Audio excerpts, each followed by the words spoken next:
Chapter 161 Death, It Seems You Succeeded. Albert looked at Lear, who returned to the city wall, and a smile appeared on his face. I guess so. Lear nodded, but his expression was a little serious. But father, now is not the time to be happy. What? Albert was stunned. The group of snake people are coming. Lear looked into the depths of the Decision Mountains. After the beast tide is unable to pose a fatal threat to the Pharaoh fortress, the snake people will definitely launch an attack on the Pharaoh fortress themselves. This must be the reason why so many snake people gathered together. Just as Lear finished his words, a group of burly snake men rushed out from the mountains not far away. Knight Stewart, who was cleaning up the remaining monsters, was on alert again, staring at the snake men rushing out of the mountains, each of them showing a look of horror. Most of the knights had never actually seen a creature like a snake man. Now that they saw it with their own eyes, the evil aura made everyone feel pressured. The leader, Kostadin, rushed into the herd, and the surrounding monsters were directly dispersed. Damn human, where is the blood apostle? He stared at Albert on the city wall and roared. Sinji was dead, killed by the blood apostle, and the blood apostle disappeared without a trace. All Kostadin could think of was the fortress where the blood apostle escaped to. He was filled with anger and jealousy. The blood apostle used a power he had never seen before, which also came from the blood law he was familiar with. This power belongs neither to the blood hunter nor the blood knight. It is a new power. This must be a gift from the Lord of Blood Origin. For so many years, the Lord of Blood Origin has never contacted their clans in the old dream, but now he is willing to bestow new power on a newcomer. Albert was somewhat surprised by what the snake man said. He didn't know what the blood apostle had done to make the snake man so angry. Taking out the giant sword from the storage items, Albert jumped down from the city wall. Heretical snake man. I don't know what the blood apostle you are talking about is. Get out of here immediately, Albert said in a cold voice. He would not admit in public that he had any relationship with the blood apostle. He continued, You are now stepping into Stewart's territory. Any intruder will be judged. Hearing Albert's words, Kostadin laughed in anger. Judgment? Ridiculous mortal. He had lost his patience. Sinji was dead, but the beast tide also caused great damage to the Stewart family's wild lion knights. Facing this group of injured knights, the snake people were no longer afraid. Every snakeman is an elite warrior and was once a professional with outstanding talents. Only such professionals will be granted the honor of being transformed into the Snakeman clan by the Father God. Since you don't tell me, I will search it myself after I occupy this city. Kostadin said grimly. The reason why the blasphemous true spirit asked him to attack this city was for the blood apostles and the Lord of Blood. It was enough for him to make sure that the Lord of Blood was still here. When God the Father came, no one would be spared. The war started again, and Albert fought directly with Kostadin. The battle between the two extraordinary professionals instantly turned the battlefield into a mess. The other high-level knights also joined the battlefield and fought together with the high-level professionals of the snake people. Lear was standing on the tower of the Arc de Triomphe, and was about to join the battlefield when he saw the Queen and Miria walking up carefully from the bottom of the tower. Lear. Milia came to Lear and saw the ferocious snake man below at a glance. Milia. Lear paused. Are you going down to fight? Milia asked worriedly. She had been feeling uneasy these days, always feeling that something bad was going to happen. I am Stewart's heir, so naturally I have to guard the fortress. Lear nodded as a matter of course. Milia bit her lip and was silent for a long time before hugging Lear. Be careful. Of course. Lear also hugged Milia, but a different emotion appeared in his eyes unnaturally. The queen standing by saw this scene and opened her mouth but said nothing. After waving to Milia, Lear looked at the queen beside him again, and then jumped directly off the city wall. The Mad Lion Knights were caught in a tough fight on the battlefield. The snake men were tall and mighty, and their physical fitness was much stronger than that of human knights. In addition, most of the spell thieves among them chose the profession of blood law. It has to be said that both the blood hunter and the blood knight are stronger than the three major professions under the law of war. There was a big gap in individual strength between the two sides, but the Mad Lion Knights far outnumbered the Snakeman clan, and the battle was tense for a while. Air shuttled between the monsters and the snake people. Layers of frost covered the earth and eroded the bodies of the snake people. After he joined the battlefield, the Mad Lion Knights clearly felt a lot less pressure. Although I don't want to admit it, spells are indeed a powerful weapon in war. At least before being promoted to the extraordinary level, mages have much more advantages than other professions. Many snake people notice Lear's situation, and two high-level snake people surrounded Lear. Lear glanced at the two snake men indifferently. The air around them was filled with fluctuations of various laws of war, arcane, and blood. The aura of multiple laws intertwined together, appearing particularly chaotic. In such a situation, as long as he used the power of the blood law carefully, he would hardly be discovered. Two high-level professionals rushed to his side, a blood hunter and a blood knight. Both snake men carried an extremely strong aura of blood law and instantly locked onto Lear. Blood rush, blood blade, blood roar, blood chaos. The power of the blood law was fully exerted. Lear looked at the two snake men attacking him, and a faint red light flashed in his eyes. Blood resonance activated. The snake man who was attacking Lear fiercely paused for a moment.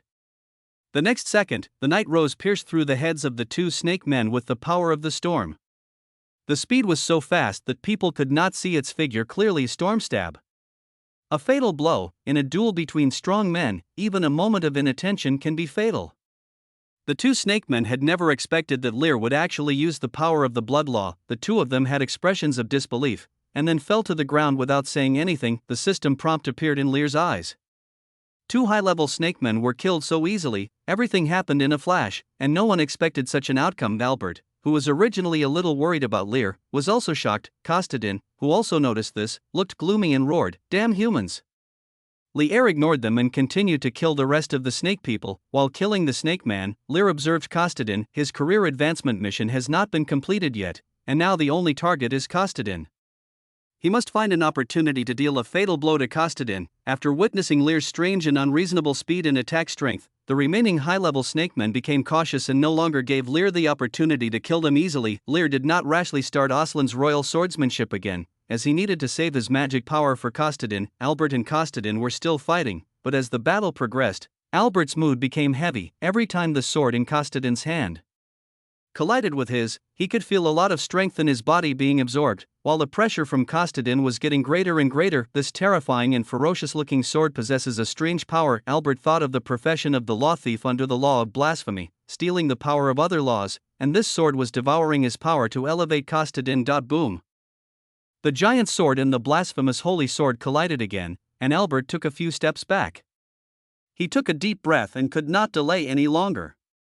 If he continued, he would only be devoured by this strange sword and die slowly.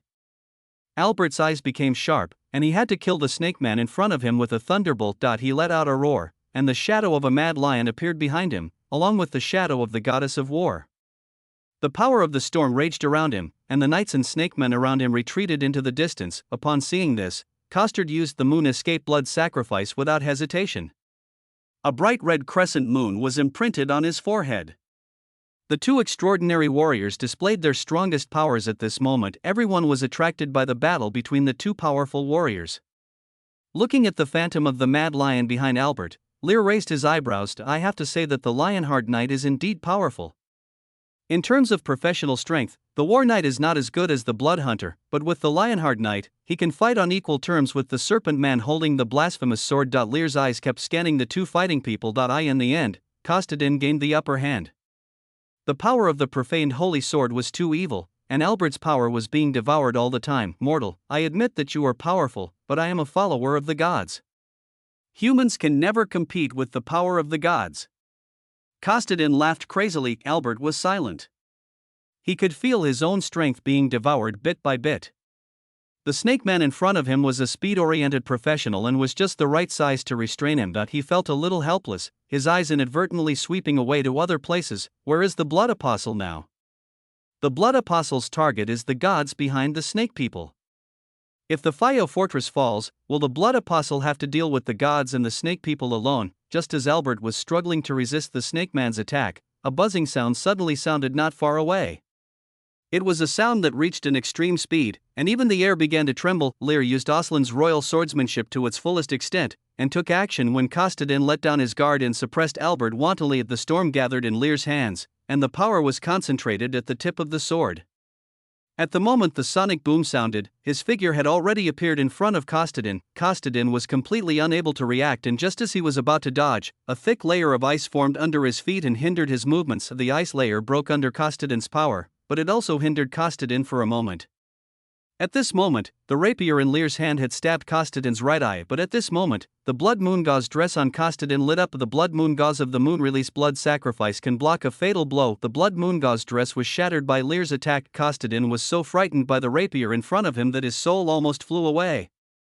The blood moon veil was torn, which meant that if Lear's previous attack had hit him, he would have been dead by now. Get out of my way! Kostadin roared, and the terrifying magic power directly knocked Lear back. Lear dodged and was blocked by Kostadin. He had expected this attack, as he was well aware of the blood hunter's skills. He stood in the distance, his right hand hanging down, with an expression of shock and regret on his face, as if he was upset for not killing Kostadin. Seeing Lear's expression, Kostadin's fear of death slowly faded. He took a deep breath and said, "A high-level professional can actually burst out such a powerful force. I have to admit that you are very powerful. I really felt a hint of death just now." Lear remained silent in response to Kostadin's words. He lowered his right hand, turned sideways, and blocked the night rose where Kostadin couldn't see. The night rose turned invisible. "You won't have another chance." Kostadin stared at Lear.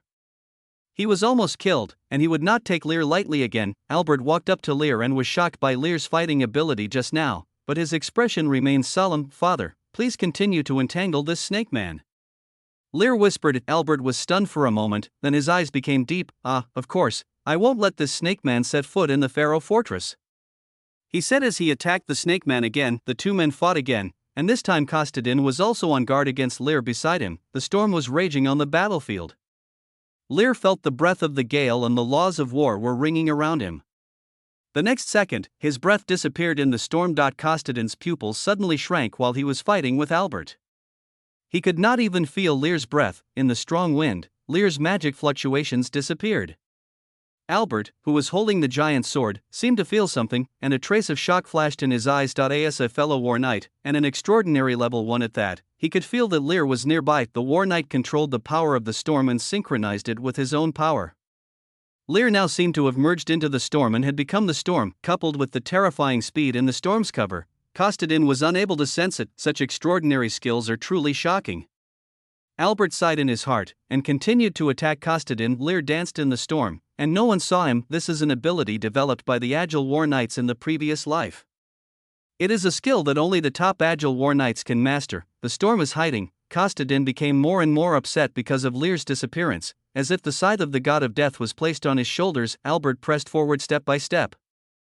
Although a lot of his strength was devoured by the profaned holy sword, he was still a powerful man of extraordinary level. Kostadin did not dare to be careless at all. Just as he was trembling with fear, a premonition of death suddenly came over him. He opened his eyes wide, and although he saw nothing, he felt a sharp pain in his right eye. In an instant, the health bar above Kostadin's head dropped a lot. This was a fatal blow, but Kostadin did not die. It is not so easy to kill a professional at the extraordinary level. The so-called extraordinary has transcended ordinary people.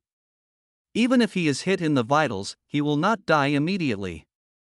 As long as he has enough magic power, he can maintain life for a period of time. Kostadin exploded the magic power in his body, and the blasphemous holy sword in his hand danced wildly, trying to knock out the invisible god of death. "Damn human! I must kill you!" Kostadin roared angrily, but what was more in his heart was the fear of death. The next second, the invisible sword came again, this time aiming at Kostadin's left eye. Base. The sound of the rapier piercing the head was heard.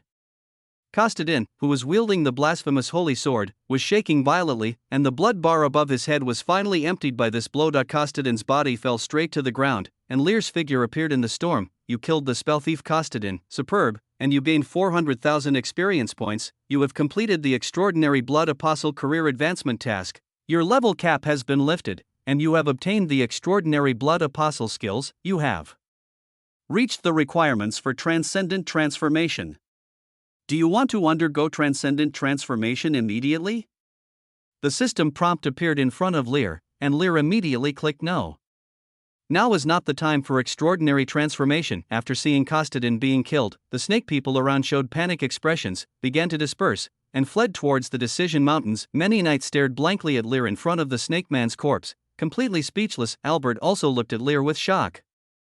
For the first time, he truly felt Lear's power. He was silent for a long time, and just when he wanted to say something to Lear, the holy sword of blasphemy on the ground suddenly floated up, and the hideous snake head and arms on it continued to extend and expand, finally forming the shape of a giant snake. Under Albert's shocked and angry gaze, the big snake bit Lear directly on the head. The gushing blood splashed all over Albert, and then in the eyes of everyone, it swallowed Lear into its stomach. End of this chapter. Chapter 162 Awakening of Chinching. What does death feel like? Heavy thoughts sank into darkness, and Lear felt as if he had fallen into an abyss, but he felt no fear at all while fighting with Kostadin. He was thinking about this question: how did he die? The Queen saw the future, but it was vague and there was no definite process. Is the current situation the same as the future the Queen saw? Lear didn't know, he was just using magic recklessly. Aslan's royal swordsmanship was not stingy at all and was always activated. He was going to die in the end anyway, so there was no point in keeping the magic unexpectedly. He died at the hands of the blasphemous holy sword in the end. You were killed by the blasphemous true spirit. Due to the effect of the Blood King's robe, you are about to be resurrected in the blood incarnation. After resurrection, the blood avatar becomes unusable and is banned for 30 days. The system prompt panel appeared in front of Lear, and Lear breathed a sigh of relief. When he was ready to die, he was still a little hesitant. After all, coming back from the dead was too magical. Although the effect of the Blood King's robe is said to be resurrection, things that have not been confirmed will still make people doubt them. I wonder what Milia will think? She will not be able to accept my death in front of her, right? Looking at the panel in front of him, Lear thought of Milia, that he did not avoid death for another purpose, which was to awaken Milia. I hope I won't scare Milia when we meet next time. Lear thought to himself, and then his consciousness gradually blurred and disappeared into the dark space. On the battlefield in front of the Arc de Triomphe, the sudden change left everyone stunned. Albert stared blankly at Lear, who was being devoured, his eyes gradually turning red. That was his son. Even though he was a reincarnation and the two of them were not too close, he was still his son after all. Damned heretic! He roared and rushed towards the giant snake in the air like a madman. The giant sword in his hand kept slashing at the snake, but was blocked by the snake. You tiny mortal, is that your son? You should feel honored that your son can become my food. The blasphemous true spirit said lightly. He tasted the flavor of the professional in his mouth. When he handed the holy sword of blasphemy to Kostadin, he left a divine thought on it. He was really happy to be able to taste such delicious food. Looking at the crazy strong man in front of him, this extraordinary professional also had a delicious appetite, but he could no longer devour him with just this divine thought. He didn't want to get entangled with the man in front of him now. He wanted to go back and digest Lear's power. The blasphemous spirit was spitting out its snake tongue, and just as he was about to leave, a terrifying energy wave suddenly shot up into the sky from the tower of the Arc de Triomphe. Milia's eyes were red as she looked at the big snake. Her heart was filled with hatred, and the uncontrollable fluctuations of the law of the morning star spread across the battlefield. The blue beam of light spread in the sky, finally turning the dim sky into night. The stars twinkled in the sky, and there was a beautiful full moon hanging high in the sky. Queen Philia looked at her daughter beside her. The strong aura of the law of the morning star made her want to worship. Miria's morning star law awakened on such an occasion. After Lear's death, as she thought about it, she suddenly raised her head.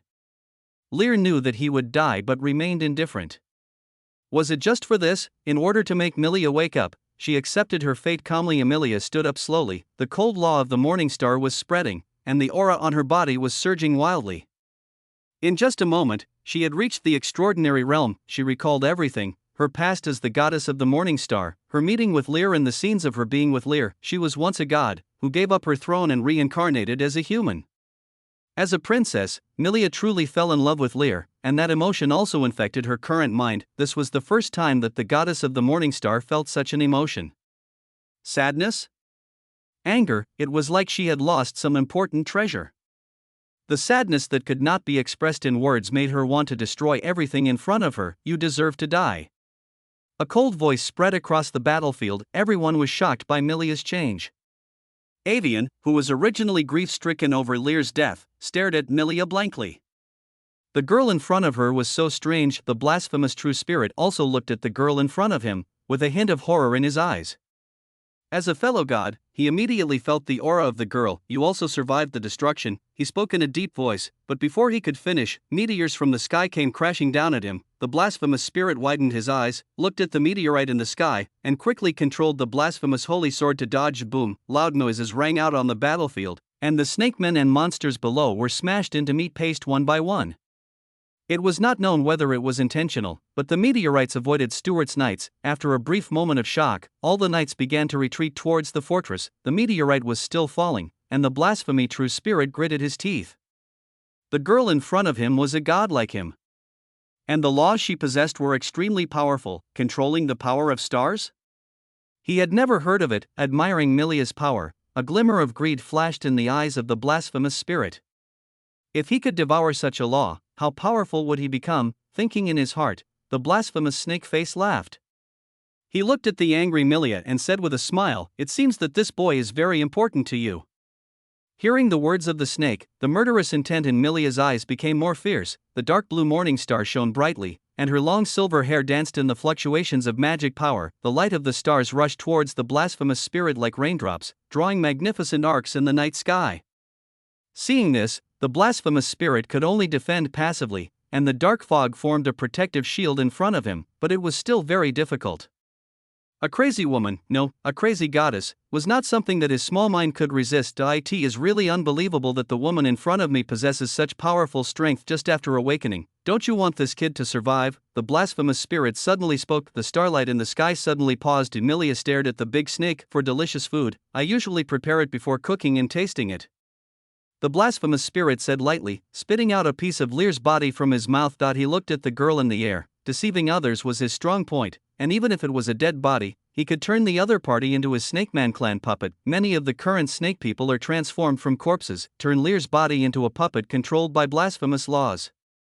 Even though the soul has dissipated, as long as the memory remains, it can pretend to be a real person. In order to lure the awakened god, the blasphemous true spirit thought in his heart, looking at the girl with a hint of evil in his eyes, if you still want to save him, then come to the rift to find me. I'll be waiting for you there. The blasphemy true spirit said, and swallowed Lier's body again.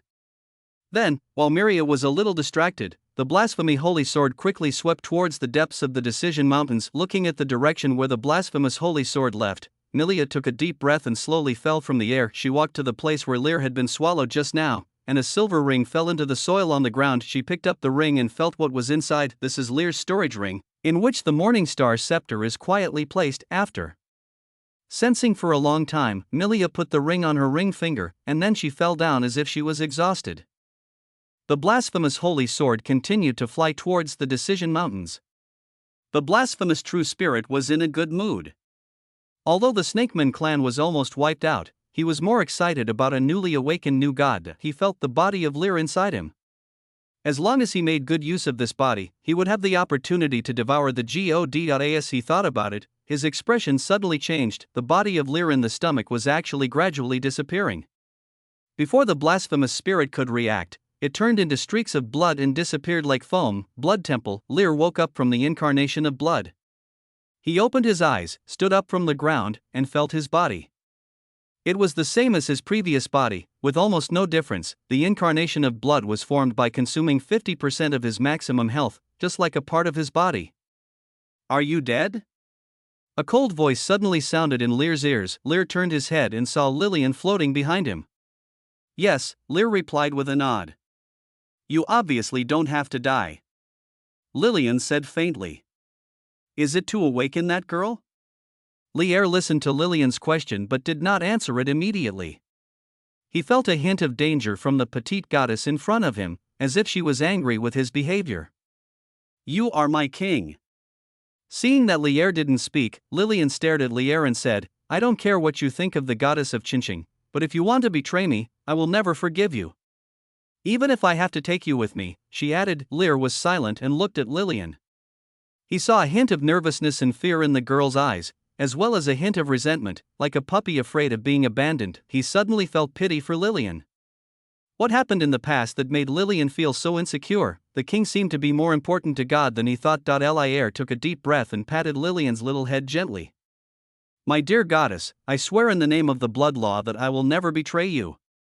Lier said seriously. Hearing this, Lillian was stunned for a moment, then smiled. The girl snorted, You'd better keep your word. Of course, I promise. Lier nodded. Milia was his wife and he was Lillian's king. There should be no conflict between the two. He thought about it and looked at Lillian's expression. Suddenly, he changed the subject and said, "By the way, Lillian, were you jealous of Milia just now?" "What?" Lillian was stunned for a moment, then said with a rosy face, "No."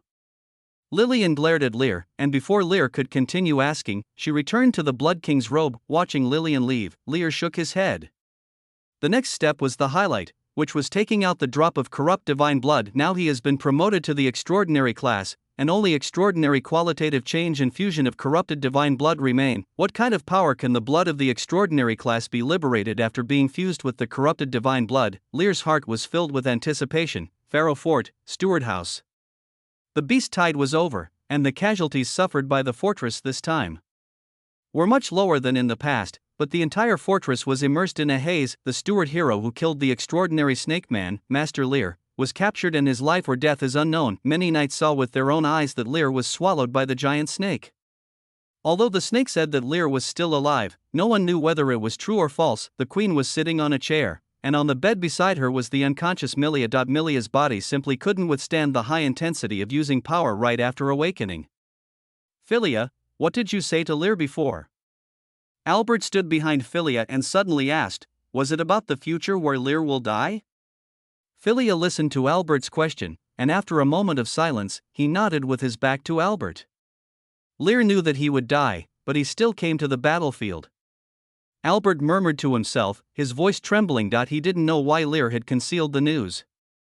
Now he just hated why he couldn't get rid of the snake man directly and needed Lear's help. After a short silence, the queen spoke up, "Lear must still be alive."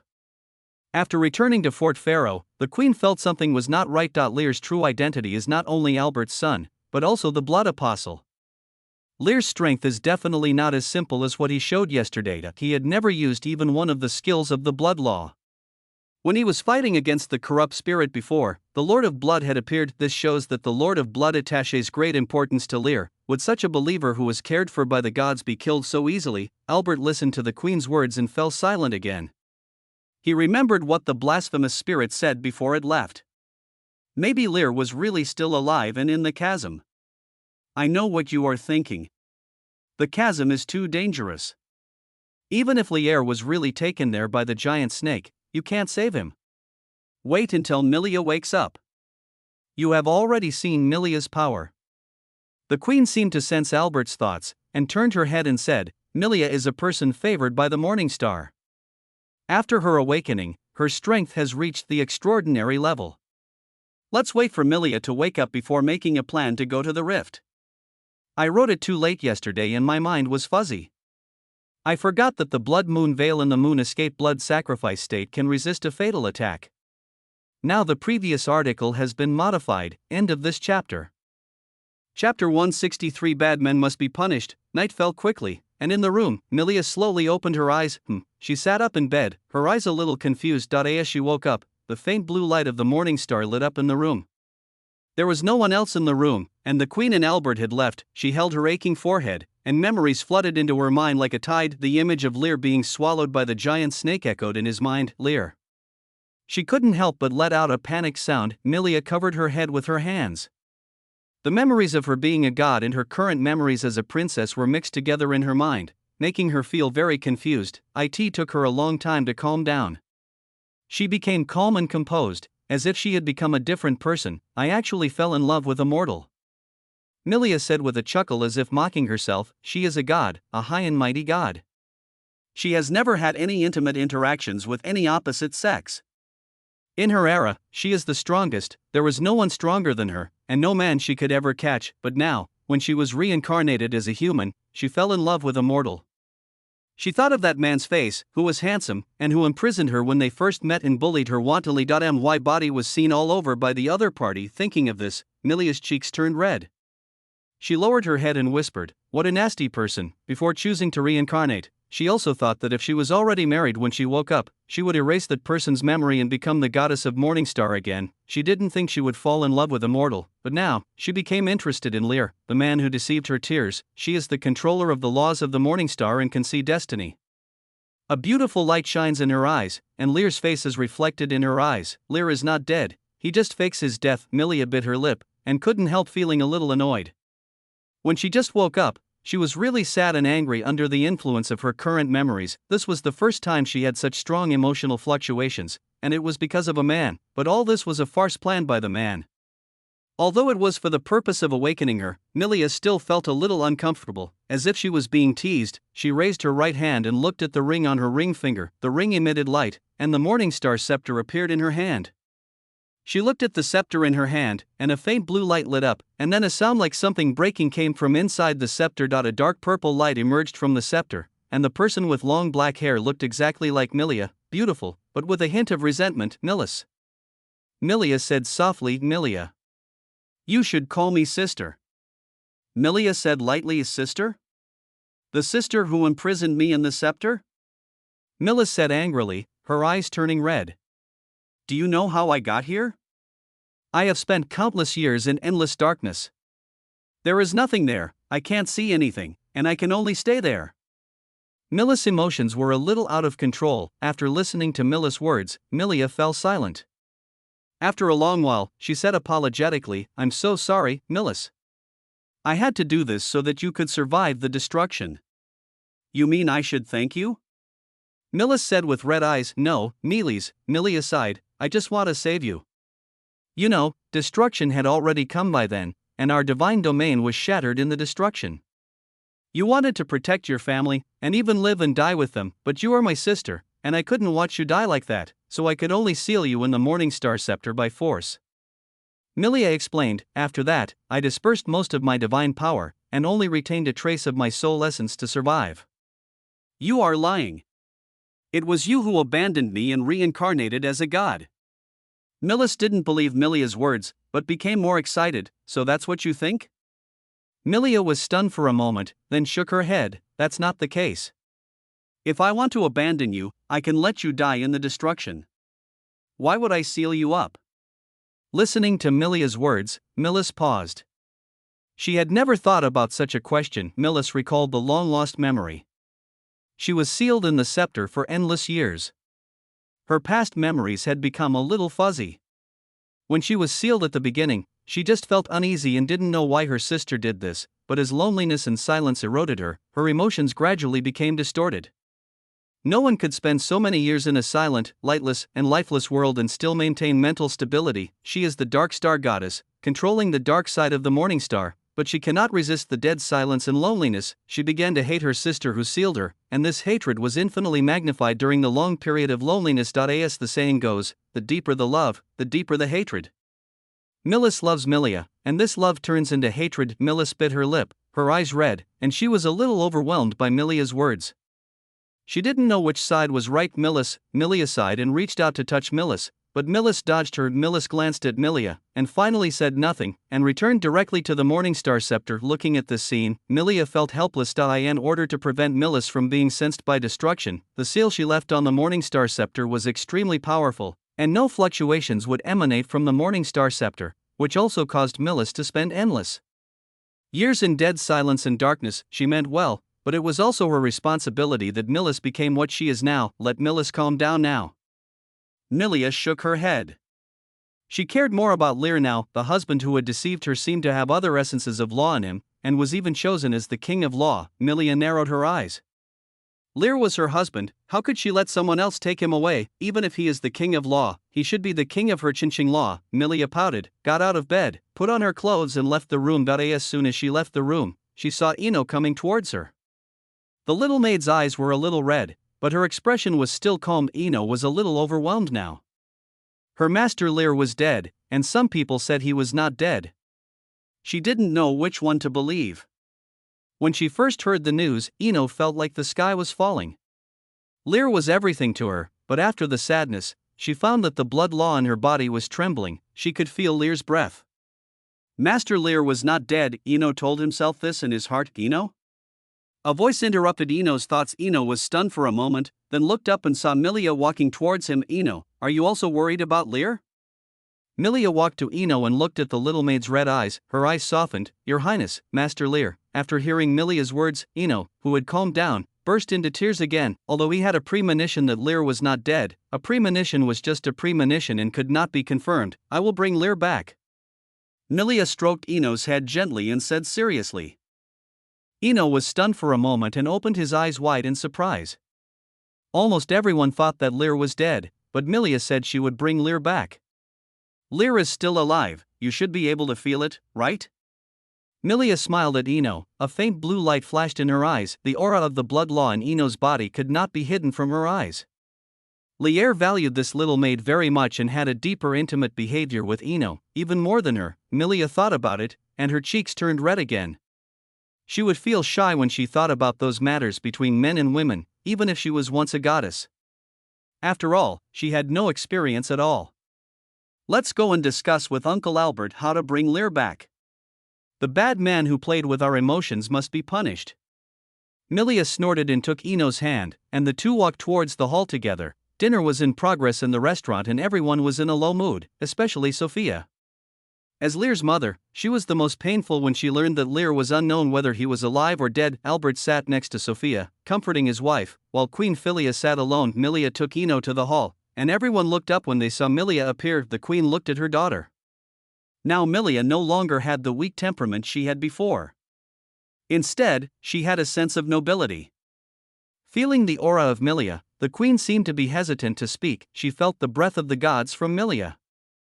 Milia, can I still call you Milia now? Queen Philia said tentatively. Milia looked at the queen, who was the mother of her current body and also a believer in the law of Morningstar. My queen mother. Milia smiled. Although she had awakened the memory of the goddess, she still acknowledged Philia's identity as her mother. Milia. After hearing this consonant, a smile appeared on the queen's face. Milia, you were? Albert suddenly asked. Uncle Albert, I have awakened the memories and powers of my past life. Milia said directly, just like Lear. Albert was stunned, his eyes slowly widened. You and Lear are both reincarnated? Yes, Uncle Albert. Milia nodded, and then continued, I plan to go to the rift and bring Lear back. Are you sure Lear is still alive? Albert asked in a deep voice after hearing Milia's confident words. I'm sure. My mother and I are both professionals of the Morningstar law and can see the future. Milia answered seriously. Hearing this, Sophia, who was originally distraught, showed a glimmer of hope in her eyes. Milia, are you telling the truth? Of course, Aunt Sophia.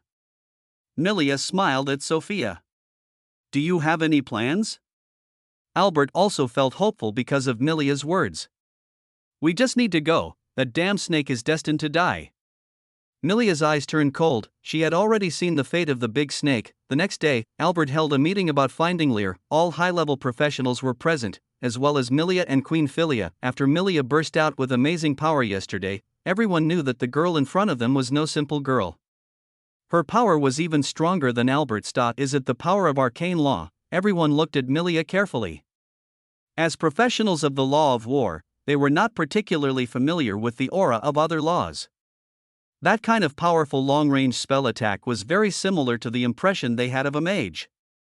Everyone, I have gathered you today to discuss how to defeat the heretics in the rift and rescue my son.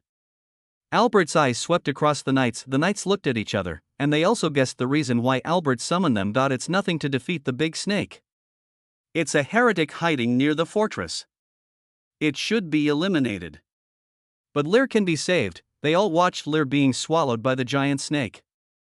Although the snake said that Lear was still alive, the knights here were not fools and could tell at a glance that it was a lie told by the snake. Perhaps this is the obsession of a father who cannot believe that his son died like this. The knights looked at Albert. Some seemed to want to say something but stopped themselves, while others had a hint of regret and pity in their eyes. No one refuted what Albert said, and Albert didn't know what these knights were thinking. Milia dragged her chin helplessly.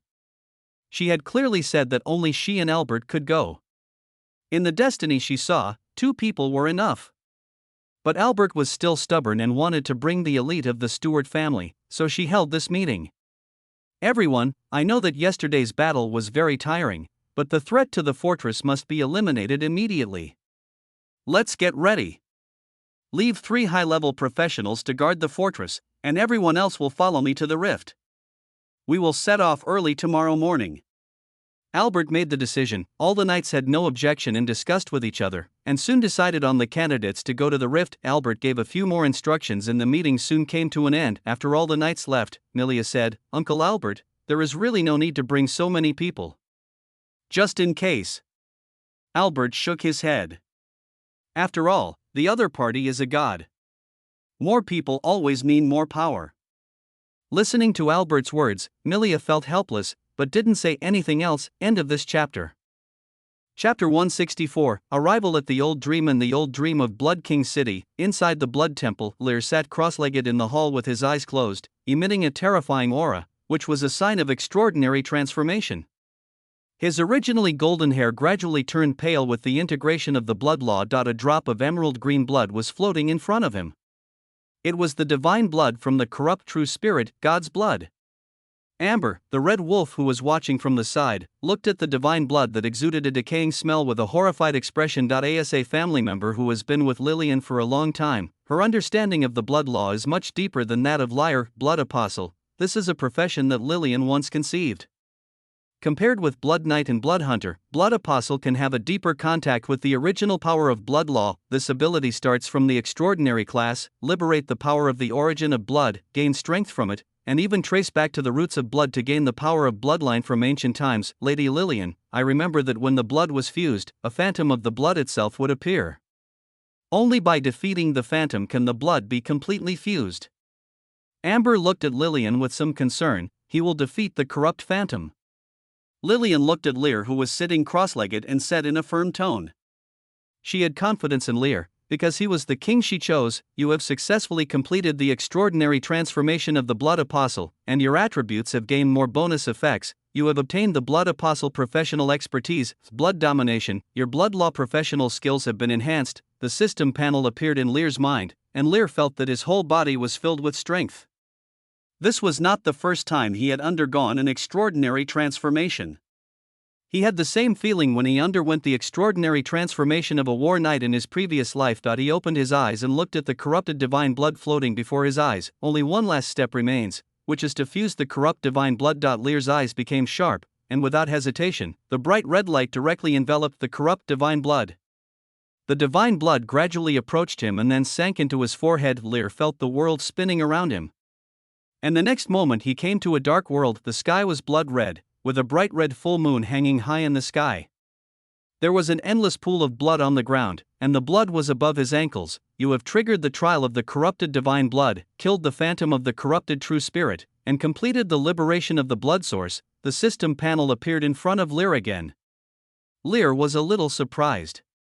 There was a trial for fusing the divine blood. While Lear was surprised, the blood in the blood pool not far away began to boil, and then the blood surged up from the blood pool and gradually turned into a familiar figure. A slender humanoid monster appeared, his body covered with cracks and pustules, looking particularly terrifying and hideous. Corrupted true spirit. Lear recited the monster's name in his mind, and the corrupted true spirit that was swallowed by Lillian appeared again. Compared with the previous corrupt spirit, the monster in front of him was much weaker in both momentum and strength. In Lear's opinion, its magic power was only at the level of an ordinary extraordinary professional. As long as I kill him, can I complete the blood liberation? Lear whispered to himself without any fear. If he can kill the corrupt spirit once, he can kill it a second time. A night rose appeared in his hand, and then a swirling flow of blood covered it, and the ferocious blood-red heavy sword showed its sharp edge. While Lear was fusing his divine blood, Albert had already entered the Decision Mountains with a group of knights from the Stewart family. In addition to high-level war law professionals, many mid-level professionals also voluntarily followed. The location of the rift was on the outskirts of the Decision Mountains and did not go deep into the interior of the Decision Mountains. The monsters along the way were at most intermediate level, and they did not even dare to show up after sensing the breath of Albert and others. The group soon arrived at the location of the chasm and stopped in front of the bottomless abyss. From the bottom of the abyss, an evil aura continued to surge up, exactly the same as the aura of the giant snake. The blasphemous true spirit had no intention of hiding its own aura. Lord Albert, is that heretic snake beneath this abyss? Asked the high-ranking knight Farouk hesitantly. Right down there. Without waiting for Albert to answer, Milia stood up first. Farouk looked at the girl beside him. Although he didn't know why Milia was so sure, it would be troublesome if she was really under the abyss. Lord Albert, this is our first time to come to the chasm. We don't know what's underneath the chasm or how deep it is. It would be dangerous if we go down directly. Farouk said worriedly. He looked at the dark abyss. All the professionals present came to the rift for the first time, except Hannah and the other two. Even Hannah and the other two had only been to the periphery of the rift before and had never reached the real edge of the rift. For the abyss, everything is unknown. Albert was silent. He bent down, picked up a stone the size of his head and threw it directly into the abyss. Everyone watched Albert's actions without saying a word.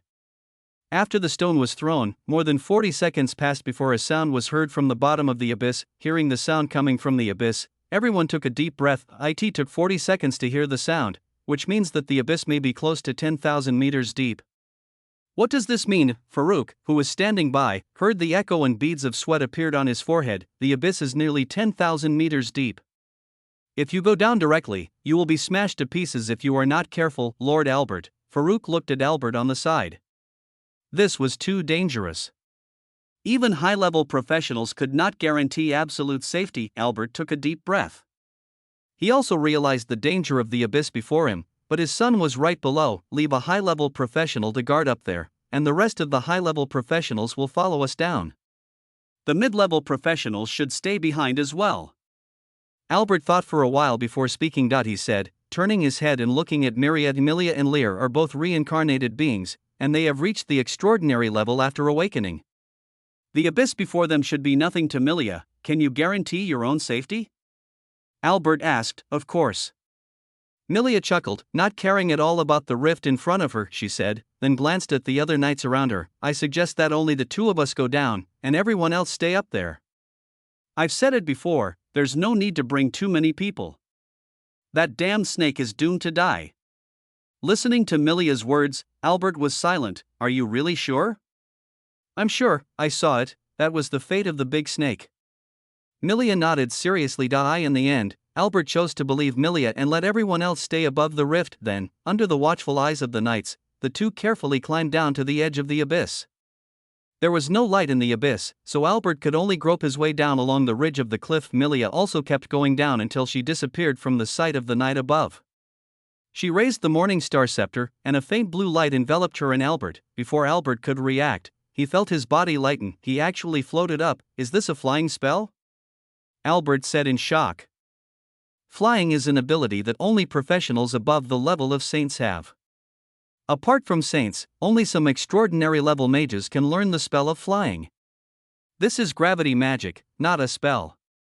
Milia shook her head. Gravity magic?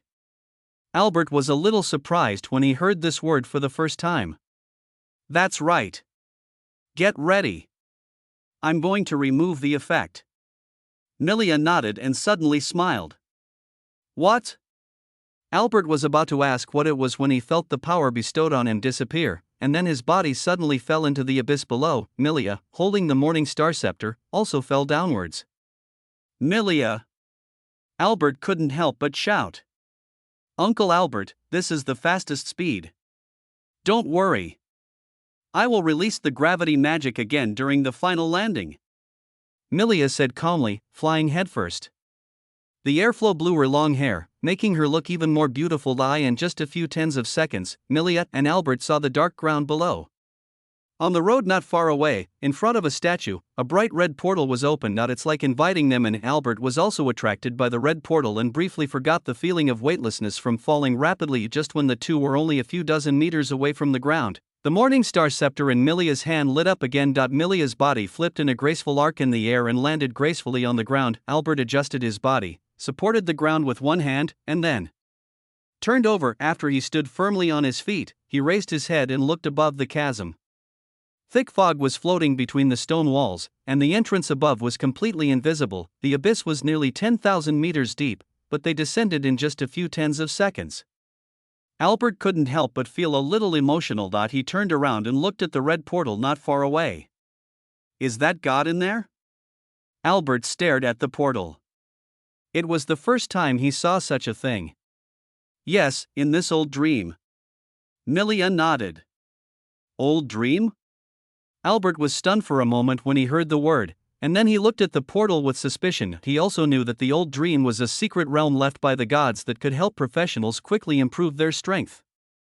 In the war church there was the old dream of the goddess of war, and he had once trained in it. There was an old dream of a god near the fortress of Pharaoh, but he had no idea about it. Is this the old dream about the big snake? Albert turned to Milia and asked. No, this is the old dream of the blood law. Milia shook her head. Blood law? Albert was startled and suddenly thought of the blood apostle. He had always wondered why the blood apostles came to the Pharaoh fortress.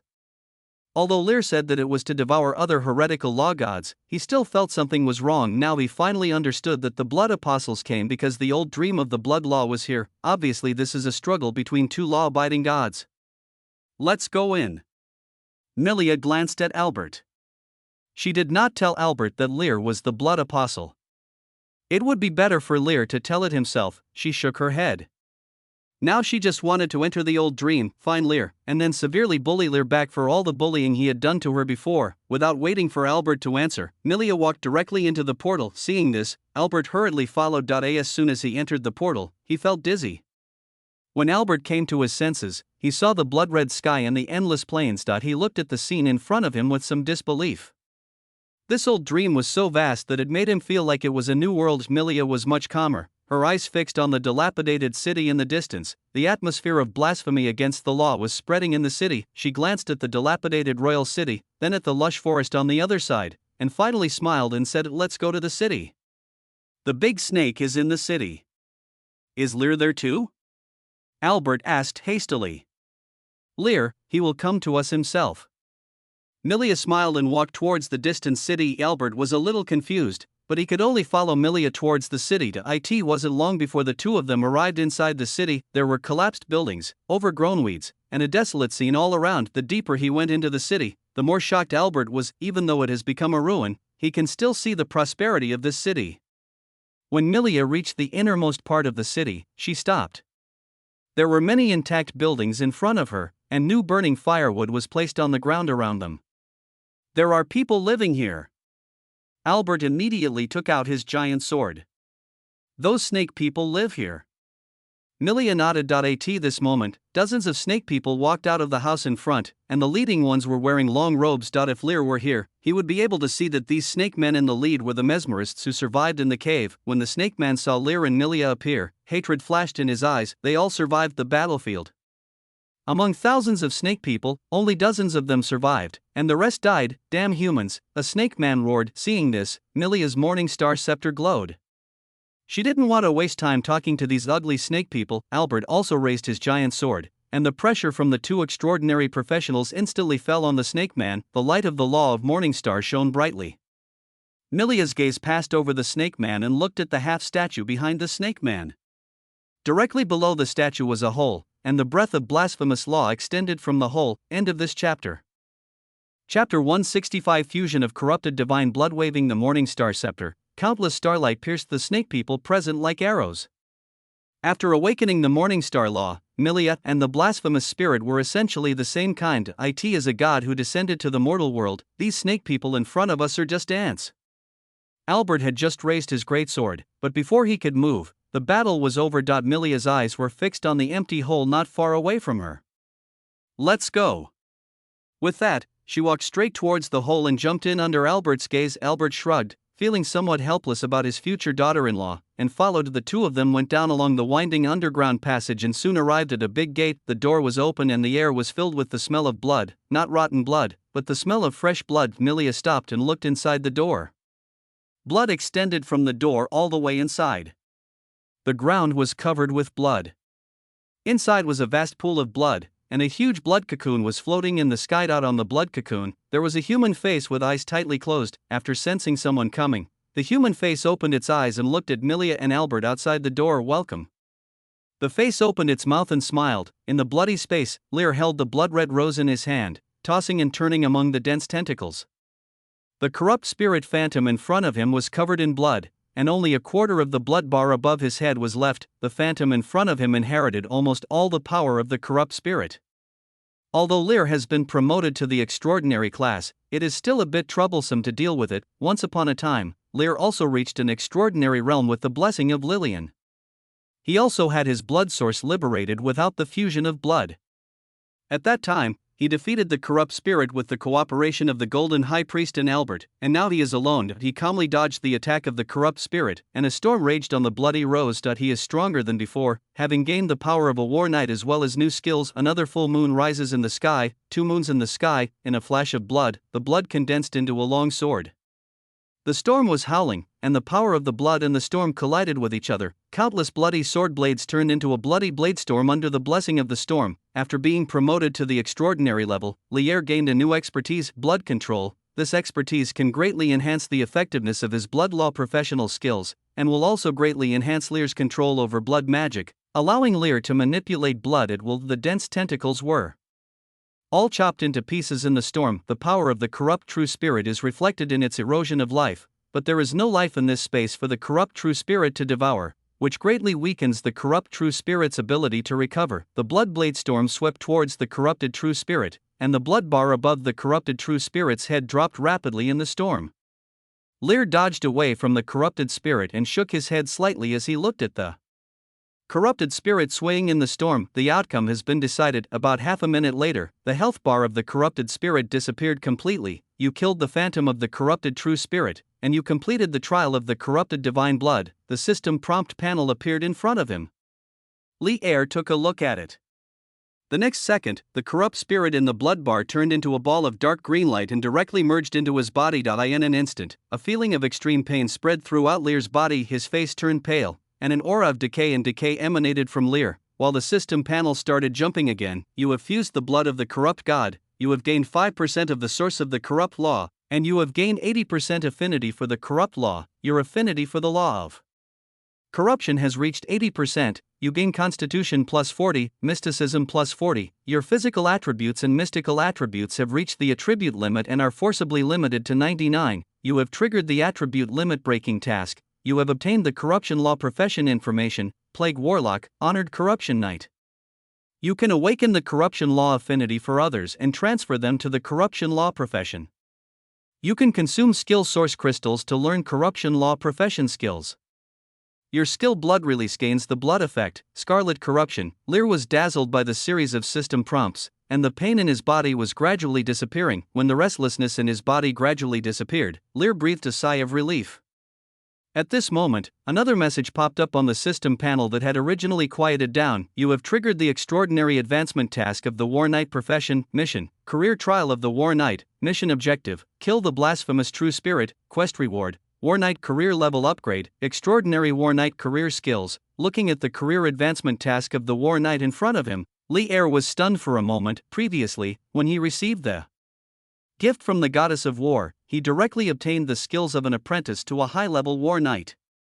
He also thought that after he was promoted to the extraordinary level, he would also directly obtain the extraordinary skills of a war knight. It seems that he thinks too much. The war knight's promotion task is to kill the blasphemous spirit, and it is triggered after he merged with the corrupted divine blood. Could it be that the goddess of war is paying attention to him? Lier thought to himself. It seems that you succeeded. A voice with a hint of joy sounded from the side. Lier raised his head and the bloody space had disappeared. He returned to the blood temple, looking at Lillian floating over. Lier smiled and said, "Success. Then get ready, it's time to kill the big snake," Lillian said viciously. She hated the heretic who occupied her old dream and was still devouring her blood essence. "Let's go." Lier nodded. He was already a little impatient. He also needed a qualified opponent to try out his newly acquired abilities. If we go now, we can just sit back and reap the benefits. The red wolf Amber also came over. Lier and Lillian looked at Amber, somewhat puzzled. Someone has gone to help us consume the big snake, Amber said, shaking her tail. Hearing this, Lier and Lillian looked at each other, and both thought of someone. In the blood pool abyss, Milia and Albert have walked into the room. "We're here, where is Lier?" Albert stood in a pool of blood with a huge sword in his hand. He scanned the entire pool of blood, but did not see Lier. Hearing Albert's words, the blasphemous spirit let out a strange laugh, and then the blood pool next to it began to churn, and a figure emerged from the blood pool. The man with golden hair and handsome face was none other than Lier. However, the Lier in front of him was naked and had dull eyes, just like a puppet. When Albert saw Lier appear, his face showed joy. Just as he was about to run over, he was stopped by Milila. Milila held the Morning Star scepter to block Albert, looking at the naked Lier not far away. She knew that was not Lear, but she still felt a little uncomfortable seeing him naked. He raised the scepter, and a beam of starlight shot out, smashing Lear's body into pieces. That's not Lear, Uncle Albert. Millila said quietly, Lear is not here at all. When Lear was killed by the big snake, it was just a fake death. The real Lear is still alive and well somewhere else. Millila continued. Albert was stunned. He looked at Lear's broken body not far away, and then looked at Millila. He saw with his own eyes that the big snake swallowed Lear, but now Millila said that this was all fake. Uncle Albert, there are some things that I'll ask Lear to tell you in person when he comes. You know that he is a reincarnated person. Do you think he will be swallowed by this big snake so easily? Millila added. Albert was silent. He knew that Lear had a secret, but he had never asked about it. If Lear's death was fake, then where was the real Lear? The blasphemous spirit listened to Millila's words and narrowed his eyes. His original plan was to use the constructed Lear puppet to make the girl in front of him careless so that he could kill and devour her, but now it seems that this plan is no longer feasible. When Lear's body disappeared, blasphemy spirit sensed something was wrong. It would make sense if it was a fake death. Since you know that Lear is not with me, why did you come to my territory? Are you here to die? The blasphemous spirit suddenly said in a dangerous tone. Listening to the blasphemous words of the true spirit, Millila raised her head. Why did she come here? She knew that Lear was still alive and well. Even if he didn't come here, Lear would return to Fort Pharaoh after a while. She just needed to wait, but she still came here. She comes here not to save Lear, but to seek revenge. Whenever Millila recalled the scene of Lear being swallowed by the blasphemous spirit, she would feel a pang of pain in her heart. Even though it was fake, she would still be afraid. She was afraid that Lear would really leave her, and her special feelings for Lear brought her here, perhaps to vent her anger, or to let out her feelings. She wanted to make the big snake that swallowed Lear pay the price. Damn it, it's you. Millila raised the Morning Star scepter and launched an attack directly without saying any nonsense to the blasphemous spirit. The light of countless stars instantly turned into sharp arrows and flew past. The blasphemous spirit was shocked by Millila's decisiveness, and quickly controlled the blood in the blood pool to form a barrier in front of itself. The violent fluctuations of magical power caused cracks to appear on the blood cocoon in the air. Are you devouring the origin of the blood law of this old dream? Millila floated in the air with sharp eyes. Damn woman, you pissed me off. The blasphemous spirit roared. His devouring of the origin of the blood law has reached the final stage. He was talking nonsense with Millila just to delay time. He didn't expect that Millila would attack so directly. The blasphemous spirit was a little confused. He did open the portal to the old dream to facilitate the entry of the god Millila, so that he could devour Millila, but Millila came too fast. According to his plan, it would take at least several days for the awakened god in front of him to come to him. The 10,000-meter deep chasm would block them, and it would also take some time to find his location after entering the old dream. The old dreamland of the Blood King city was very large, and he deliberately placed the portal near the Blood Temple in the forest. As a deity, Millila must be able to sense the existence of the Blood Temple, but the other party came directly to the royal city and disrupted his plan. Millila turned a blind eye to the anger of the blasphemy against the true spirit. Rays of starlight shone, and intensive attacks fell like raindrops. Albert, who was standing by, was also busy seeing this and launched an attack at the same time. The blasphemous spirit continued to resist the attacks. He was a god, more powerful than Millila and Albert, but under the restrictions of the rules he was only a half-saint. The starlight attack finally broke through his defense and hit the blood cocoon, destroying it in an instant. The true form of the blasphemous spirit was revealed inside, along with a dim bright red crystal. The moment the true form of the blasphemous spirit appeared, Albert felt dizzy. Looking at the figure of the big snake, his eyes turned red and it took several seconds for him to recover. Don't look directly at God. I have encountered such a situation before when facing corrupt spirits. This is the spiritual pollution of the gods, but the pollution of blasphemous spirits is much stronger than that of corrupt spirits. The process of devouring the origin of the blood law was interrupted, and the big snake revealed its full body. The huge snake head stared at Millila, and the human face on the snake also stared at Millila, with strong anger in all four eyes. Damn woman. If you dare to destroy my plan, I will devour you first, the blasphemous spirit roared. He stretched out his slender arm and stabbed it into the bloody mouth of the snake head. Under Albert's shocked gaze, he drew off the ferocious sword and desecrated the holy sword. Now the blasphemous sword that Kostadin held before was much bigger, and the snake head and arms on the sword were more realistic and terrifying. That sword can devour the opponent's power of law during battle. Albert immediately warned. Having fought with Kostadin, he had deeply experienced the horror of this greatsword. Milila also looked at the big sword with a hint of disdain in her eyes. Judging from the fluctuations of magic power emitted, this big sword was no match for her Morning Star Scepter. Moreover, she would not collide with the big sword, let alone be devoured by its power. Milila thought so in her heart, but soon her expression changed. When the sword of blasphemy appeared, she felt the power of law in her body being slowly devoured. Can you absorb power without touching it? Milila frowned. Everything will be swallowed up. Any law will become food for the blasphemous law. The blasphemous spirit shouted in a low voice, and the blasphemous holy sword in his hand chopped directly towards Milila. Milila dodged immediately upon seeing this, and the blasphemous holy sword chopped into the blood pool, creating a huge wave of blood. The blood dyed Albert's whole body red on the ground. Albert hurriedly retreated backwards, but just as he was about to move, he found that his body was somewhat out of control. End of this chapter.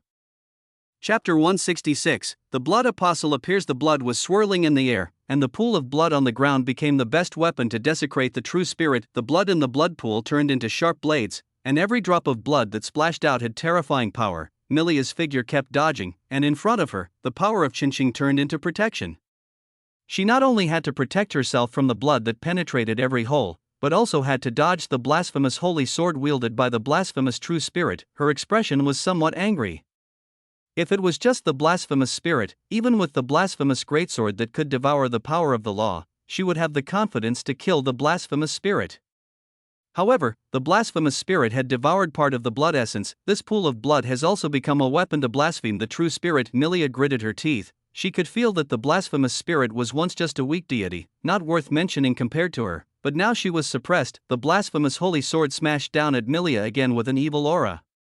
Milia took a deep breath, and the Morning Star Scepter in her hand also lit up. A faint blue light shone, and countless stars gathered on the scepter. Under the astonished gaze of the blasphemous true spirit, a giant sword condensed from the magic power of the Morning Star appeared in Milia's hand.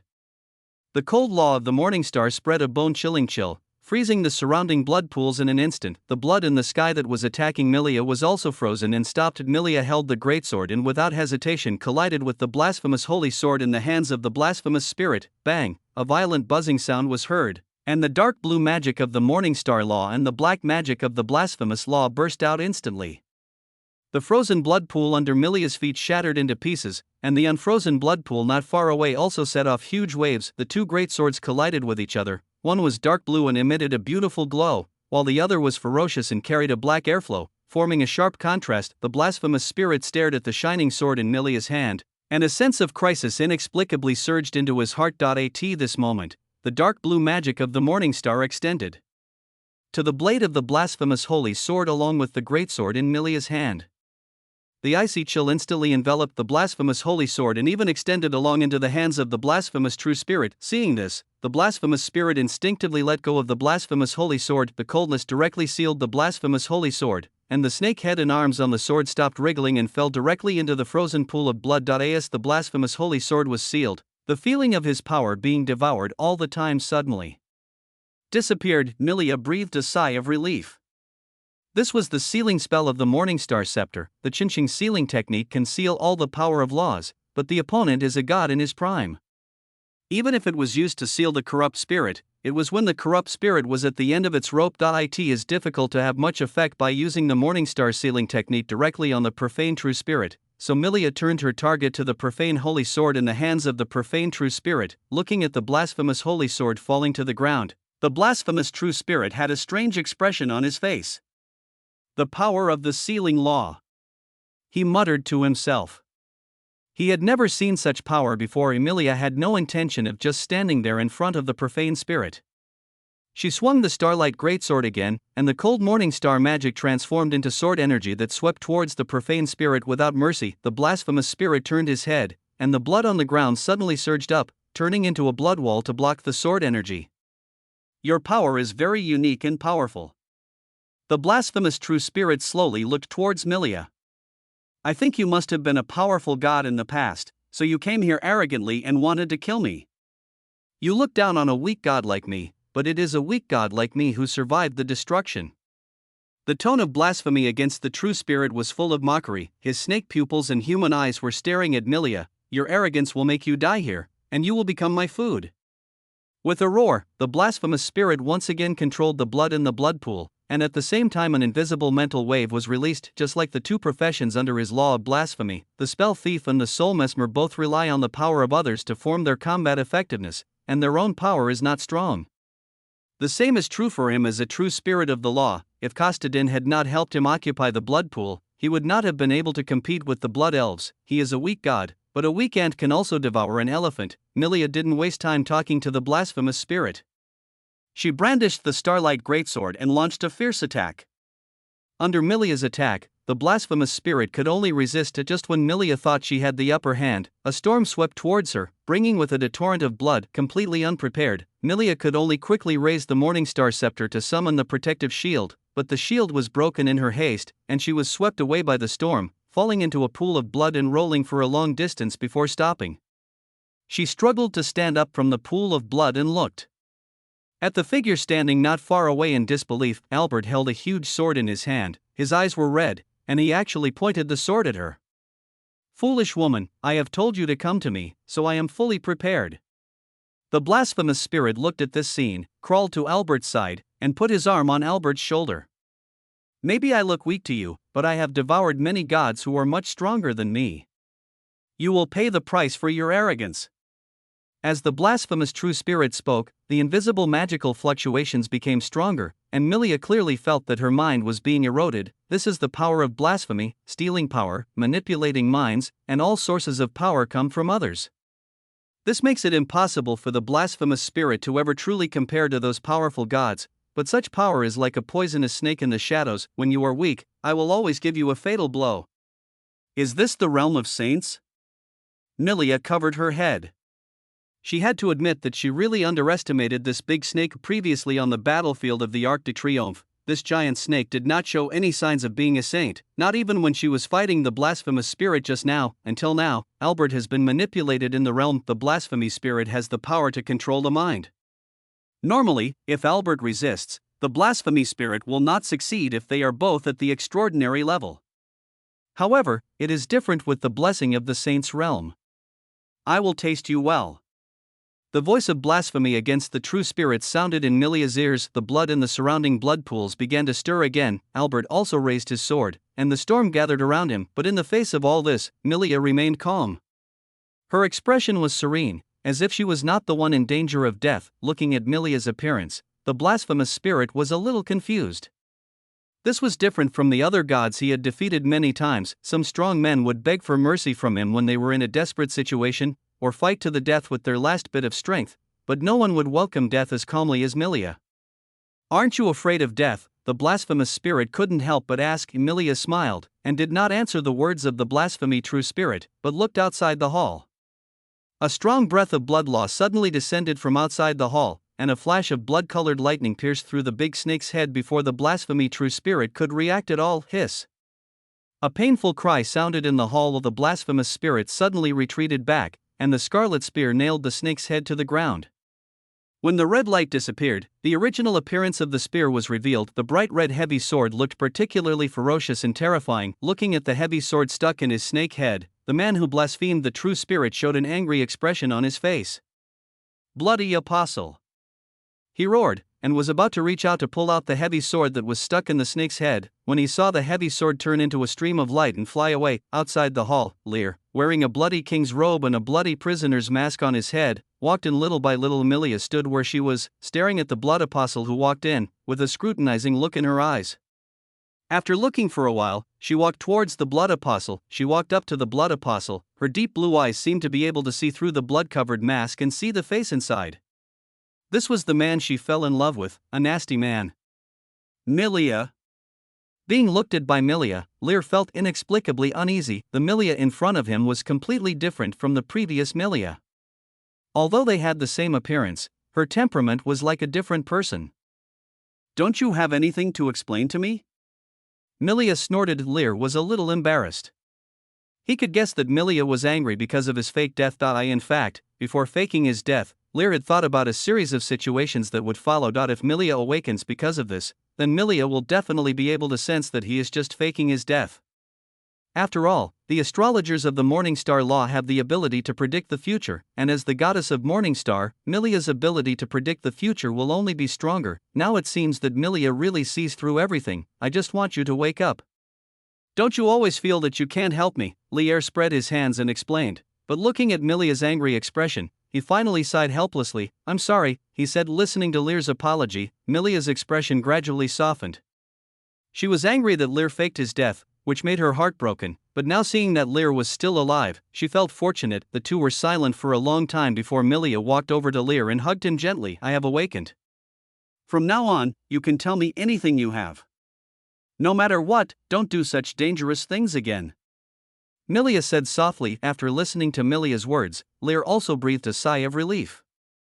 It seemed that Milia, who had awakened the memory of the Morningstar goddess, had not changed her temperament drastically.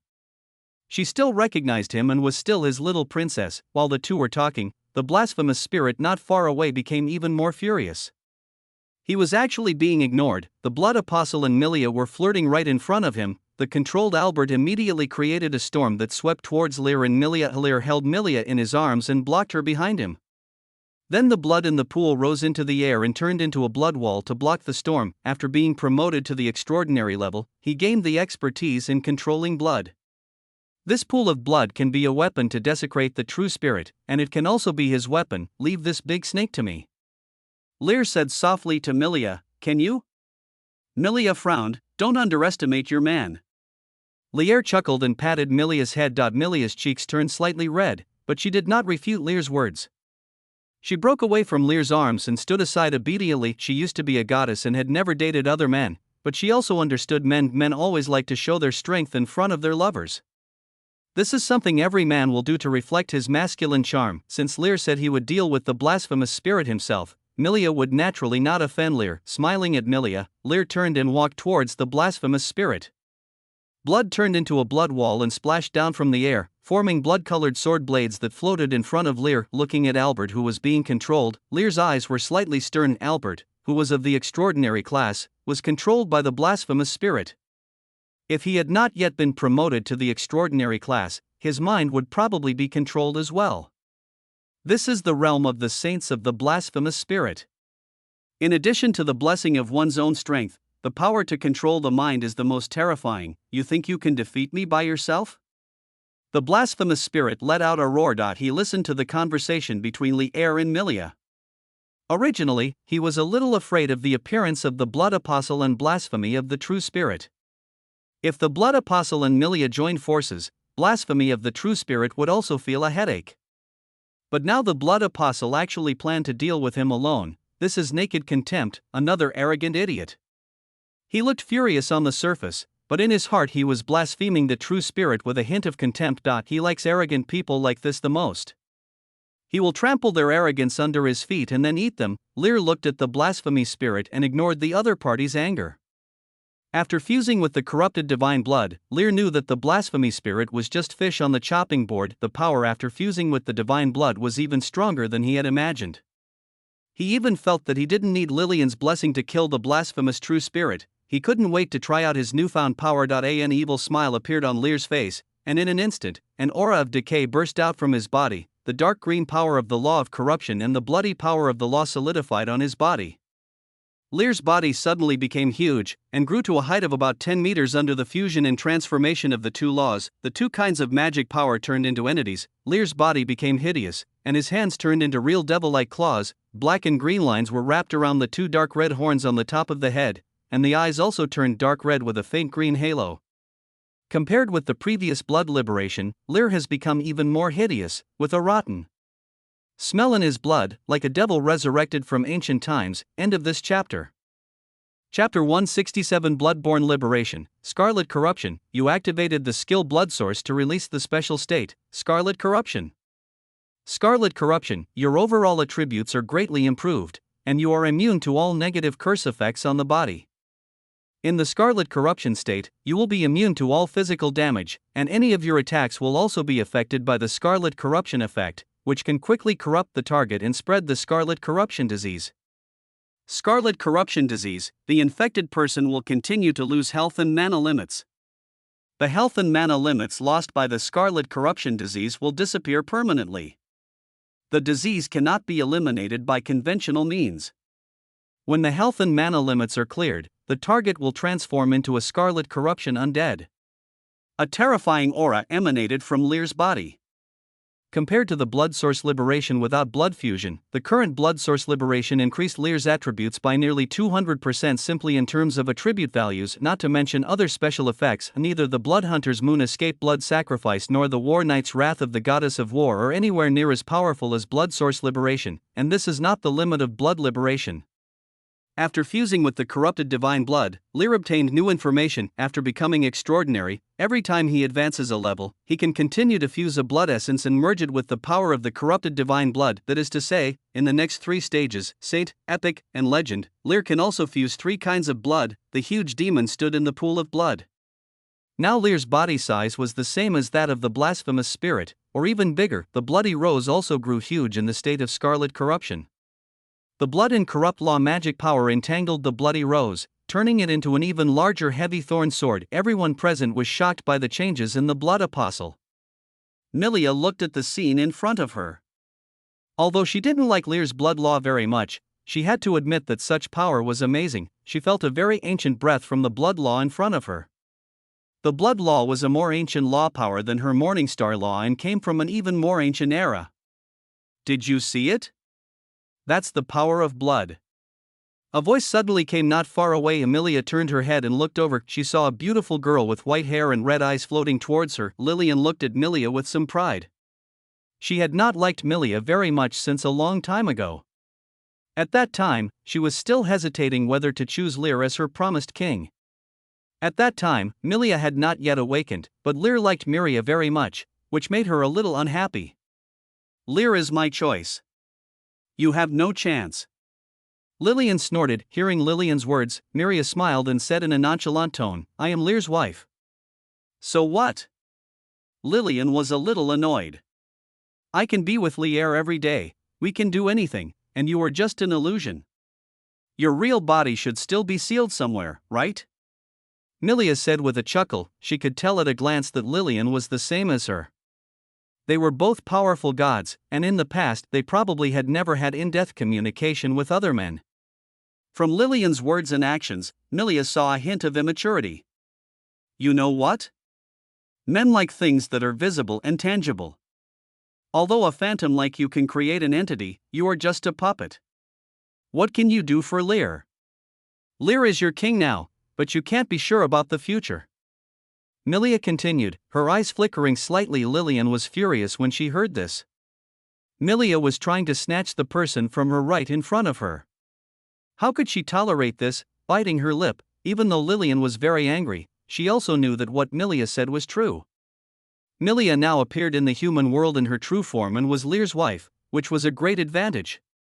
I won't give Lear to you, Lillian said firmly. Ha! Milia smiled and stopped talking to Lillian. She looked at the demon and the giant snake in the pool of blood. The blasphemous spirit has picked up the blasphemous holy sword again, and used magic power to break through the ban of the law of Morningstar. The ferocious blasphemous sword directly chopped on Lear's shoulder, but Lear didn't even try to dodge. The blasphemous sword chopped on the demon's shoulder, just like chopping on a dead body. The blasphemous spirit did not feel any power being consumed. The demon just stood there and just looked at him quietly. Lear turned his head and looked at the blasphemous holy sword on his shoulder. In the scarlet corrupt state of blood release, his body had entered the blood space and was no longer in this world. The demon in front of him was completely composed of the fusion of blood magic and corrupt magic, therefore, it is immune to all physical damage, and under the scarlet corruption, the body of this demon can be said to be a rotten corpse. Blasphemy against the law and want to devour power from a corpse? This is simply impossible. Lear shook his head. It now seemed that the corrupt law was the nemesis of the blasphemous law. The devouring and stealing power of the blasphemous law was completely ineffective against the corrupt law. How is this possible? Why can't I devour your power? The blasphemous spirit roared in disbelief. This was the first time such a situation had happened to I in the past. No matter what kind of laws it was, they could not escape his devouring and stealing. A trace of panic arose in the heart of the blasphemous true spirit.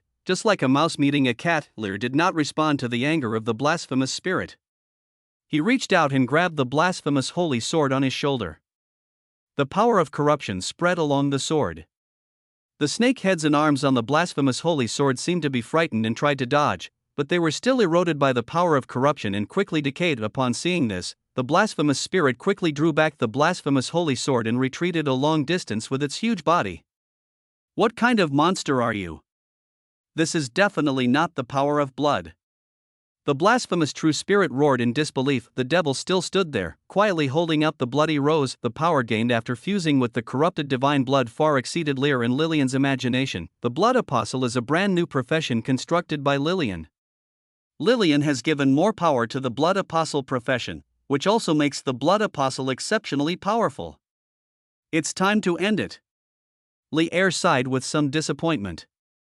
Although the blasphemous spirit in front of him had strange power, it was not very strong in actual combat.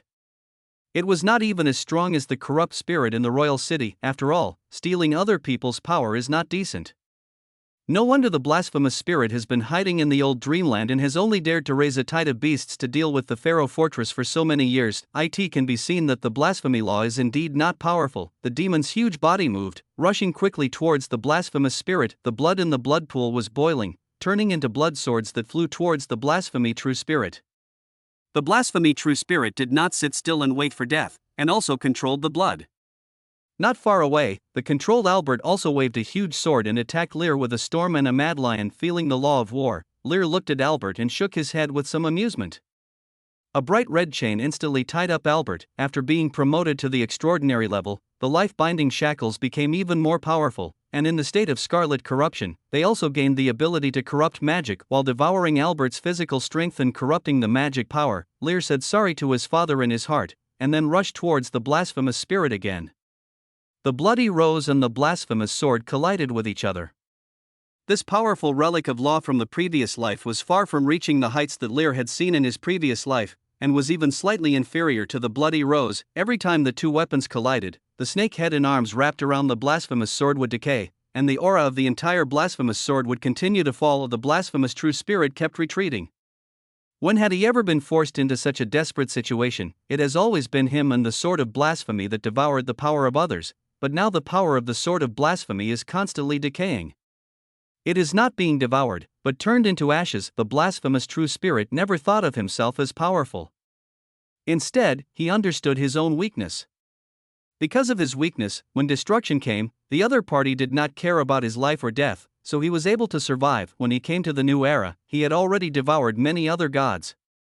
Every target he chose was carefully selected, and he would only take action after making sure that he could succeed. The origin of the blood law this time is the same. The blood law is more powerful than all the law powers he has swallowed before.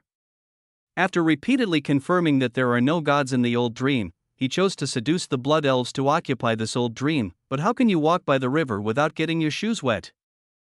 Facing the powerful blood apostle, the blasphemous true spirit's gaze became sinister. The blood around him trembled, and at the same time, flames rose up under his feet. Not just flames, the scales on his body stood up and fell off one by one, turning into sharp blades that rushed towards Lear. On the other side, his snake head opened its bloody mouth, and a thick dark green mist spread out.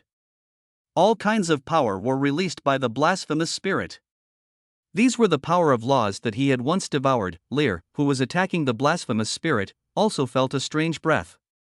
At this moment, the blasphemous spirit released several other kinds of law power. If the blasphemous spirit were to take on a human form, he should be more appropriately called a multi-law professional than Lear, but the power of these laws was too weak, so weak that Lear didn't even want to hide. The dark green poisonous fog covered the blood pool and enveloped Lear. The blasphemous spirit itself also disappeared in the poisonous fog. The huge blood demon's bright red eyes scanned the surroundings, and its mental power also spread out, but it was unable to detect the breath of blasphemous spirits. Lear showed a look of surprise.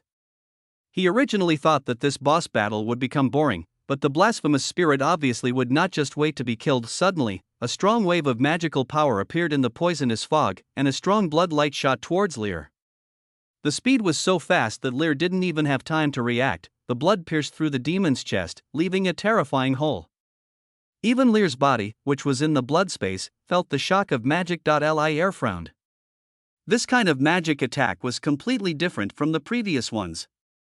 This was an attack composed entirely of blood magic. While Lear was thinking, another beam of magic light shot out and pierced through the demon's body again. In the poisonous fog, streaks of blood appeared frequently. The demon brandished a blood-red heavy sword and roared, but he saw nothing, as if he was powerless and furious. When the last ray of blood pierced through the demon's head, the light in the demon's eyes disappeared, the bloody rapier pierced into the ground, and the demon's body fell straight on the rapier. I admit that you are powerful, but I never underestimate any enemy. A deep voice sounded from the poisonous fog. The figure of the blasphemous true spirit slowly emerged. Between the eyebrows of the human face on his snake body, there was a huge diamond-shaped crystal emitting a bright red light. You are too arrogant. I have killed too many arrogant strong men. With my own strength, I may not be your opponent, but I have occupied this old dreamland a long time ago. The blasphemous true spirit said calmly, I can borrow the power of this entire old dream. As long as I am here, my magic power will be endless. It seems unnecessary to tell you these things now. The blasphemous spirit shook his head. The demon in front of him had already stopped moving. He slowly walked towards the demon's corpse, remaining vigilant as he approached. When he arrived in front of the corpse, he used his mental power to sense it. When he confirmed that there was no breath of life, the blasphemous true spirit stepped forward. He took out the blasphemous sword and pointed it at the demon's corpse. My dear baby, I will make you recover soon. The blasphemous spirit looked at the decayed holy sword with some heartache. Even as he spoke, the only remaining right eye of the dead demon suddenly lit up, and the heavy sword that had been inserted into the ground was quickly pulled out, and it ruthlessly pierced the forehead of the human face of the blasphemous spirit that was close at hand, and pierced the diamond-shaped crystal accurately. No! A cry of pain suddenly rang out. The extraordinary pain brought by the blood-red rose and the pain of the core of the dream being shattered caused the entire body of the blasphemous true spirit to twist. In the blood-colored space, Lier drank all the drops of blue secret dew in one gulp, and in an instant, a surge of magic power surged in his body. Before coming to fight against the blasphemous spirit, Amber told him about the core of dreams. With the power of scarlet corruption, it is not difficult to defeat the blasphemous spirit. The difficult part is that the blasphemous spirit has merged with the dream core. With the blessing of the dream core, the magic power of the blasphemous spirit can reach a terrifying level. Those weak forces of law also became stronger with the blessing of almost endless magic power. So Lear endured the pain of being pierced by the magic of his old friends and staged another fake death. With the help of the blue secret dewdrops, the demon's body, which was originally full of holes, was condensed again. This is not his true body. As long as he has magic power, he can regenerate continuously. I thought you should be on guard after faking your death before. The devil grabbed the head of the snake that blasphemed the true spirit and showed a hideous smile. End of this chapter. Chapter 168, Killing the Blasphemous Spirit and the Hero Template. How is this possible? The blasphemous spirit quickly retreated to the rear, and the poisonous fog around it spread again. At this moment, a storm came howling. The roar of war spread in the hall. A raging storm arose around Lear, directly blowing away the poisonous fog around him. The blasphemous spirit that had disappeared in the poisonous fog reappeared. There was a trace of panic in the snake's pupils and the human face's eyes. The blasphemous spirit tried desperately to mobilize the power of the law that it had swallowed, trying to escape, but at this moment, a loud wolf howl sounded above its head. The red wolf Amber fell from the sky, with a bright red crystal also on her forehead. She held a blood-red blade in her wolf mouth and chopped directly at the forehead of the human face that blasphemed the true spirit. The shattered dream core of the blasphemous true spirit emanated light. Lear was watching this scene not far away. Although he took advantage of the blasphemy against the true spirit and shattered the dream core, the reason why the dream core is called the dream core is because it is the product of the embodiment of the power of the old dream. The red crystal is only a carrier of the core power of dreams. The real core of dreams is difficult to touch, therefore, Lear could not snatch it away.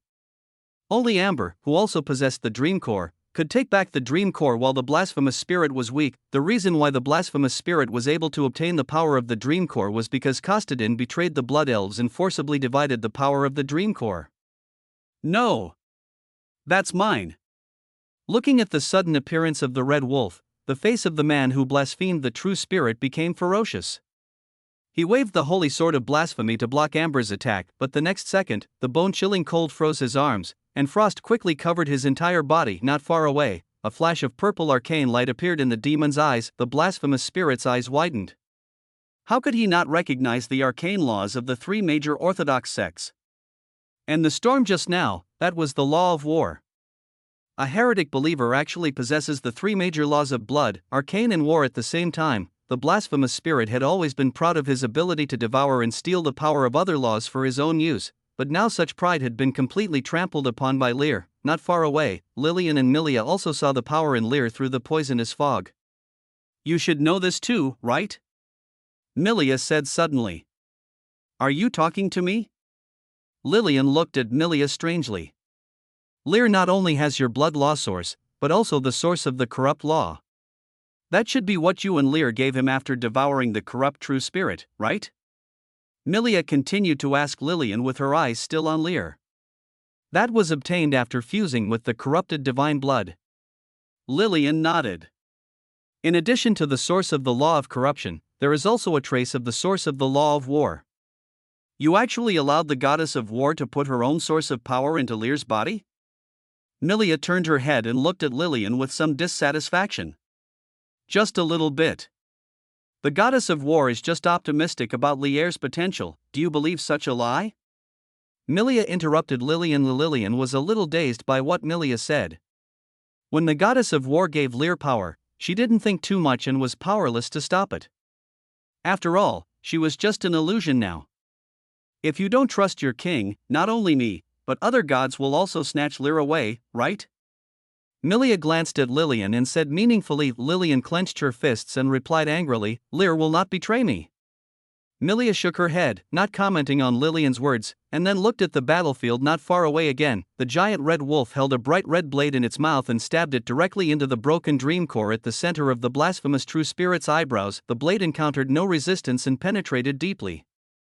The bright red halos lingering around the core of the broken dream extended towards the red wolf along the blade, and finally sank into the center of the red wolf's eyebrows. "Stop! That's mine!" The blasphemous spirit roared madly, and its body sealed in the ice trembled wildly. It didn't take long before the ice was shattered. Just when the blasphemous spirit was about to stop Red Wolf's actions, Lear moved. The heavy sword in his hand hit the blasphemous holy sword ruthlessly, and stabbed along the blade of the blasphemous holy sword towards the palm of the blasphemous spirit, directly nailing the blasphemous spirit's arm to the ground beside him. "Ah!" A scream of shock and anger rang out in the hall, and the body of the blasphemous true spirit curled up again because of the pain. Looking at this scene, Red Wolf's eyes also became a little fearful.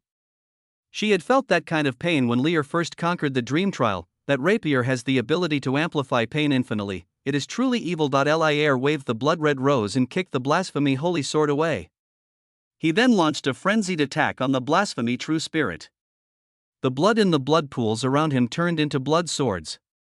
The blood-red mist spread toward the blasphemy true spirit's body, and a bright moon hung in the sky. Using almost all of his abilities, during the 60 seconds of the blue secret dewdrops, Lear generously used his magic power. The red wolf amber absorbed the power of the dream core, and looked at Lear's attack with some lingering fear. When he was at a high level, Lear could defeat her phantom in the dream trial.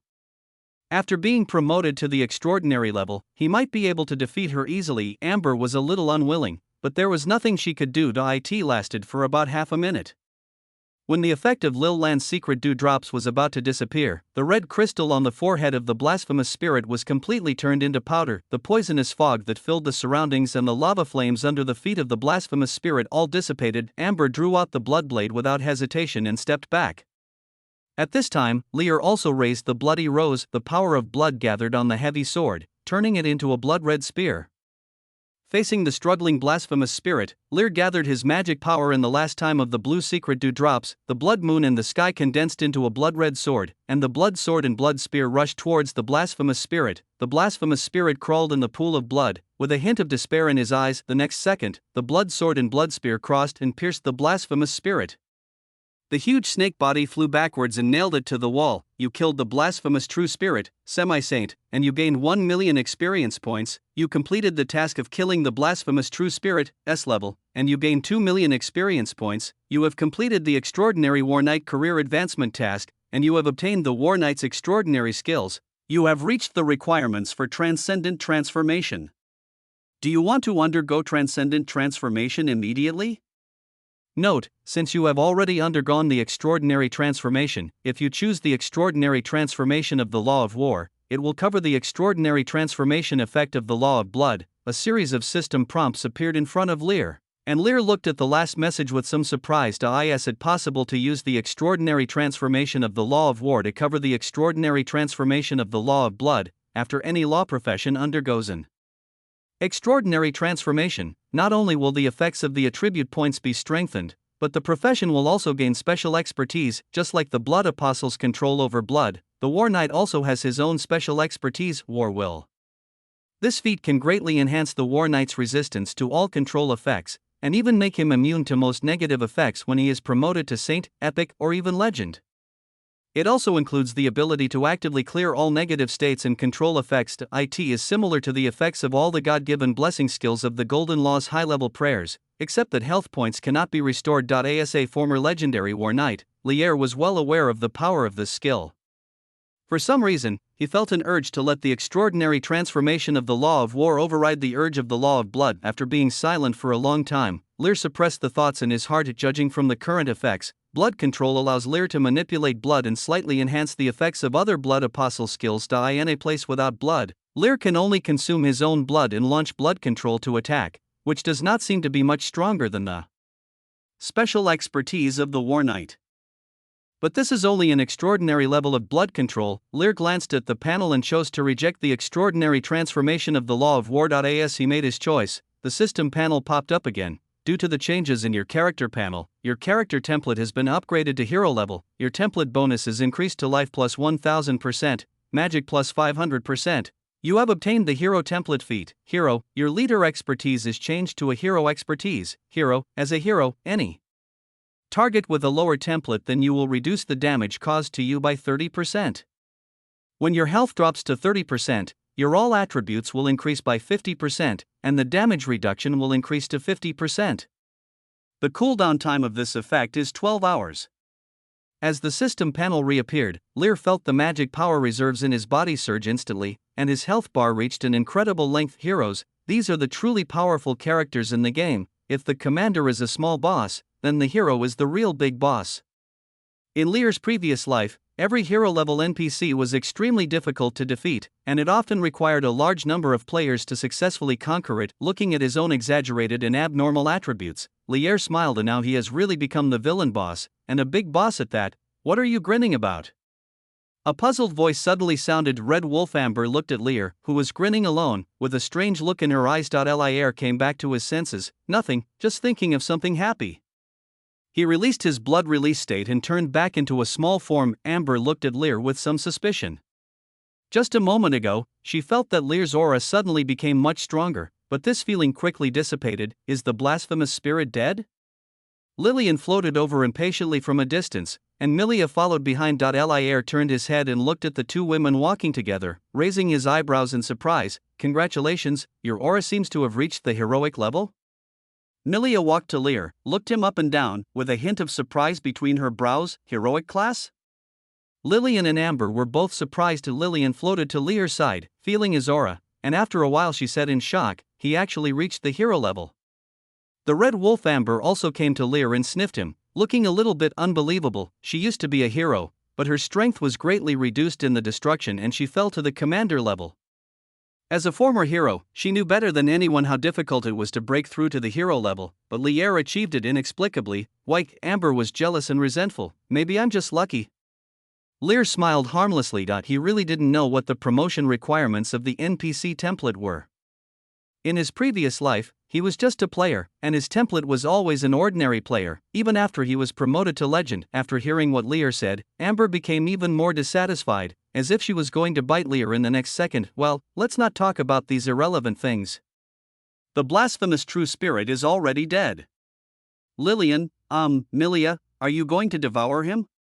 Lear changed the subject and pointed to the corpse of the blasphemous true spirit not far away. The dark and blasphemous laws mixed with the aura of other laws continued to overflow. The blasphemous spirit died, but the blasphemous law will not disappear immediately. Any law is a world law, and if no one controls it, it will return to the origin of the world. Lillian and Milia looked at the corpse of the blasphemous true spirit after hearing this. Lillian nodded happily. Of course. The origin of my blood law is also in it. As Lillian finished her words, a dim blood crystal emerged from the corpse of the blasphemous true spirit. The crystal looks very similar to the core of the previous dream, but it is not the core of the dream, but the origin of the blood law that Lillian left in the old dream. However, the origin of the blood law is now very dim, and more of the power is retained in the corpses of the blasphemous true spirits. I don't need it. My power of law is intact and I don't need these things. Milia shook her head. Humph. It has nothing to do with you. This is my old dream, and this big snake was defeated by my king. Lillian snorted, especially indicating Lear's identity. Miria glanced at Lillian, then at Lear. Lear was a little embarrassed. He always felt that there seemed to be some discord between the two goddesses. Lillian floated towards the corpse of the blasphemous spirit. After devouring the corrupt spirit, she was able to devour other powers of the laws on her own without Lear having to hold a sacrificial ceremony. On the other side, Lear looked at Albert, who was still bound by the shackles of life. This extraordinary war knight didn't help at all and just watched the battle from the side. With a wave of his hand, the chains that bound the war knight broke apart, and Albert fell into a pool of blood, barely able to stand still. He looked at the devil-like blood apostle, then at Milia. He saw everything that had just happened. The blood apostle and Miria seemed to have a close relationship, and the blood apostle actually used the power of the arcane law and the law of war. A guess came into Albert's mind. End of this chapter. Chapter 169, The Return and Recovery of the Saint. I only brought Uncle Albert in. Milia turned her head and glanced at Lear. Hearing this, Lear smiled slightly and took off the bloody mask on his head. Lear. Seeing the face under the mask, Albert took a deep breath. Even though he had thought of many identities of the Blood Apostle, he had never thought that the Blood Apostle was Lear. In the Brayfit royal city, the Blood Apostle and Lear appeared at the same time. Albert raised his head suddenly, and he remembered Lear's body swallowed by the big snake. Clone? Albert asked in surprise. Yes, father. Lear nodded. So Lear in the Pharaoh fortress is actually your clone? Albert asked again. No, that's my original body. Lear shook his head. My original body was indeed devoured by the giant snake, but the power of the blood law allowed me to be reborn in my incarnation. Albert was silent for a while. This information shocked him. His son was not only a reincarnated person, but now he had even become a heretic legal professional. War, arcane, and blood. How many secrets does Lear have that he doesn't know about? Albert had mixed feelings, but he quickly put those distracting thoughts aside. No matter what kind of power Lear has, or what secrets he has, as long as Lear is still his son and the heir of Stuart, those secrets can be ignored. You remind me of the Emperor of the Rhodes Empire, the Golden Dictator. Albert said with some emotion. He is also a reincarnated person, and he became an extraordinary professional in a very short time. The speed at which both Lear and Emperor Rhodes were promoted was so fast that Albert found it incredible. Continued, Lear raised his eyebrows when he heard this. The Emperor of the Rhodes Empire, a dictator of the Golden Law. As a believer in the Golden Law, Emperor Rhodes never obeyed the orders of the Holy See, and would not let the Golden Holy See interfere in any affairs of the Rhodes Empire. In the Rhodes Empire, believers of gold were divided into two factions, the Empire's gold and the Holy See's gold, and each side had its own leader. As a player in his previous life, Lear was impressed by Emperor Rhodes. By the way, since you are the Blood Apostle, did you really kidnap the Golden Saint? Albert suddenly thought of a question and looked at Lear with a strange look. Lear was stunned for a moment, then he scratched his head after a while, looking a little embarrassed. It seems to be true. Albert was a little helpless. His son was too bold. Thinking of what Lear did in the royal city, he even felt a little scared. Not long ago, he received news from the royal city that the mother of the Golden Saint, the former Saint Sylvia, was still there, looking for the whereabouts of her daughter. Did you bring the saint to the fortress? Albert asked again. Lear nodded awkwardly. Then be careful and don't let the news about the saint spread. Albert warned. Since the incident has already happened, it can only be concealed. Lear nodded when he heard this. While the two were talking, Lillian, not far away, had completely devoured the power of the blasphemous spirit, leaving behind only a shriveled corpse, as if all the blood had been sucked out. What a wonderful taste! Lillian licked her lips and floated in front of Lear. She sees Lear and Albert staring at her.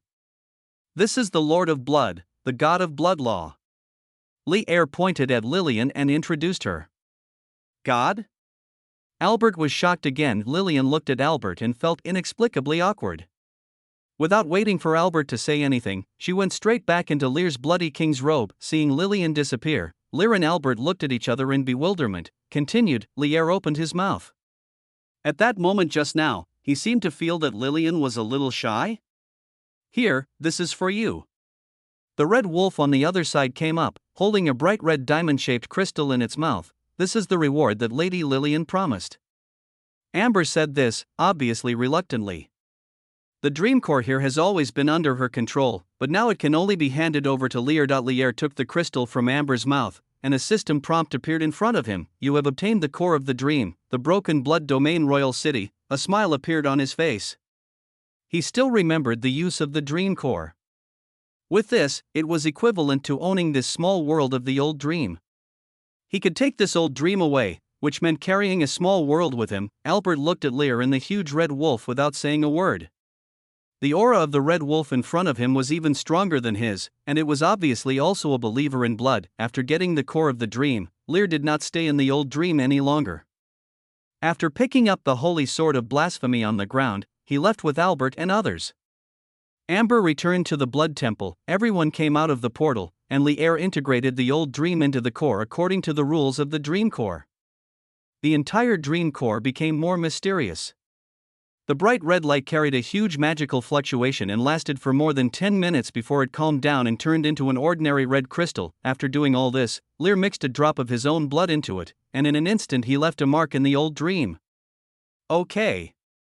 Lear nodded to Milia and Albert. Milia smiled, and Albert nodded even though he didn't know what was going on. Taking out the Morningstar scepter, Milia cast a gravity magic, and the figures of the three people floated up instantly and flew quickly upwards. In Lear's villa in Pharaoh Fortress, Ophinia and Sheila stayed in the bedroom. Both of them felt something strange. Continued, Lear hadn't come for 3 days.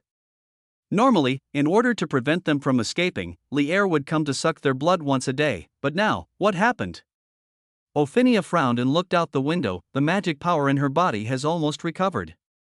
If she wants to escape, she believes that no one can stop her. Sheila on the side looked at Ophinia. Although she was also a prisoner, she had changed back to her former blood elf appearance and was now a believer of blood. Lear is the bloody king, and she is Lear's subject. It is naturally her duty to help Lear watch over the Saint of the Golden Law. The magic power in Sheila's body has almost recovered.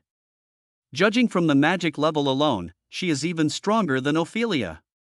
After all, she was once the blood hunter closest to the extraordinary class in the blood elf clan. Do you want to escape? Scylla's tone was a little indifferent. Although she had lived with Ophelia for many days, she still didn't like the woman in front of her. The demon hasn't come for 3 days, and our magic power has almost recovered. Don't you want to escape? Ophinia asked with a deep look. I am a believer in blood. Sheila answered firmly, making her attitude clear. Ha, I know you are a believer in blood, but that demon doesn't seem to trust you very much and even imprisoned you here. Ophinia chuckled. Sheila was silent. Although she didn't want to admit it, what Ophelia said was indeed true. Lear didn't really trust him, but this was normal. After all, she was controlled by the blasphemous spirit before. Let's go ask what happened to Lear. Ophelia stood up. You also want to know why Lear hasn't come for 3 days, right? After listening to Ophenia's words, Scylla was silent again. After a long while, she took a deep breath and said, I just want to confirm the situation of Lord Blood King. The Blood King? Ophinia raised her eyebrows and walked towards the door without saying anything else. Scylla followed behind, and the two opened the door. The powerful mental power swept across the entire villa, and soon Ophinia felt Adele's breath. She glanced at Sheila and walked directly towards Adele's position. Soon they came to the living room. Adele sat on the sofa, reading the newspaper in her hand. Her eyes were red and she looked a little haggard. Looking at this scene, Ophangina frowned. What happened? Adele, who was reading the newspaper, raised her head abruptly when she heard the voice. She was a little dazed when she saw Ophelia and Scylla appear. It took her a long time to react. She stood up in a panic. Why did you come out? Where are the chains? The chains that had bound Ophinia and Sheila had disappeared. Ophinia snorted lightly. After her magic power was restored, she and Sheila had already broken free from the chains imposed by Lear. After so many days without releasing the shackles again, the chains condensed by magic power naturally could not trap them. None of this matters, Miss Adele. We want to know where Lear is. He hasn't been here for 3 days, and our magic power has long been restored. Ophelia asked casually. When Adele heard Ophenina's question and the word Lear, she became sad again and sat down on the sofa dejectedly. Master Lear, he was eaten by a big snake. Adele sobbed softly. Hearing this, Euphangina and Sheila were stunned. Impossible. Sheila retorted directly, and her tone became a little hesitant. She knew what the big snake Adele was talking about. It was a blasphemous spirit, a god. If the Blood King was devoured by a god, then Sheila suddenly became a little panicked. If Lear was swallowed, what about the Lord of Blood? What has happened to the Blood Elves? You said Lear was eaten. What happened? Ophelia asked with a frown. Not seeing Sheila's expression, Adele didn't answer, but just sat on the sofa with lifeless eyes. With a helpless sigh, Ophelia picked up the newspaper on the table. The newspaper contained a picture of Lear being swallowed by a giant snake, as well as related news reports. The believers of the heretical law controlled the beast tide to attack the fortress. While resisting the beast tide, Lear was swallowed by the heretical snake? Ophelia read out the contents of the newspaper. After reading for a long time, she fell silent. Lear is dead? The devil who had always humiliated and molested her is dead. There was an inexplicable feeling of sadness in Ophenina's heart. Now that Lear was dead, she was relieved. She should be happy, but she couldn't be happy. The living room fell into a strange silence that lasted for a long time. Ophelia took a deep breath and said, "Now that Lear is dead, I can leave." Adele did not respond to Ophenia's words, but Sheila beside her showed a strange expression. She is a believer in blood and has an ambiguous connection with Lear, the Blood King. She clearly felt Lear's breath through the law of blood. Is Lear really dead? Euphangina didn't notice what was wrong with Scylla, and she was about to leave the villa in a bad mood. Lear died, but a big snake appeared, and then there was Hera, who was also a believer in blood, a heretic, and was spurned by gold. These things must be notified to the Golden Church as soon as possible, and I don't know what's happening to my mother. On the other side, Lear and Albert have returned to Fort Farlow with the Steward Knights. When the guards on the Arc de Triomphe saw Lear and Albert, they all showed expressions of surprise. "My lord and master Lear are back," the guard shouted. The Arc de Triomphe slowly opened, and the remaining knights gathered around, including Avian. Avian looked a little haggard. Albert did not take her with him when he went to the old dreamland. The reason was very simple. Albert didn't know if he could come back, and if he didn't, Avian would become the new Duke of Stewart, Lear.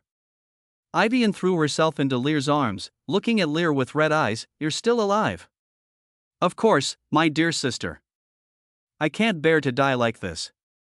Lear patted Avian on the back. Albert looked at this scene and said to the knights around him without saying anything, "Everyone, as you can see, we are back. Not only are we back, we have also killed the culprit who caused the beast tide in the rift. From now on, the fortress will no longer be invaded by beast tides." "What? There won't be another beast tide? Really?" All the knights were excited. The beast tide had always been a headache for the Pharaoh fortress, but now that it had been completely resolved, they couldn't help but feel excited. "That's right. And the one who killed that heretic snake was my son. He is also the future heir of Stuart." Albert pointed at Lear. Now Lear is the second extraordinary professional in the fortress. After hearing this, all the knights fell silent. The second extraordinary professional? They remembered that Lear had just been promoted to the high level not long ago, and now he was promoted to the extraordinary level. Avian also let go of Lear and looked at Lear's face full of shock. Feeling the confused or questioning gazes around him, Lear smiled, and a strong wave of magic power emerged from his body, spreading instantly with a strong breath of the law of war. What a powerful aura! He is truly an extraordinary professional. The knights around exclaimed, and Albert looked at this scene with satisfaction. This was the effect he wanted. Lear's prestige would definitely reach its peak in the future. Albert thought so, but Lear didn't pay attention to the atmosphere around him. He looked inside the fortress. In his perception, 2 blood marks were moving inside the fortress. End of this chapter. Chapter 170, Imprisonment of the Saint again in the public beta. Father, I have some things to take care of. You can take Milia and my sister back to the mansion first. Lear suddenly turned around and said to Albert. Albert was stunned for a moment, and Avian also raised her head in confusion, facing the gazes of the two. Lear did not explain anything, but just gave Albert a meaningful smile. Albert looked at Lear, thinking of Lear's identity as a blood apostle, and knew that what Lear was dealing with now probably could not be known to others. After a few seconds of silence, Albert nodded and said, "Then we will wait for you to come back to the mansion." "Father." Ivian was a little confused. Lear had just come back and was leaving again. She was really worried. "I'll be back for dinner later." Lear smiled at Avian. As he said that, he let go of Avian's hand and walked towards the other direction of the fortress, beside Albert. Milia looked at Lear going away without saying anything, but her expression was a little unhappy. "What are you going to do next?" Sheila walked down the street, following behind Ophelia. The two had already left the villa, and Adele did not stop them, nor was she able to stop them. "Of course we should leave the fortress as soon as possible and find a caravan to return to the royal city," Ufangina said after thinking for a moment. As she spoke, she felt something was not right. Why would I say this to a heretic? She stopped and looked at Sheila behind her. As a believer of gold, she should arrest heretics like Sheila, but considering the current situation, Ophelia had no choice but to give up. She didn't know whether Albert, the extraordinary war knight, knew that Lear had imprisoned her. Once she fought with Sheila in the fortress, it would inevitably cause a commotion, which would be difficult to explain. Moreover, Sheila's magic level was slightly higher than hers. Although Ophelia was still confident that she could defeat Sheila, she was not sure if she could stop her if Sheila wanted to escape. "What about you?" Afanina asked the same question to Sheila without leaving any trace. Sheila was silent for a moment, looked at the Stewart mansion inside the fortress, and said after a while, "I need to confirm whether Lord Blood King is really dead." "Do you think the reports in the newspaper are false?" Ophelia frowned, and she suddenly realized that she had overlooked a problem. She thought Lear was dead, but that was just what was in the newspaper Adele bought, and she didn't know the truth. Afanina turned her head and glanced at the downtown area of the fortress. The residents around were still living their normal lives, and there were also some patrolling soldiers. This was very wrong. Once in the Rhodes Empire, Afanina saw a Grand Duke die. At that time, many places in the imperial city of the empire were decorated with funeral furnishings. Lear is Albert's son and Stuart's heir. If Lear is really dead, the atmosphere in Faroese fortress should not be so normal. Even if the citizens have no reaction, the knights should mourn Lear's death. Maybe Lear is not dead. An idea came to Afanina's mind. When this idea came into her mind, Afanina's mood became inexplicably excited, without even realizing it. On the other side, Scylla ignored the dazed Ophelia and walked towards the Stewart mansion alone. By the time Ufangina reacted, Scylla had already walked away, and after hesitating for a few seconds, Ufangina carefully followed Scylla in the direction of Stuart's mansion. As the two walked one after the other and approached the Stewart mansion, Ophelia felt even more that something was wrong. The place we were in before was remote, so it was normal that we couldn't see any funeral decorations, but now we are close to Stewart mansion, and there is still nothing. "What are you doing?" Just as Sheila and Afanina were about to arrive at Stewart mansion, a voice suddenly sounded in the ears of the two women. The former instantly became a little flustered, while the latter showed a happy expression. "Ah!" Afanina exclaimed and turned her head quickly. Lear stood on the other side in a somewhat strange manner. He was moving towards the blood marks on Ophelia and Sheila, but found that the two of them actually came to him on their own. Looking at the two women with different expressions, Lear narrowed his eyes, and his gaze finally fell on Ophelia. "Your Highness, I remember I said before that if you want to escape, you will be punished if I catch you." "Lear, you are still alive?" Ophelia said stutteringly. Hearing this, Lear raised his eyebrows and quickly understood the situation. "What news did you see?" Many people saw him being swallowed by the giant snake, and there were always some bold newspapers that would write reports that were not conducive to the peace of the fortress, just like what he had done in the royal city of Brafel. Afanina opened her mouth, not knowing how to answer.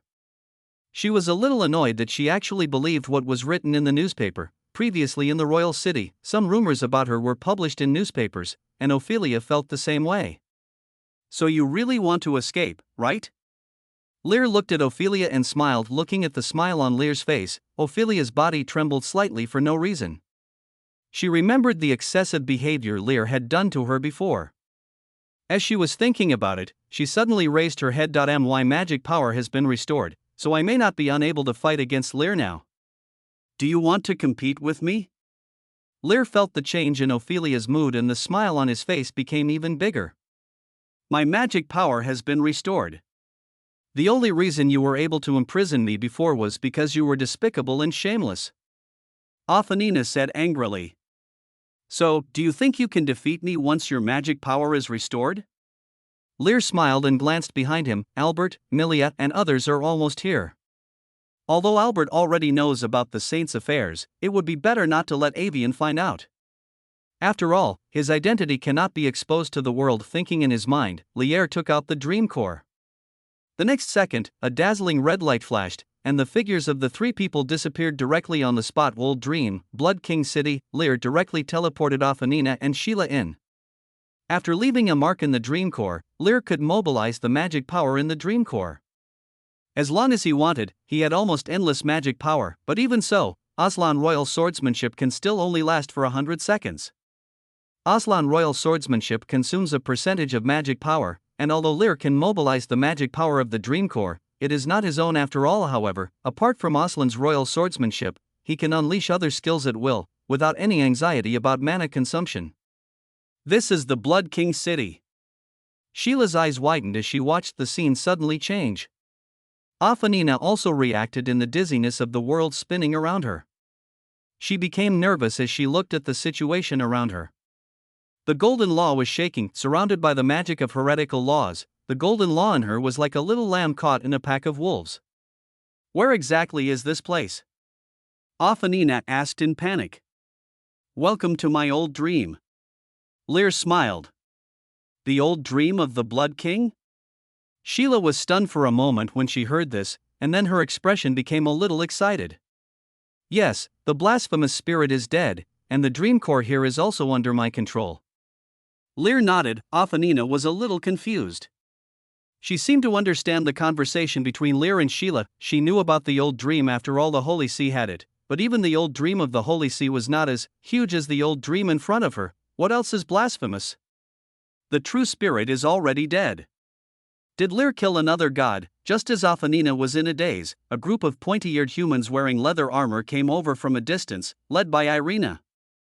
Your Majesty! When Irina saw Lear, she ran over in surprise. She came to Lear and was about to say something when she saw Sheila beside her. Sister! Irene's eyes widened, and she rushed towards Irene, burying herself in Sheila's arms. Sister, I thought you had already, Irina sobbed, hugging Sheila as if she wanted to merge her body into hers. Irina, Sheila's eyes also turned red. She didn't expect that she could come back alive. Looking at the affectionate look of the two sisters, Lear smiled and did not disturb them. Instead, he looked at Ophelia, then summoned the life-binding shackles and directly wrapped up Ophelia. Ophanina was startled and just wanted to mobilize her magic power to break free, but she found that no matter how she used magic, it was of no use. Her expression became more and more flustered, with a hint of disbelief in her eyes. You actually became a transcendent? Yes, so you can't escape. Why don't you just be my personal priest? Lear walked to the bound Ophelia and bit her neck before Ophelia could continue speaking. After a brief sting, a familiar feeling of numbness spread from the neck to the whole body. Ophelia's struggling body instantly softened and she fell weakly into Lear's arms. In just a moment, Lear devoured Ophelia's magic. This is a punishment.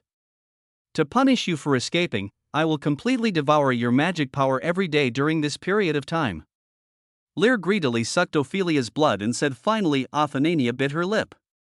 She had no strength left in her body and could only let Lear do whatever he wanted to her. When the two of them were hugging each other, a voice sounded at an inopportune time. What are you doing? A huge red wolf suddenly appeared on the ruins of a building nearby, watching Lear and Ophelia's actions with a hint of inexplicable meaning in its eyes. Xiaohong. I told you not to call me Xiaohong. Only Lady Lillian can call me that. Amber roared, this woman will stay in the old dream for the time being. Please help take care of her. Lear said to himself without paying attention to Amber's anger. What's wrong? Is this your little lover? Amber looked at the blushing Ophelia. She remembered that Lear had a fiancé, the god of the law of the morning star, not the girl in front of her. She is the saint of the golden rule. Lear said with a smile, what? Amber was stunned. They are the ones favored by the goddess of the golden law. The golden rule? Is that the golden rule that excludes the power of other laws?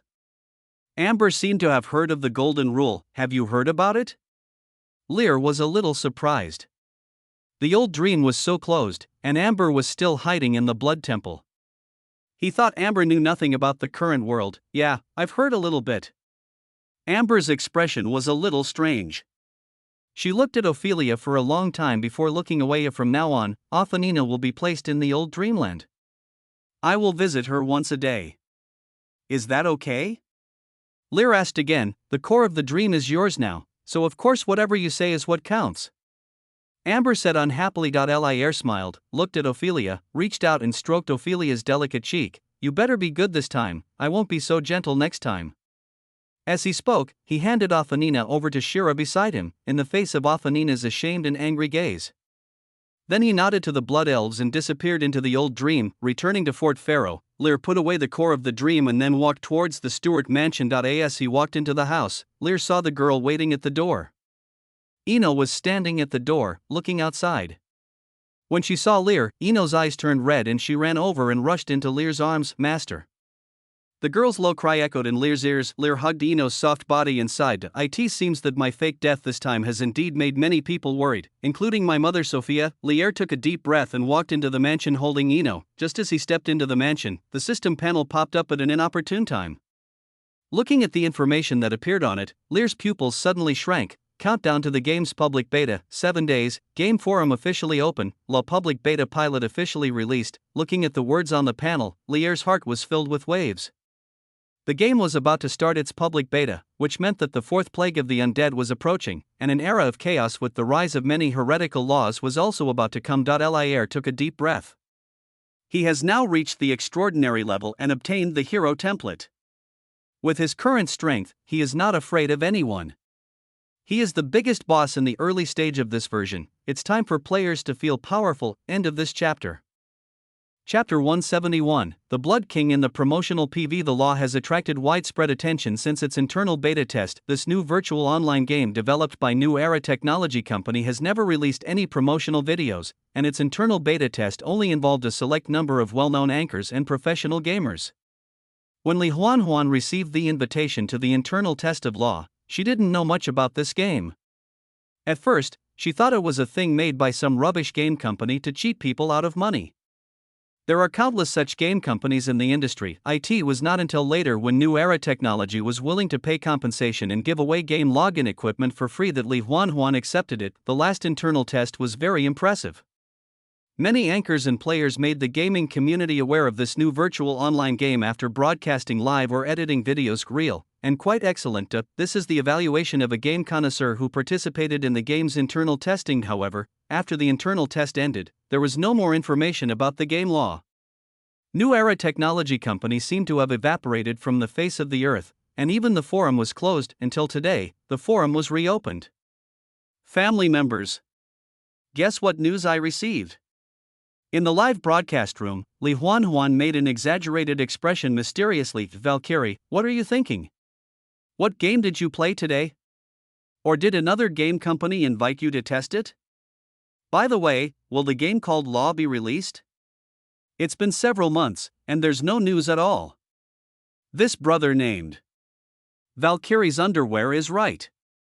Li Huanhuan looked at the name of the barrage ID and said with a black face. As Li Huanhuan read out the ID, a series of barrages appeared on the screen. Li Huanhuan was a little helpless, but she still wanted to talk about today's topic. Just like what the underwear brother said, I received a notice from New Era Technology Company that Law will be publicly tested in 7 days. Now the official forum has been reopened. Families can place orders on the forum to pre-order gaming equipment. Li Huanhuan finished speaking the notice she had just received in one breath. As soon as she finished speaking, the barrage of comments in the live broadcast room froze for a moment, but soon started rolling again. Law? The law that I know? Damn it, it's finally coming. I thought the company had run away. I checked and found that the forum is now open for login, and there is also a promotional PV for the public beta. Looking at the scrolling barrage in the live broadcast room, Li Huanhuan smiled. Before there was no news from Law, she was worried that there might be a problem with the company's development funding chain, so she sent an email to New Era Technology Company. Now I finally got a reply. Family, let's take a look at the game's promotional PV together. Li Huanhuan excitedly opened the game forum and clicked on the video directly. At the same time, a large number of anchors, professional players and game companies logged into the official forum of Law. In Stewart Mansion, Lear sat on a chair. After enduring the triple torture from Sophia, Milia, and Eno, he finally calmed the three women down. Finally, he opened the forum with a helpless look on his face and directly saw the trailer of Law at the top of the video opens on a desolate world, with thick gray-black fog covering the sky and corpses and ruins everywhere. This is a destroyed world, a deep female voice sounded, accompanied by desperate background music, and a feeling of the end of the world emerged in the hearts of all the audience. All gods are dead. The female voice spoke again, and in the darkness, figures fell one after another.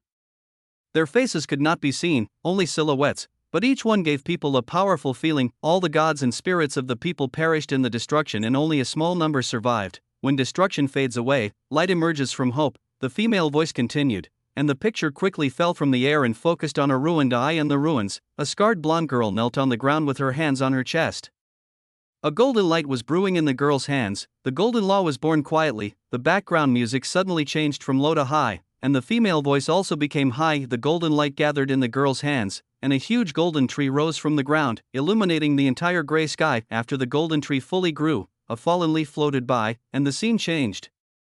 The world became bright, and countless warriors were fighting desperately on a vast plain. The laws of war also arrived as expected. As the woman's voice continued to narrate, the scene changed again. A mysterious tower stood in the city, and a dark purple light shield spread from the top of the tower, covering the entire city. Figures in long robes were walking in the tower. In the room at the top, a young girl was gazing into the distance with her long flowing dark purple hair. Her profile alone was enough to make people's hearts beat faster. In the realm of wisdom, the arcane is rising, the female voice continued, but her tone gradually became lower. The new god gave the world hope, but the old god will also awaken. The background music became urgent, the viewing angle suddenly rose, and after a series of clouds and mists passed by, a vast world appeared in the video, the place where the stars fell. The female voice read out the name of this land. Lir quietly looked at the promotional video in front of him. So far, it was no different from what he had seen in his previous life, but the next scene made him stunned. A terrifying figure appeared in the picture. It was the spirit of corruption. On the other side, in Li Huanhuan's live broadcast room, the barrage of comments began to scroll, and Li Huanhuan also became a little excited. She saw herself in the video, although in a state of undead, but that was an official promotional video. Family. I'm on TV. Li Huanhuan screamed excitedly. Becoming undead cannon fodder counts as being on TV? Don't tell me, even though the Valkyrie has become a ghost, I think I can do it. The barrage of comments kept scrolling, but Li Huanhuan ignored them and stared at the screen. On the screen, the Blood Apostle and a group of golden believers defeated the corrupted spirit. The picture was not complete, just some clips of the scenes at that time, but it still made the audience excited. Lir was also stunned when he saw this scene. This was completely different from the promotional video in his previous life. The promotional video of his previous life had the scene of his sacrifice ceremony, although his face was not seen. Instead of the current scene of him fighting against the corrupt spirit, the heretics of the old gods that were conquered, the video continued, and the female voice continued to narrate. When the corrupt true spirit was devoured, the scene changed and came to a place that looked like an underground tomb. In the picture, two figures were running for their lives, with a huge iron ball behind them. Looking at the two people, Lir showed a weird expression. These two people turned out to be the treasure hunters he met in the underground tomb of the royal city before. Jim and Aina. He had forgotten about them since leaving the royal city, but he didn't expect to see them in the promotional PV. The ruins of the old gods hide ancient relics. As the female voice continued, various strange ruins and tomb monsters flashed by one, and the figure of Aina, the treasure hunter, was almost always in the picture, and the resurrected old god sect. The female voice spoke again, the music became passionate, and this time the scene turned into the battlefield of Fort Pharaoh. It was at that moment of the beast tide that Lir's face appeared in the crowd, and on the battlefield, Lir killed everyone. Arcana and war, Lir danced in the storm, and his graceful figure was engraved in everyone's eyes. Isn't this the heir to the Duke? This is so cool? Storm swordsman? Don't talk nonsense, he is a mage. A viewer who has watched Li Huanhuan's internal test video made a comment, "You call this a mage?" I remember this NPC seemed to be a dual law professional, who could use both the abilities of a mage and a warrior. There was a lot of discussion below the video, and there was a hint of surprise in Li Huanhuan's eyes. It has to be said that Lir, the NPC, is the best in terms of appearance, temperament, strength and status. but Li Huanhuan still shook his head. The image of the blood apostle just now appeared in her mind, and she still liked it that way. While the audience was extremely excited, Lear had already killed the red snake man. At the last moment, the sword of blasphemy floated in the air and transformed into a giant snake that swallowed Lear in one gulp. Looking at this scene, Li Huanhuan's eyes widened instantly. The son of the Duke, even the one chosen by the gods, died just like that. Li Huanhuan was a little bit unbelievable, but the next second, the scene changed again. A girl had red eyes and countless stars fell from the sky. The scene was very spectacular. Who is this NPC? Isn't he so pretty? Wife. I declare that this is my wife. The scene of Lear's death was diluted by the appearance of Milia, and almost all male players were attracted by Milia, who doesn't love beautiful women. The big snake fled in panic under Milia's attack. The screen went dark again, the background music became a little weird, and a pool of blood appeared in everyone's sight. A terrifying and ferocious giant snake sat in the center of the blood pool, and standing opposite it was the blood apostle. Neither of them looked humanoid, but unlike the giant snake, everyone felt a hint of noble and elegant temperament in the blood apostle, which formed a sharp contrast with the terrifying and savage giant snake. The two sides confronted each other for a few seconds. Under the gaze of the players, the power of corruption and blood condensed in the blood apostle, and finally transformed into a huge demon, domineering and majestic, blood king and blasphemous spirit. Is this also a boss in the game? So cool. Fuck, can players do this transformation? The barrage of comments started to roll wildly, and Li Huanhuan stared at the Blood King who had transformed into a demon. With a gleam in his eyes, she licked her lips, wishing she could enter the game right away. The death of Lier just now had been forgotten by her. The Blood Apostle. No, the Blood King was her favorite now. The battle between the demon and the giant snake was extremely fierce, but the demon had the upper hand all the time. However, the next second, poisonous fog rose, the giant snake disappeared, and the demon was wounded by the bright red beam of light. Li Huanhuan watched the scene nervously, and his worry about the Blood Apostle was revealed without any concealment when the Blood Apostle finally grabbed the snake's head and stabbed the rapier in his hand into the center of the snake's eyebrows. An excited smile appeared on Li Huanhuan's face. Family members, did you see that? This is the boss I follow. Li Huanhuan shouted somewhat complacently. The audience in the barrage was shocked by the battle between the devil and the snake. If players can really experience such a battle in the game, then this game will undoubtedly become a great game. The struggle between the old gods and the new gods is unfolding, and you, how will you choose? At the end of the video, a light female voice sounded again, the picture slowly dimmed, and the title of the game appeared. The Law. Two large characters appeared in the center of the screen. After watching the game trailer, Li Huanhuan took a deep breath. Although she had been full of confidence in this game during the previous internal test, she was even more shocked after seeing this video. Now, the previous corrupt spirit seemed to be just a minor character, and the real main theme of the game was about to unfold, which was the struggle between gods, new gods, and old gods, and even different old gods would fight each other. Blood must be a powerful sect of the old gods, and she has joined Blood sect. In Stuart Mansion, Lear looked at the black video with a strange expression. This game trailer looked strange no matter how he looked at it, except for the world background that appears at the beginning. Almost all the subsequent scenes are related to him.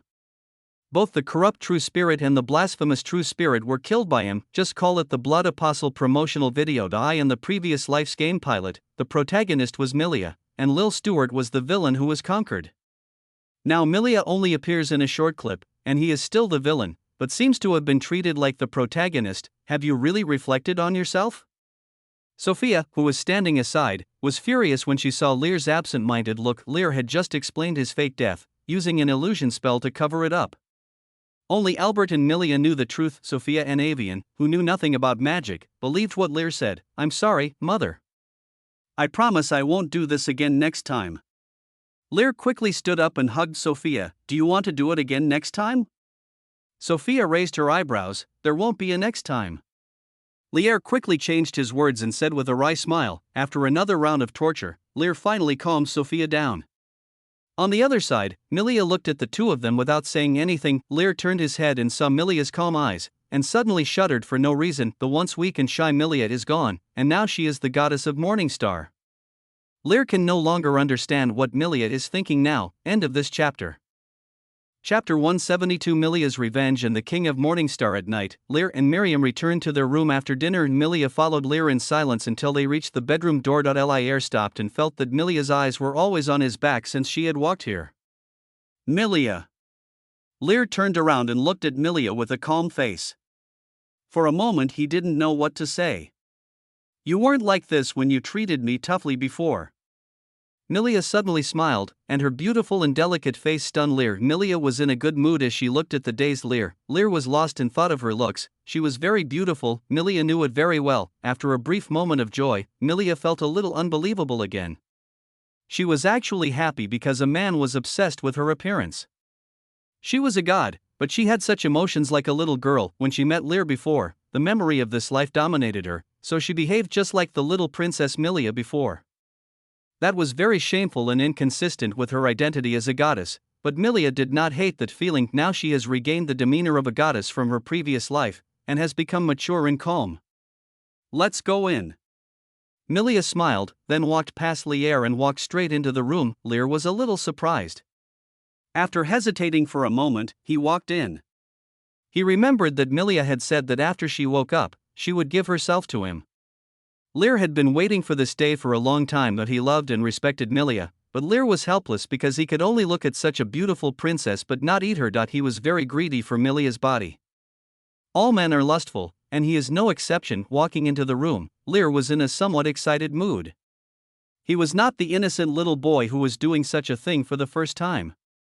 He had already experienced such a feeling with Eiko and Adele, but he was still very excited now. But the excitement disappeared when he entered the room. Milia held the Morningstar scepter and looked at Lear with a smile. The next second, Lear felt that all the strength in his body disappeared. Chinching sealing technique. Milia actually blocked his power directly. Lear was stunned for a moment, and the next second, the twinkling starlight turned into chains and bound Lear. Using magic power to transform into chains is a very practical ability. This is a power I created with inspiration from your blood shackles. It's great, right? Milia looked at Lear, who was sitting on the ground, looking down at him, as if she had become the real goddess of the Morningstar. Milia, you. Lear came back to his senses and his eyes became deep. Do you want to know why I sealed your power and tied you up? Milia interrupted Lear. Lear was silent, waiting for Milia's explanation. Of course, that's because I'm angry. Milia looked at Lear and said angry words, but with a smile on her face. I actually fell in love with you. You treated me so rudely and did whatever you wanted to me, but I actually fell in love with you. Milia's tone was a little ambiguous, and Lear's expression became a little heavy. When considering awakening Milia, Lear also considered this question: if Milia recovered the memory of the Morningstar goddess, would she still maintain her previous attitude towards him? Now it seems that the situation is not good. Lear took a deep breath and said, so what do you want to do? Lady Goddess Chinching. Of course it's revenge on you. Milia said without any hesitation. How are you going to take revenge on me? A drop of cold sweat rolled down Lear's forehead. Hearing this, Milia did not answer immediately, but her cheeks turned red, and the room fell into an eerie silence inexplicably. Then she hesitated for a long time. Milia put down the Morningstar scepter and walked to Lear. I've said before that when I awaken, I can give myself completely to you. Milia suddenly said. You have always been the one who treated me recklessly. Now it's my turn to treat you recklessly. The girl said with rosy cheeks, which shocked Lear. The moonlight from outside the window shone in, making Milia's face even more beautiful. Milia no longer hesitated and unbuttoned Lear's shirt on his chest. Feeling Milia's movements, Lear felt a little overwhelmed for the first time. Is this what Milia meant by revenge? Following Milia's actions, Lear felt more and more amused. He thought that Milia, who had become the goddess of the Morningstar, was going to settle accounts with him, but now the situation was like this. Even if he is passive, Lear is a man. You used to like biting my neck and sucking my blood. Milia bit Lear's neck and spoke vaguely, feeling the fragrant scent of the girl and the numbing feeling on his neck. Lear just wanted to say that if this was revenge, please give me more. As time went by, the battlefield moved from the ground to the bed, and Lear was bound, in pain and joy. In a dark space, a white-haired girl was trapped in a red crystal lily and opened her eyes slightly, feeling a little strange. She had left a trace of her soul phantom in the Blood King's robe to facilitate communication with Lear, but now she suddenly could not feel Lear's breath. It was as if something was blocking her perception of Lear. Lillian frowned. This was the first time she had encountered such a situation. Was there any danger? After thinking for a while, Lillian mobilized her own strength, and the huge red crystal lit up. The battle in the darkroom gradually subsided, and Lear felt the warmth in his arms. Milia's movements were unfamiliar, and Lear could only passively endure it, but this feeling made Lear even more excited. Who would have thought that Milia, the goddess of the morning star, would have such a bold side? Looking at the girl in his arms, Lear was about to say something when a deafening voice rang out. "What are you doing?" Lillian floated in the room, looking at the two people in front of her, and shouted loudly in shame and anger. Lear and Milia both turned their heads and looked at Lillian, who suddenly appeared. Lear was stunned, and then he felt like he was caught in bed. Emilia seemed much calmer. She put her arms around Lear's neck and said calmly, "We are husband and wife, so of course we should do what husband and wife should do. But you, breaking into someone else's house late at night, don't you think it's rude?" Milia was not too surprised by Lillian's appearance. When she sealed Lear's power, she also sealed Lillian's soul perception hidden in the Blood King's robe. It was natural that Lillian's main body would sense it, but I didn't expect that Lillian would actually appear so late. It seemed that the Lord of Blood Origin really cared about Lear, but she had done what she should do, and now Lear belonged to her, or rather, she is the king. You have gained the love of the Morningstar goddess, and your affinity with the Morningstar law has increased to 90%. Your affinity with the law of the Morningstar has reached 90%. You gain intelligence plus 21, mysticism plus 49. Since you have not completed the attribute limit breaking task, the mysterious attribute is limited to 99. You have obtained the information of the Qinqing law profession, astrologer. You can awaken the Qinqing law affinity for others and transfer them to the Qinqing law profession. You can consume skill source crystals to learn Qinqing law profession skills. You have obtained 10% of the Morningstar law essence. The current Morningstar law essence is 10%. You have obtained the title Morningstar King. Title, King of Morningstar. Introduction, each god can only have one king. The king is the spokesperson of the god and the sustenance of the god. This is an eternal oath that cannot be betrayed. You have the favor of the goddess of Qinqing and are the king of Qinqing. The system prompt sound popped up in front of Lear's eyes frantically, and in an instant, Lear felt that his mind became clear. This is the bonus effect brought by increased intelligence. Feeling the changes in his body, Lear looked at his attribute column. 5613199459817999. Lear took a deep breath. This incredible attribute made Lear speechless. As a war knight, perhaps he lacked strength and agility, and was inferior to other extraordinary professionals. But with Aslan royal swordsmanship, Lear could transform his physical attributes, which made up for it, and his intelligence and mysterious attributes are even more amazing. Even the mysterious professions of the saint level in his previous life would not have higher mysterious attributes than him, and he has 33 free attribute points. What happened to Lear could not be hidden from Lillian's perception. She could feel that her king was branded by another force. Lillian gritted her teeth, a feeling of betrayal welling up in her heart. You betrayed me? Lillian's eyes were red and crystal tears were gathering in them. Lear remained silent. He didn't know what had happened, nor was he very clear about what Milia had done to him, but the title of Blood King did not disappear from the character panel. Hey, don't say such harsh words. Lear was originally my husband, and it is natural for him to be my king now. I took back what belongs to me. Milia raised her head and looked at Lillian sharply. She sensed that Lear was in some embarrassment. She had thought it would be a good idea to let Lear become her king from the beginning. Even though Lear had been beaten to the throne, she was never afraid of competition, not to mention that Lillian only had one soul phantom. Lillian looked at Milia on the bed with dangerous eyes, and the two goddesses immediately confronted each other. At this moment, Lear suddenly said seriously, I have not betrayed you. Lillian and Milia, who were in a tense atmosphere, were both stunned and looked at Lear at the same time. Being stared at by the two goddesses, Lear remained calm. I didn't betray you, Lillian. I am still your Blood King. Lear. Milia was a little anxious, but Lear put his hand on Milia's lips to stop her from speaking. I am Lillian's Blood King, and also your Star King. You said that every god can only have one king, but you didn't say that a person can only be the king of one god. Lear said as a matter of course. After seeing that the title of Blood King and the power of blood law had not disappeared, Lear realized why he had to make a choice. Of course he wants them all. After listening to Lear's words, Lillian and Milia were stunned. The former quickly sensed the power in Lear's body, and his expression eased a lot when he realized that the contract between him and Lear had not disappeared. Milia also narrowed her eyes. She also felt Lear's situation and felt it was a little incredible that in her knowledge system, God can only have one king, and the king can only have one God, but this common sense was destroyed by Lear. Moreover, Lear not only possesses the king's contract with Lillian, but also has affinities with multiple law spirits. Could Lear be the king of multiple gods at the same time? Milia thought about it, and soon her eyes became dangerous. Lear was hers, and she didn't want to share it with other gods. Feeling Milia's gaze, Lear wanted to reach out and pat Milia's little head, but just as he was about to do it, he found that he was still tied up. You want to be the king of both me and this woman at the same time? Milia stared into Lear's eyes. Anyone could see the displeasure in Milia's eyes. Lear did not avoid Milia's gaze and nodded seriously. Milia, I don't know what the contract with the king of your gods is like.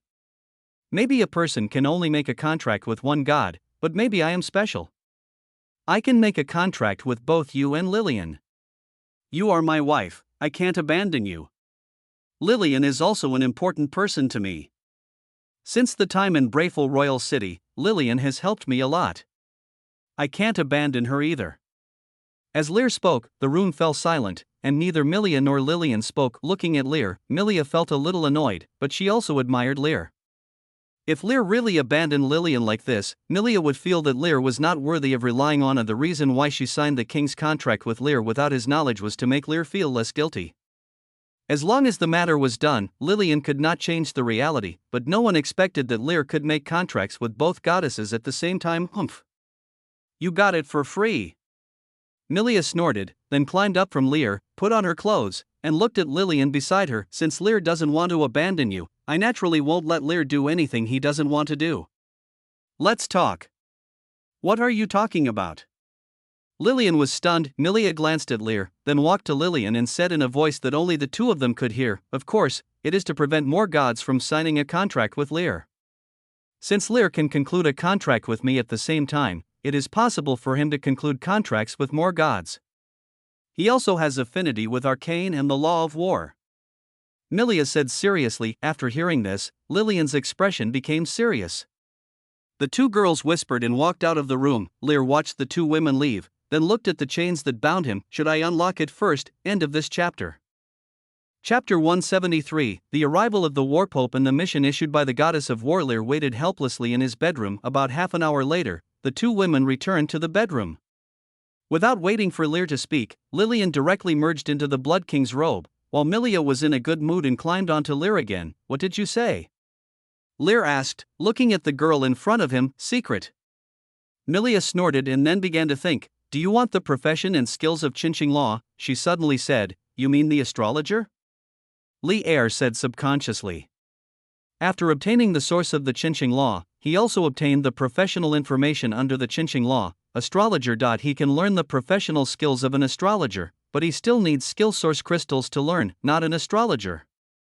Milia shook her head. When she was talking with Lillian just now, she learned that Lear's current blood apostle was a profession that Lillian specially constructed for the chosen king, so all abilities far exceeded those of ordinary law professions. As Lear's bedmate, she naturally could not be outdone by Lillian. It is not difficult for Milia to create a profession, but it still takes time to create a profession with heart, so she plans to start with skills first. I plan to create a new profession especially for you, exclusively for my King of Morningstar. Milia said with a smile, her eyes full of love. Create a new profession? Lear was stunned. Yes, just like your blood apostle. Milia nodded, but creating a new profession is quite troublesome. I will start with creating skills. So I will have a fourth profession in addition to blood apostle, war knight and mage in the future? Lear was a little surprised. Yes. Milia nodded. Can it be done? Lear asked, Don't underestimate me. I am a god after all. Milia glared at Lear unhappily. I don't underestimate you. Lear smiled awkwardly. It's settled then. Milia nodded seriously. Of course, it would be my honor if my princess was willing to create a career for me. Lear agreed. Hearing the words my princess, Milia's face turned a little red. When she was a goddess, there were countless men who flattered her, but no one could make her feel so happy. I'll start tomorrow. Milia put her head on Lear's chest. The room fell into silence. Milia did not speak again. Lear felt the softness on his body. After a long while, he could not help but say, "My princess, can you untie the chains for me now?" After hearing this, Milia reacted, raised her head and looked at Lear, then snorted, "No. This is a punishment. You are my toy tonight."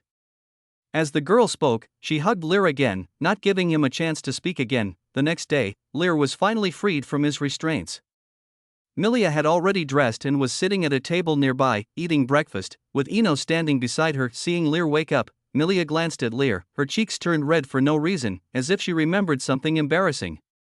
Eno looked at the two of them with curiosity, always feeling that something was wrong. Lear said nothing, had breakfast with Miriam, and then went out. There are 7 days left before the player is born. In his memory, there are many cities that players can choose to be born in, but each city has an upper limit. Once the upper limit is reached, if another player logs into the game, they can only choose to be born randomly. In the previous life, there were only 1 million login devices for the log game distributed, and about 10,000 people were allocated to each game city. Lear wants to recruit these 10,000 people in the Pharaoh Fortress. It is not difficult to do this. The previous pilot film can almost be said to be a promotional film for the Blood Apostles. As long as the power of the Blood Law is revealed, it is not difficult to introduce players to the Blood Sect. After experiencing the profession of the Blood Law, with the promotion of the players, more players will definitely choose to join the Blood Sect. After all, what we pursue when playing games is to look cool and powerful, but there is still one thing that needs attention. Players are uncontrollable. In the past life, many heretical sects were betrayed by the players who joined them. The news of the sects were reported to the Golden Church, which eventually exposed them and led to their demise. Even if the player changes his job to a heretical sect, he is not bound by the law. Liar's eyes became deep, but he didn't care much about this. There were not many people in his blood cult, and the blood elves were all in the old dream. The core of the dream was in him, so as long as nothing unexpected happened to him, there would be no problem, and with his current strength, he is confident that he can fight even the Golden Pope, Lear. A voice suddenly called out to Lear, who was about to go to the triumphal square. Lear stopped and saw Albert coming out of the mansion. "Father?" Lear looked at Albert with some confusion. "Come with me to the War Church." Albert said, "War Church?" Lear was stunned. The War Pope has arrived at the fortress and is now in the War Church. He specifically asked to see you. Perhaps I should call you the special executive of the War Church? Albert looked at Lear deeply. It was the first time he knew that Lear now had such an identity in the War Church. Lear is also a believer in the heretical blood law, and now he has become the special executive of the Church of War. This is simply unbelievable. The corners of Lear's mouth twitched slightly, and he almost forgot that he still had a position in the War Church. Since the War Pope came in person, Lear naturally could not be rude and could only follow Albert to the War Church. The two had a smooth journey. Albert was a war knight of extraordinary level and also the Lionheart Knight of the current Pope. Although he was not affiliated with the War Church, he also had a high status in the church. The church knights along the way looked at Albert respectfully, and when they saw Lear, their eyes were stern. Lil Stewart, a newly promoted extraordinary war knight who has been in the limelight recently and even dealt with a tide of beasts, looks so young that it is unbelievable. Lear followed Albert into the cathedral. As soon as he entered, he saw people standing in front of the statue of the goddess of war. In addition to the war bishop Luca, there is another acquaintance, Greta, who left the Pharaoh Fortress. When Greta saw Lear, her face showed joy and she was about to run to Lear, but was stopped by a tall man next to her. In addition to Greta and Bishop Luca, there are 3 other people under the statue of the goddess of war. 1 woman, 2 men. Judging from the aura and attire of the 3, their status was obviously not low, especially the man who stopped Greta, whose aura was particularly strong. Is this the War Pope? Lear thought to himself, but the next second, a terrifying majesty came down upon him. Lear paused for a moment, then walked over with a smile on his face as if nothing had happened. Seeing this scene, the man who stopped Greta's eyes fixed, and the other 2 people beside him were also shocked. "Long time no see, Albert." Duval laughed at Albert. Albert also smiled. "Duval, you are still the same, you haven't changed at all." The two exchanged a few pleasantries, and Duval looked at Lear. "Is this your son? I heard he has been promoted to the extraordinary level?" "Promoted to extraordinary?" Before Albert could answer, Greta beside him exclaimed. The girl turned her head and looked at Lear in disbelief. "You have been promoted to extraordinary?" "Yes, Ms. Greta." Lear nodded with a smile. How could this happen? Greta suddenly became lost after hearing Lear's reply, as if she was hit hard. Looking at Greta's sudden change of style, Lear raised his eyebrows. He just got promoted to the extraordinary level. Was there any need to be so disappointed? Greta is disappointed because she can't let you become her Lionheart Knight. As if seeing Lear's confusion, Dybel said from the side. Lear looked at Duval with some confusion. When he saw Greta, he realized that the other party might have come this time to make him Greta's Lionheart Knight, but what was going on now? The contract with the Lionheart Knight can only be concluded before you become a Transcendent. Now that you have been promoted to a Transcendent, the contract can no longer be concluded. Dybel explained. Is that the case? Lear was a little surprised, but he didn't feel anything. For him, whether or not he could sign the Lionheart contract was not very important. He pondered for a moment and said, since I can no longer sign a contract with Greta, I can let Greta sign a contract with my sister. My sister is also an excellent war knight. As Lear spoke, everyone was stunned. Duval looked at Lear and suddenly said meaningfully, is this a request made as a special executive officer? Feeling Duval's gaze, Lear raised his eyebrows and chuckled, of course not, this is a suggestion I made on behalf of my father. Lear looked at Albert. Albert was stunned for a moment, then reacted, yes, that's right. Dybel, my daughter is also very good. You will definitely not lose out by signing a contract with Greta. Hearing Albert's words, Lear smiled and nodded, and looked at the man named Duval again. This man should be the Pope. He is worthy of being the man sitting on the throne. He wants me to owe him a favor with just one sentence. If I foolishly agreed to Duval's words directly, and Duval asked Greta and Avian to sign a contract, then I, as the special executive, would be doing the Pope a favor. But if you say you are speaking on behalf of Albert, that's different. The subject is Albert, and even if it is a favor, it belongs to Albert. Lear shook his head in his heart. It seemed that the Pope still had some opinions about him, the special executive who was hanging over his head. The other two people nearby also reacted after hearing what Lear said. They secretly cursed Duval's cunningness, and at the same time they had a new understanding of Lear, the special executive. Since it is your proposal, Albert, I am of course willing to accept it. Duval smiled, as if he had no intention of plotting against Lear at all. Let's put Greta's matter aside for now. Our main purpose this time is to meet the new special executive officer. Dybel waved his hand and said to Lear, let me introduce him. This is Sharon Hoffman, the war high priest of the Hoffman family, one of the three great Archon families. This is Rujit Moreno, from another consul family, the Moreno family. I am Dybel Cardenas, the current war pope. Listening to Duval's introduction, Lear looked at the two people beside him and smiled. Lil Stewart, the new special executive officer. The two sides introduced themselves to each other, and then the atmosphere became a little weird and no one spoke anymore. The three of them felt that it was a bit difficult to deal with Lear, the special executive. In the past, the war church was controlled by their three major families, and now there is someone who controls them. No one will be happy about this. It would be fine if Lear was just a person with an empty position but no real power, but now Lear is an extraordinary war knight, and it is said that he is also a dual law professional of arcane and war, adding the power of the Stewart family. The two extraordinary professionals are no weaker than their three Archon families. If Lear wants to come to the war church to share a share of the pie, how will they choose? This is a big question. Feeling the strange atmosphere, Lear is no fool and naturally knows what the three popes are thinking. He does not want to interfere in the affairs of the war church. Isn't it unhappy to secretly run his own blood sect? Lear complained in his heart and was about to say something when the system panel suddenly popped up. You have triggered the mandatory mission, the trial of the war pope, S-level. The war church's pope trial is about to begin. A new war pope will be selected at that time. As the special executive of the war church, you should supervise the progress of the trial. Mission objective: go to the war church headquarters, supervise and conduct war trials until a new war pope appears. Mission rewards? Note, this mission is a mandatory mission issued by the goddess of war and cannot be refused. Lear's eyes widened as he looked at the system panel that suddenly jumped in front of him, making trouble, right? He was planning to tell the war pope that he had no intention of supervising the war church, but now he does this. Lear suddenly remembered the meaningful look of the goddess of war when she bestowed him the position.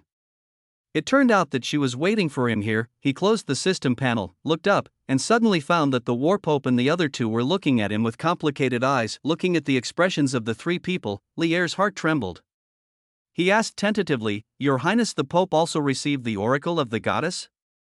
Duval took a deep breath and said, "Yes, Special Executive Officer Lier, it seems that this time the trial of the War Pope needs to be supervised by you." The War Bishop and Albert on the side widened their eyes when they heard this. End of this chapter. Chapter 174, Milia's Astrology and the Lionheart Knight's Ritual. It turns out that the gift from the gods is not so easy to obtain. Looking at the mandatory tasks in the system panel, Lier felt a little melancholy as his plans were disrupted. The original plan was to recruit players in the Pharaoh Fortress, but now he can only follow Dibel to Soros, the capital of the Kingdom of Nox. That was the territory of the Church of War. Lier was born there in his previous life in the game and was very familiar with the royal city. Are you really going to Soros? Albert, who was returning to Stuart Mansion with Lier, frowned. The goddess of war has issued an oracle. As a professional in the law of war, I have no right to refuse. Lier nodded. When he received the mission, he also received a reminder that if he failed to fulfill his duties as a special executive officer, he would be punished by the goddess of war. This can be considered as being forced into a task by the goddess of war. Lier shook his head helplessly. Do you know what the war trial for selecting the Pope is? Albert suddenly said in a deep voice, with a hint of worry in his eyes, Trial of War. Lier pronounced the word, and of course he knew what it was. The three Archon families will enter the old dreamland of the goddess of war, where they will undergo a trial of blood and fire. The so-called War Pope is the one who wins in the end in war and fighting. During every war trial, the entire Nox kingdom would enter a state of alert, and the people of the three Archon families would enter the old dream. That was when the War Church was at its weakest. This is why the laws of war can only exist in the Kingdom of Nox. Every war trial will result in heavy casualties, so the War Church is the weakest among the three Orthodox churches. But when it comes to cutting-edge power, the War Church is the strongest. This is war. Only those who survive blood and fire can be called true believers of war. The players who came to the Kingdom of Nox in the previous life are the ones who have experienced the most battles.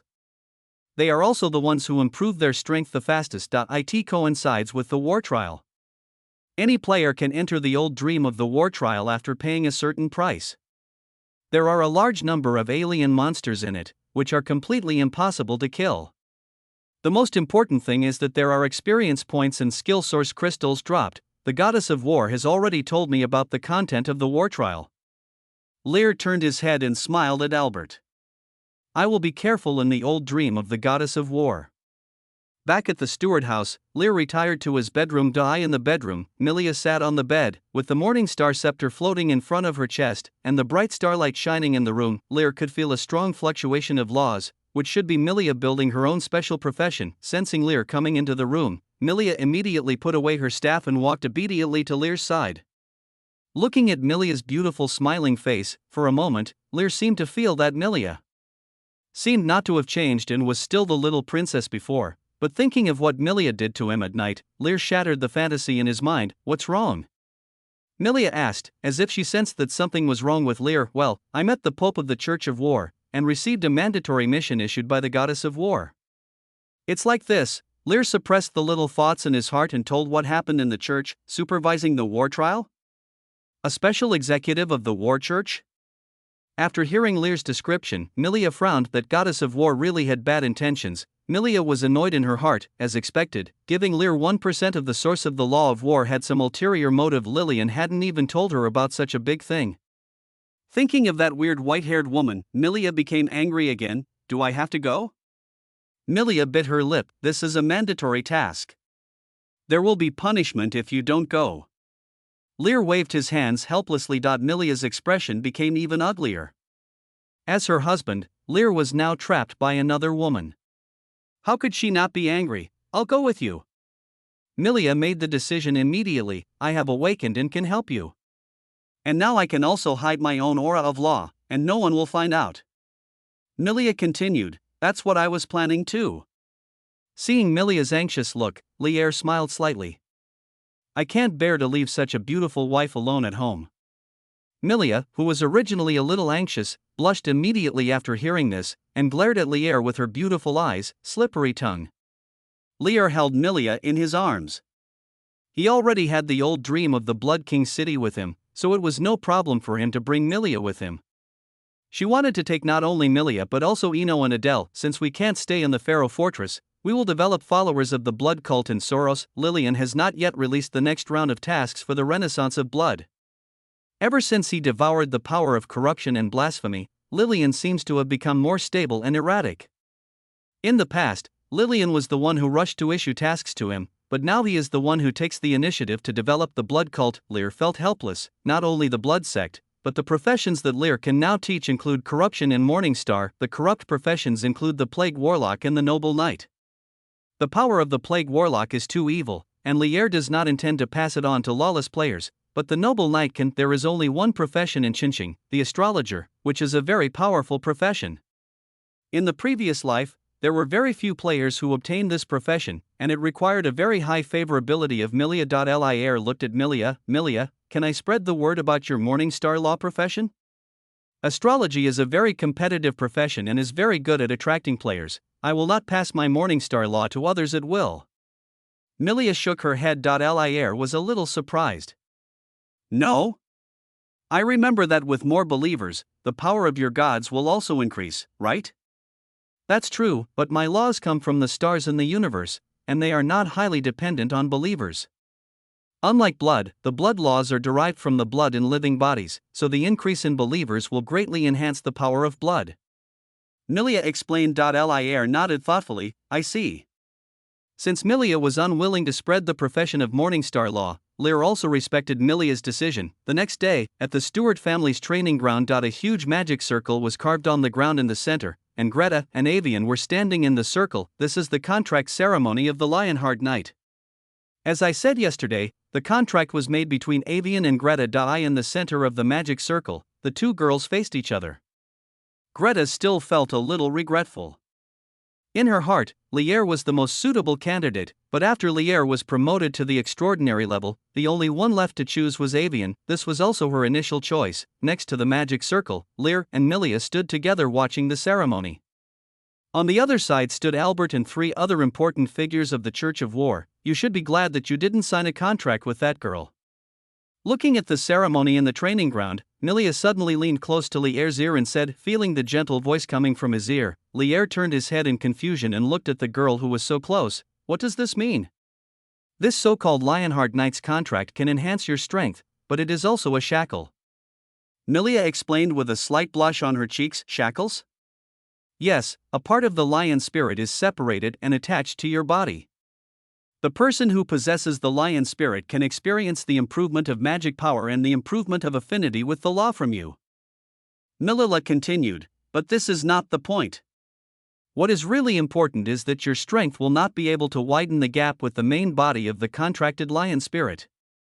To put it simply, if Greta is of intermediate strength, you will never be able to break through to the extraordinary realm. Your class can only be one level higher than the main body of the lion spirit. But even so, the Lionheart Knight is still a powerful benefit to ordinary professionals. Milia added. Lear was a little surprised. It was the first time he heard of such a rule. No wonder after hearing that he had broken through to the extraordinary level, Dival said that he could no longer conclude a contract with Greta. So this was the reason. Greta's current magic fluctuations are only at the intermediate level, close to the high level, so she can only find a high-level war knight to make a contract. Then after Greta breaks through to a high level, can she sign a contract with me? Lear thought of another question. She can't break through. Milia shook her head. The bloodline of the war lion allows her to only reach the middle level at most before the contract is signed. You know it so clearly. Lear looked at Milia in surprise. He, a reincarnated person, didn't know this information, but Milia said it out casually. Don't underestimate the power of astrology. Milia said with some pride. Astrology has such an effect? Lear was shocked. Tracing the origin through the power of the morning star is also an application of astrology. Milia nodded. Then can you predict my past? Lear suddenly asked. Hearing this, Milia wilted like an eggplant hit by frost, and after a while she said, I can't see it. As the goddess of the morning star, Milia performed divination on Lear the first moment after awakening, but she could only see some things in the not-too-distant future. and she could not see anything about Lear's past. A fog shrouded everything, which hit Milila hard. Can't you see it? Lear was stunned for a moment. He originally wanted to ask Milila whether she had predicted his reincarnation and where his golden finger came from, but now it seems that his golden finger may be of higher status than Milila's. Milila did not divine his golden finger. In this case, Lear would not take the initiative to expose his golden finger. If he catches more carriers of the source of law in the future, he must not be discovered by Milila. While Lear and Milila were talking, the Lionheart Knight's contract ceremony had already begun. The shadow of a mad lion appeared on Greta's body. That shadow seemed to have life and was more solid than the shadow of a mad lion on Albert's body. The mad lion shadow looked at Avian, and an illusory mad lion shadow separated and merged into Avian's body. After learning about the drawbacks of the Lionheart Knight, Lear did not stop the contract between Avian and Greta. The drawbacks that Milila mentioned were not drawbacks for most professionals. Not all war law professions are cheating players like Lear. As long as you gain experience in the old dream, you can quickly level up. Normally, very few natives in law have access to the old dream. The war church has old dreams, but only those who have made great contributions have the opportunity to enter. As for the war trial, it is a special event that only happens once in many years. Speaking of the old dream, Lear has already sent Eno and Adele in. The two women have been following Lear for some time. Eno is still at the apprentice level, and Adele is at the beginner level. They are both too weak. Lear still hopes that they can become managers of the blood cult in the future. He shook his head slightly. The ceremony was almost over. The laws of war around Greta and Avian fluctuated violently.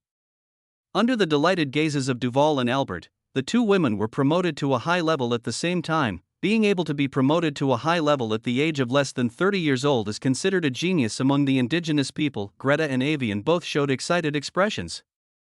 Lear also walked forward and said with a smile, "Congratulations on your promotion." Seeing Lear coming, Avian snorted and said, "I'm still not as good as you." Although she said this, Avian still looked very happy. Greta also came up and looked at Lear, biting her lip and said, "Can we have a competition? I want to see the gap between us." When they were still in the royal city of Brayful, Lear was obviously about the same as her, but now he has been promoted to the extraordinary level. Greta didn't understand and had some doubts. Although she has now been promoted to a high level, the gap between high level and extraordinary is too big. His father took 10 years, which is considered fast. Many people cannot be promoted in their entire lives. The gap between extraordinary and high level is like a chasm. It is incredible that Lear was promoted from the intermediate level to the extraordinary level in less than a year. Looking at Greta, Lear smiled. He saw the doubt in the girl's mind, but he didn't say anything, just nodded. "I accept your challenge. I will not use high level and extraordinary war knight skills, nor will I use the abilities of other laws." Lear said, looking at Avian on the side, "Sister, do you want to join us?" Avian was stunned for a moment, then pouted, "Brother, do you think you can bully your sister just because you have been promoted to extraordinary? How could that be? I just want to see how strong my sister is now after being promoted to a higher level." Lear waved his hand at Greta on the side, gritted her teeth, and Albert was also a little hesitant. He knew Lear's strength very well. He could even kill the blasphemous spirit alone. Dealing with Greta and Avian was like using an anti-aircraft cannon to kill a mosquito. End of this chapter. Chapter 175. Heading to the war church. Lear. Albert frowned and looked at Lear. "I will be careful not to hurt them." Lear smiled at Albert. "Let Greta and the others compete." Duval on the other side also came over. He looked at Lear. He was very interested in Lear's strength. Although the extraordinary can directly crush the high-level ones, Lear's strength can still be seen after all. Since Duval had already spoken, Albert couldn't stop him and could only shake his head helplessly. "Ladies, let's get started." Lear turned and looked at Greta and Avian. The two women looked at each other, and walked to the open space of the training ground with Lear, and kept their distance. Duval glanced at the three of them and immediately announced the start of the competition. Following Duval's order, Avian and Greta both summoned the phantom of the war lion, and Lear also took out the Night Rose, with the gorgeous rapier held upright in front of his chest. Lear just stood there waiting for the two women's attacks. After being promoted to the extraordinary level, his attributes were much higher than those of the two women. Avian and Greta have just been promoted to the advanced level, which is level 60, and they only have 60 free attribute points. War Knight is a very balanced profession. The general way to add points is to prioritize strength, followed by physique, and finally dexterity. Ivian's skills are added like this. Holding a long sword, Ivian has rushed in front of Lear. Under the blessing of the Mad Lion Phantom State, Ivian's various attributes have been improved, but there is still a world of difference compared to Lear. The long sword collided with the rapier in Lear's hand.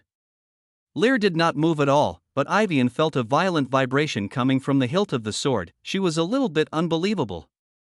Even though Lear was at an extraordinary level, this result still exceeded her expectations. Lear has always appeared in front of the world at an astonishing speed.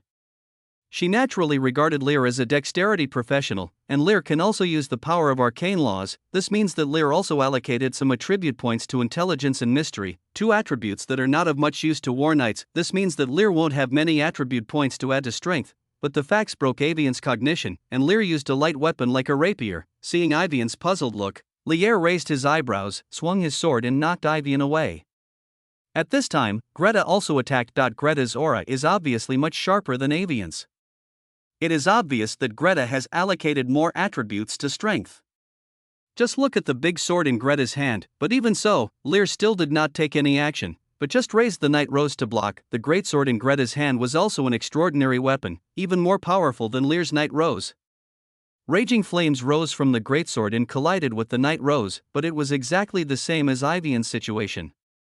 The slender rapier seemed to be unshakable and directly blocked the big sword, but it was slightly bent. Seeing this scene, the three big men of the Church of War all had their pupils shrink. Being able to resist Greta's attack so easily showed that Lear's strength attribute was far superior to Greta's. Even after undergoing an extraordinary transformation, the difference was at least 10 points. Greta's strength attribute is 50 points, and Lear's strength attribute is over 60 points? Dival said in disbelief. According to the calculation that Lear had just been promoted to the extraordinary level and was at level 50, if this was the case, then Lear had allocated at least attribute points to strength, but this was different from the rumors heard before. Dival's words fell into the ears of everyone present. Ivian and Greta were also shocked. Lear glanced at Dival. In fact, his strength attribute was only 56 points. Although it was also terrifying, it did not reach 60 points. The reason why he could block the attacks of the two women so easily was because of his own hero template. Any target with a lower template than him will have his damage reduced by 30%. After hearing what Duval said, Ivian became a little helpless. Such attributes far exceeded hers. She would never be Lear's opponent. But Greta gritted her teeth. A storm suddenly rose up, sweeping the flames on the sword into it, and then the girl let out a roar. Lear felt his body become slightly heavier, but only slightly, and then a white light appeared on the greatsword in Greta's hand. War Knight's advanced skill, Knight's determination. Your next attack is 100% more powerful, a very powerful skill. Greta gritted her teeth, and a firestorm raged around her body. When the magic power gathered to its peak, the firestorm roared towards Lear. With the Knight's determination and the power of the extraordinary greatsword, the power of this attack has reached the threshold of the extraordinary. Everyone stared at Lear, but facing this horrifying attack, Lear still had a smile on his face. The power of the storm also rose around him. The wind was howling, and the storm gradually attached to the rapier in Lear's hand. Then, with the continuous infusion of magic power, the storm on the rapier suddenly erupted. Under Duval's incredulous gaze, a storm of more than 10 meters surrounded the rapier, as if it had turned into a giant sword of more than 10 meters. Lear raised the storm sword and swung it at the incoming firestorm. The horrific storm and the firestorm collided with each other, and the next second, the firestorm was blown away. Ivian, who had already given up, looked at this scene and was a little shocked. Lear had used this move in front of them before, and it was already very terrifying at that time. Now this storm sword has become even more terrifying. Others were also shocked by this scene, and before Greta could react she was blown several meters away by the strong wind. When the storm gradually subsided, everyone reacted. Before Lear could speak, Duval ran to Lear and asked hurriedly, "Is this to call up a storm?" Duval was a little excited. He saw the essence of Lear's move. He attached the storm to the weapon and then continuously injected magic power into it, creating the scene of the storm sword. This is undoubtedly a powerful skill. Yes, Your Holiness. Lear nodded. After receiving Lear's reply, Duval took a deep breath and said, "You are such a genius. This skill is not complicated. It tests the professional's ability to control magic power. As long as they practice diligently, most war knights can master it. This can greatly enhance the war knight's ability. Although it seems that the magic power required must reach at least a high level to use it, no one will complain about having too many skills. Duval felt a little emotional. As the Pope of War, the ability to summon a storm to unleash such powerful force was not something their Church of War had researched. They had always used skills roughly, but had never considered that the skills might have uses beyond the skill description. Not far away, Greta got up from the ground. She also saw that the power used by Lear was just a mid-level skill of the War Knight, which summoned a storm. She also used the method of summoning storms, integrating the flames into the storm to gain more powerful power, but the firestorm was too loose and was directly chopped apart by the storm sword. Although both of them used the method of summoning a storm, Lear obviously used it more skillfully. Greta was a little frustrated. Lear really defeated her with only mid-level skills. Okay, Greta, now you should know the gap between you and Lear's special executive officer, right? Looking at Greta, who was walking over with a dusty face, Duval smiled. The competition ends here. He announced the result. Greta nodded. She now realized the gap between herself and Lear. Special Executive Lear, now that the Lionheart Knight's contract has been completed, we need to return to Soros Royal City as soon as possible. Duval looked at Lear. I understand. I'll get ready and go with you. Lear shrugged. He could not refuse the mission from the Goddess of War, so he had no choice but to go to Soros. Duval nodded, and everyone exchanged a few words before going about their preparations. The next day, everyone prepared to set off. At the gate of Pharaoh Fortress, everyone saw Lear off. Duval looked at Avian and another girl with outstanding temperament standing next to Lear with a strange expression. He originally thought that only Lear would return to Soros with them, but he didn't expect that he would bring Avian and another woman with him. Who is this? Duval asked curiously. He didn't feel too much magical fluctuations from Milia, but his intuition told him that the girl in front of him was not simple. This is my wife, Lear explained with a smile. Wife? Duval was stunned. He had never heard that Lear had a wife. He only heard that he had a fiancée, a princess of the kingdom of Briefil. But she seemed to have been captured by heretics and her whereabouts are still unknown. Greta, who was standing by, changed her expression when she heard this. Looking at the girl next to Lear, her mood became a little depressed. Although she failed to make Lear her Lionheart Knight, she still had some feelings for him. I'm Millis. Milia lifted the hem of her skirt towards Duval as a courtesy. When she saw Greta standing beside her, her eyes flashed and she changed the name she was about to say. Greta had been to the royal city of Brayfield and had heard of the princess. Greta frowned when she heard the name Millis. She felt that it sounded familiar, but she couldn't remember where it was. Albert and Avian, who were standing by, also had their eyes flickering slightly when they heard Milia's self-introduction.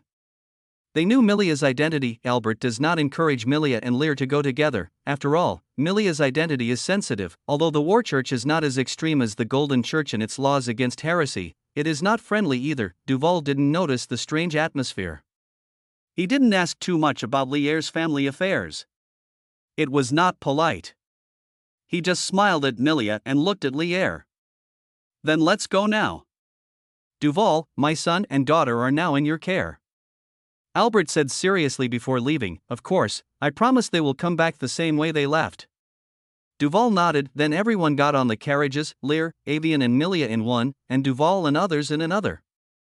Under the watchful eyes of Albert and others, they slowly drove away from the fortress. Blue Star, River City. The public beta of the law arrived as scheduled. The official forum had already been invaded by players, and 1 million sets of gaming equipment had been sold out 3 days ago. After that, more players asked the game company to add more gaming equipment, but received no response. On a certain fish platform, the gaming equipment of law has been priced several times higher, but it is still out of stock. Iana Villa, Li Huan was lying on the bed, looking at the messages in the group chat on her phone. There are only 3 people in the group, her, Yao Yao and It was their internal beta test trio. Yao Yao, Sister Huan, where do you plan to be born? Li Huan, I haven't decided yet. I originally wanted to go to Pharaoh Fortress, but Lear seems to be dead. Li Huan was sending messages, feeling a little confused. In the game's promotional video, Lear was swallowed by a giant snake, but she didn't know where the Blood Apostle was. Dahe, do you think the Blood Apostle is in the Pharaoh Fortress? Yao Yao, why? Dahe, at the end of the trailer, the Blood Apostle and the giant snake are fighting. Don't you think the giant snake is very similar to the one that killed Lear? Yao Yao, Li Huan looked at the big black message on the phone screen and her eyes widened. She had never thought about this problem at all, but now that she thought about it, it seemed to be true. She quickly replied, you make sense, Dai, then shall we go to Fort Pharaoh, Li Huanuan? Sure. Yao Yao, what about you, Yao Yao? Forget it. I plan to go to the capital of the kingdom of Kalia. After all, I am a mage.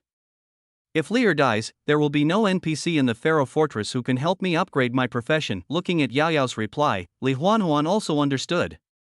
She knew during the internal test that Yao Yao admired the NPC Lier very much, just like she admired the Blood Apostle. This way they had no choice but to separate. Dai, let's decide it this way. It's a pity that the props we left with Lear may not be returned. Dahe sent the last message on the phone. Li Huanhuan and Yao Yao didn't say anything else. The time for the public beta of the game was approaching. Putting the phone aside, Li Huanhuan picked up the gaming helmet and put it on his head. While turning on the live broadcast, the vision became dark, and Li Huanhuan seemed to have come to a different and empty space. There was nothing around. Just when Li Huanhuan was confused, the system panel popped up in front of him. Connecting to the game. Connection successful. Loading successful. Do you want to read the internal test character Li Huanhuan? Load. Li Huanhuan chose to load the file without hesitation. Reading data, reading completed. Welcome to the world of law. At the same time, 1 million players from all over Xia country logged into the game. End of this chapter. Chapter 176, Game Public Beta and the Visit of Princess Kalia. There was a dark fog in front of her, which made Li Huanhuan feel a little familiar. Looking at the thick fog in front of her, Li Huanhuan was a little at a loss. The next moment, the bell announcing the destruction of the world rang, heavy background music echoed in his ears, and Li Huanhuan finally saw clearly what was in front of him.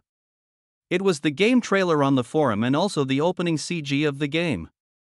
The only difference was that compared to watching a video, now he felt like he was actually in the scene. The golden tree, the corrupt spirit, the blood apostle and the giant snake, one by one, reappeared in Li Huanhuan's sight until the end of the CG. The system panel pops up, an existing character has been detected. Character creation has been skipped. Please select a city to descend to. Following the system's prompts, rows of city names were listed. Li Huanhuan took a look and quickly saw the words Pharaoh Fortress and clicked on it quickly. The number of players available in this city is full. Another system prompt came out. Li Huanhuan widened her eyes. She clicked on the options of the Pharaoh Fortress a few more times in disbelief, but the prompt did not change. Are you kidding me? Is it full right after entering the game? Li Huanhuan couldn't understand, and at this moment a message from the system came over. Valkyrie, have you chosen the Pharaoh Fortress? This was the message from Dahe. The display is full. Li Huanhuan replied. You came in after watching the opening CG, right? Is there any problem? Li Huanhuan asked subconsciously. We are not the only ones who have deduced that the Blood Apostle is in the Pharaoh Fortress. Others have also deduced it, and the post is now posted on the official forum. In Soros Royal City, Dahe was typing helplessly, then he looked up at the unfamiliar scene in front of him. He entered the game as soon as possible, but because he had watched the game CG, he was a little slow and the number of selectable players in the Pharaoh Fortress was already full. He could only choose to teleport randomly and gamble whether he could be teleported to the Pharaoh Fortress, but in the end he came to the Soros Royal City. He heard that it is the capital of the Kingdom of Nox and the headquarters of the Church of War. On the other side, Li Huanhuan saw the message sent by Dahe and opened the game forum immediately, and sure enough, she saw the pin post, the whereabouts and clues of the Blood Apostle. Li Huanhuan clicked on it and looked at the poster, and found out that the poster was actually a friend of her own live broadcast room. Li Huanhuan was immediately furious. You can no longer enter the Pharaoh Fortress. Choose the royal city of Soros. I'm here now. Dahe sent another message. You didn't choose the Pharaoh Fortress either? Li Huanhuan came back to his senses and asked. It's obvious. Where is the royal city of Soros? Li Huanhuan asked again. The headquarters of the Church of War, the capital of the Kingdom of Nox. Dahe explained, typing, thinking for a moment and adding, it's not far from the fortress of Pharaoh. We are all apostles of blood. Anyway, the fortress of Pharaoh is no longer an option now, so why not go together? Li Huanhuan looked at Dahe's message and felt somewhat unwilling, but in the end she still chose the same city as Dahe, city selected to Soros, teleporting in progress. A white light flashed, and Li Huanhuan appeared in an empty alley. Feeling the familiar touch, she raised her head and looked at the sky. The sun was high in the sky. It was noon and the bustling sounds of hawking could be heard not far away. Li Huan was a little dazed. It had been a while since she left the world of law. When she returned to the game, she still couldn't tell whether it was a game or reality. It all felt so real. After taking a deep breath, Li Huan raised her head after a long while.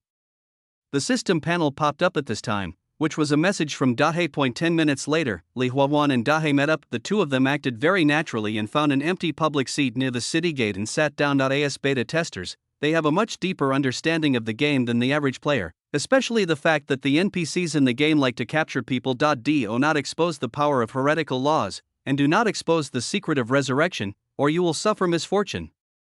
Dahe took a look at the forum and found that some desperate players had been captured by the Golden Church. What awaited them was either long-term imprisonment or starvation and resurrection. Are we heading to Fort Pharaoh now? Li Huan asked Dahe. Mr. Valkyrie, do you think it's realistic for us to go to the Pharaoh fortress with our current level and equipment? Dahe shook his head. At least we have to get some weapons to raise our level a bit. Li Huan frowned. She knew she was a little impatient, but if she went to the Pharaoh fortress later, she didn't know whether the Blood Apostle would still be there. She felt conflicted. We are different from other players. We already have the law profession, which is our advantage.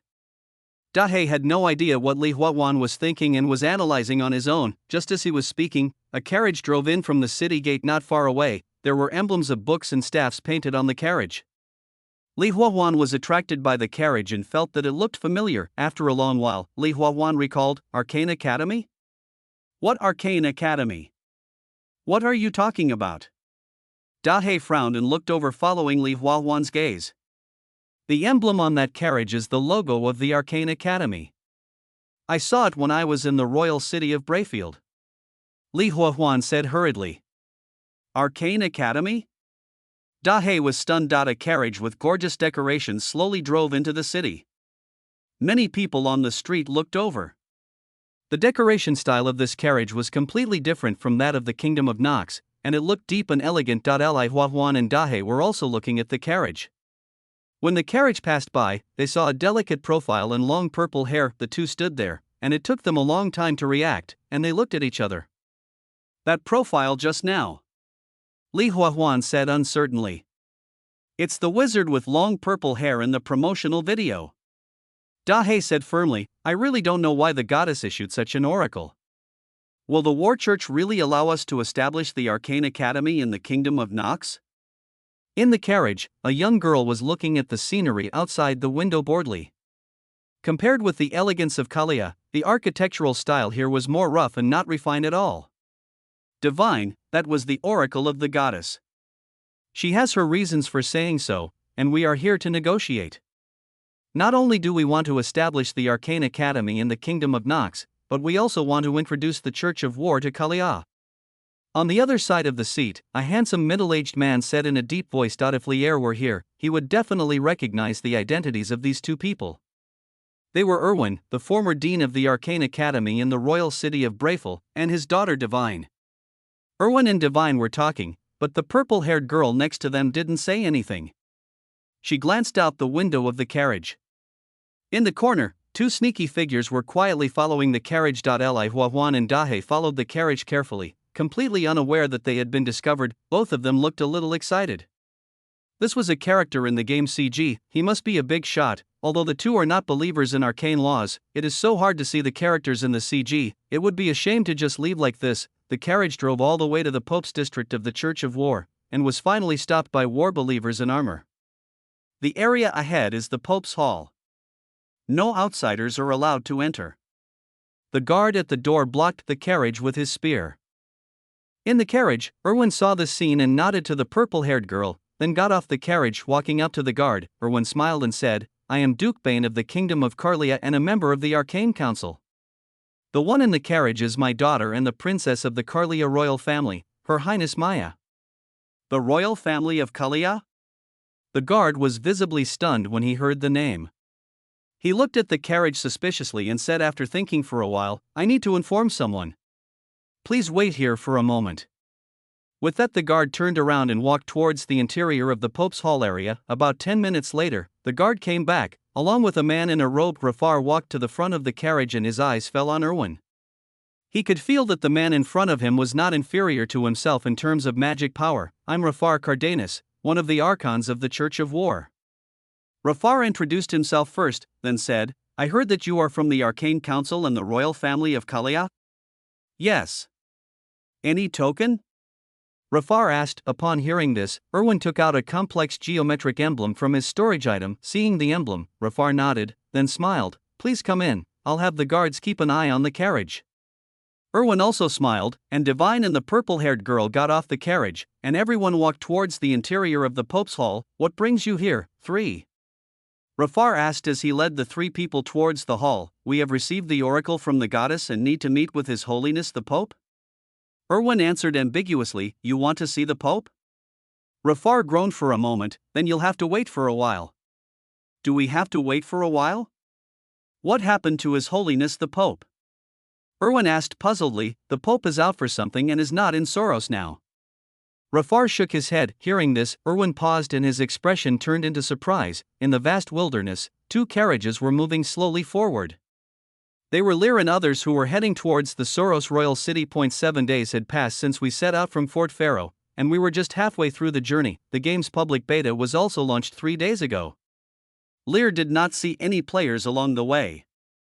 After all, they were just driving on the road and did not enter the city. However, although he did not see the players in person, Lear watched them with great interest in the game forums. It feels like scrolling through my phone in my previous life.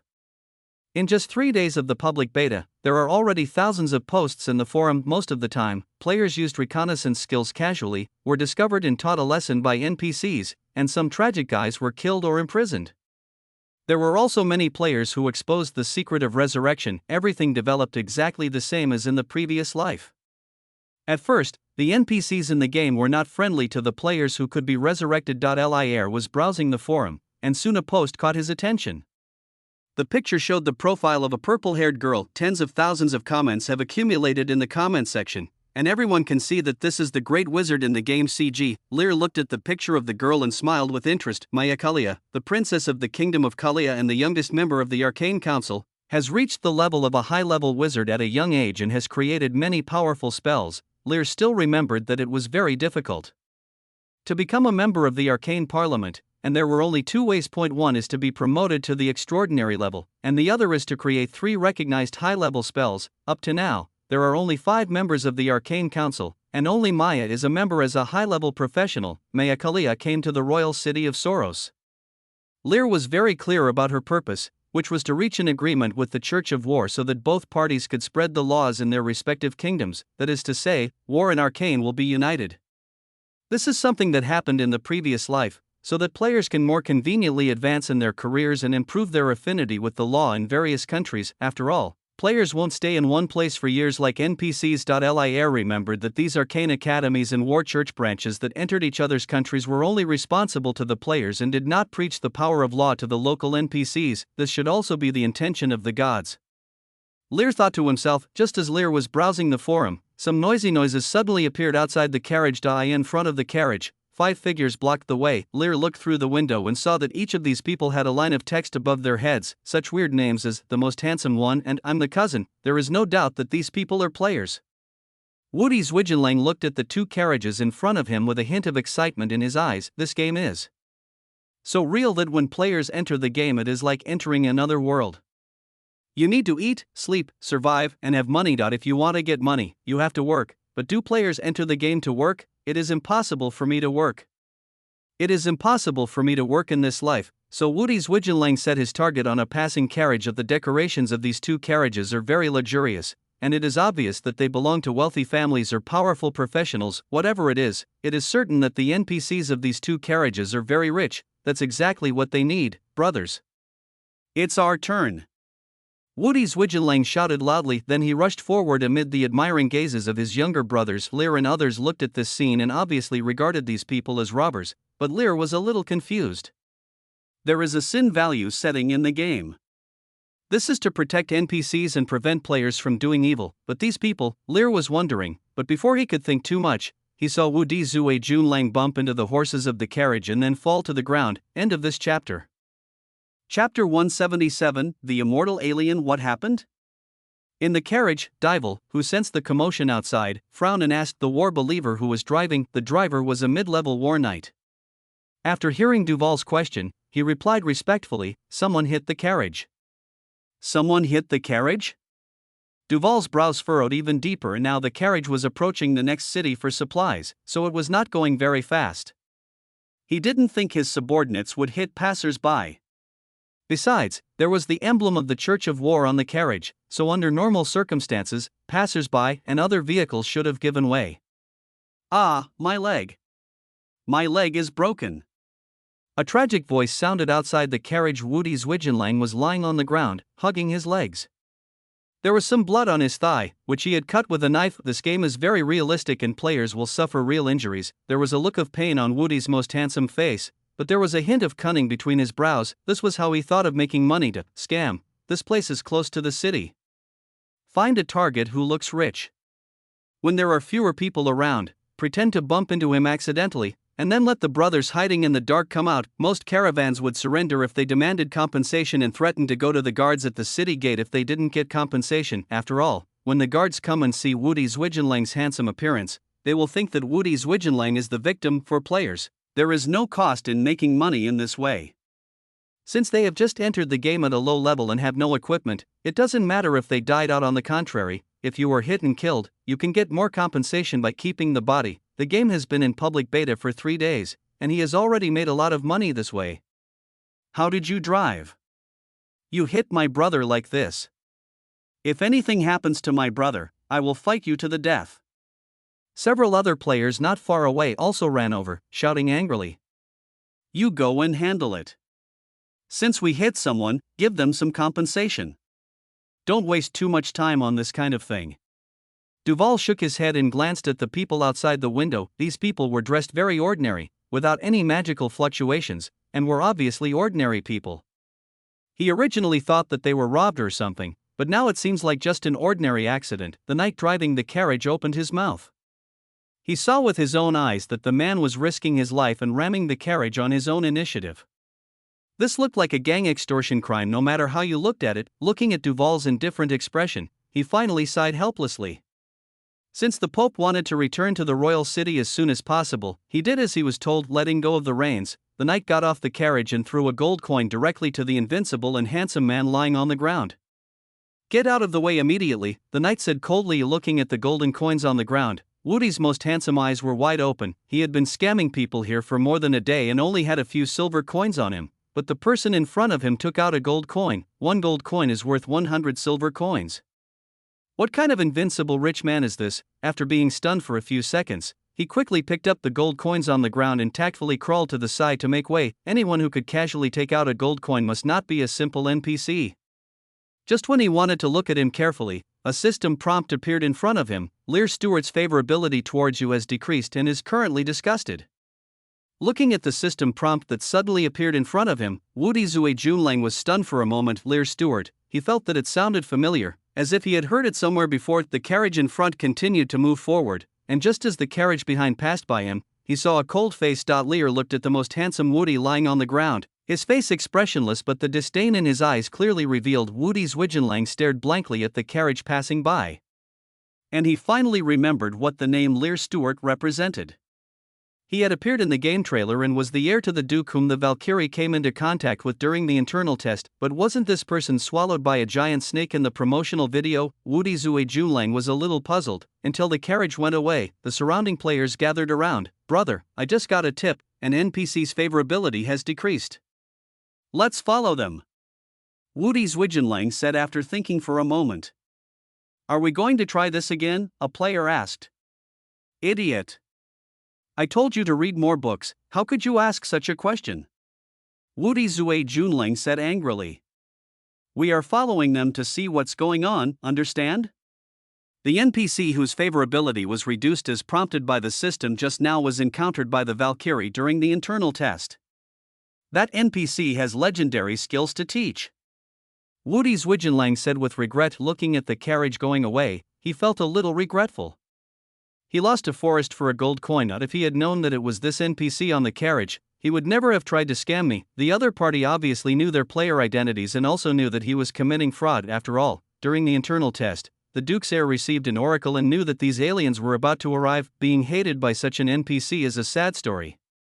After passing the players who were trying to scam people, the carriage arrived in front of the city. Ryan City is the transit station to the royal city of Soros. When the guard at the city gate saw the carriage, his face suddenly changed and he stepped forward quickly.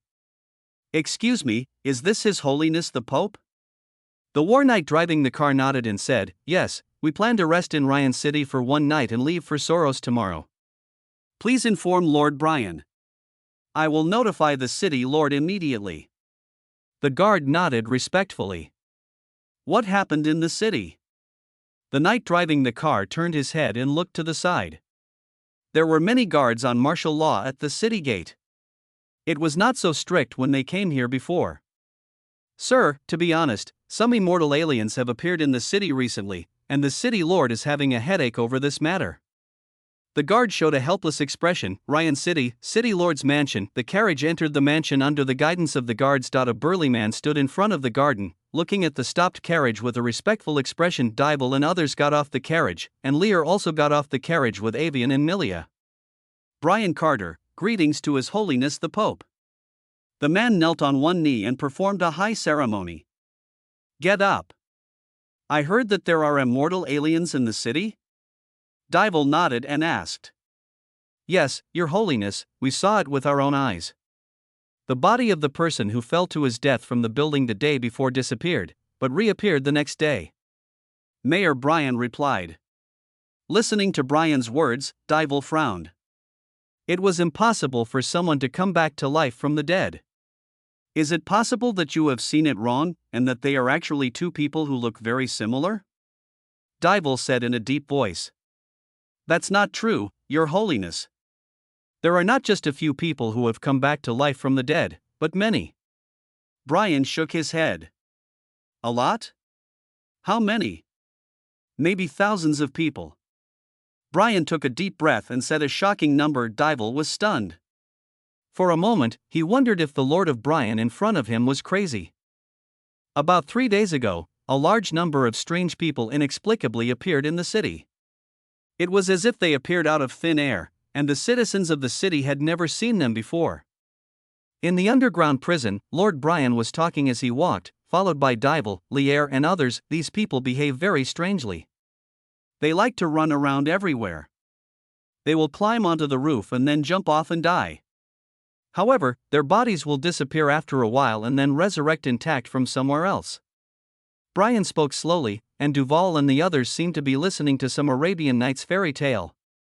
Only Lear had a faint smile on his face. Lear found the player described by Brian just a little funny. In his previous life, players who had just entered the game would indeed do this.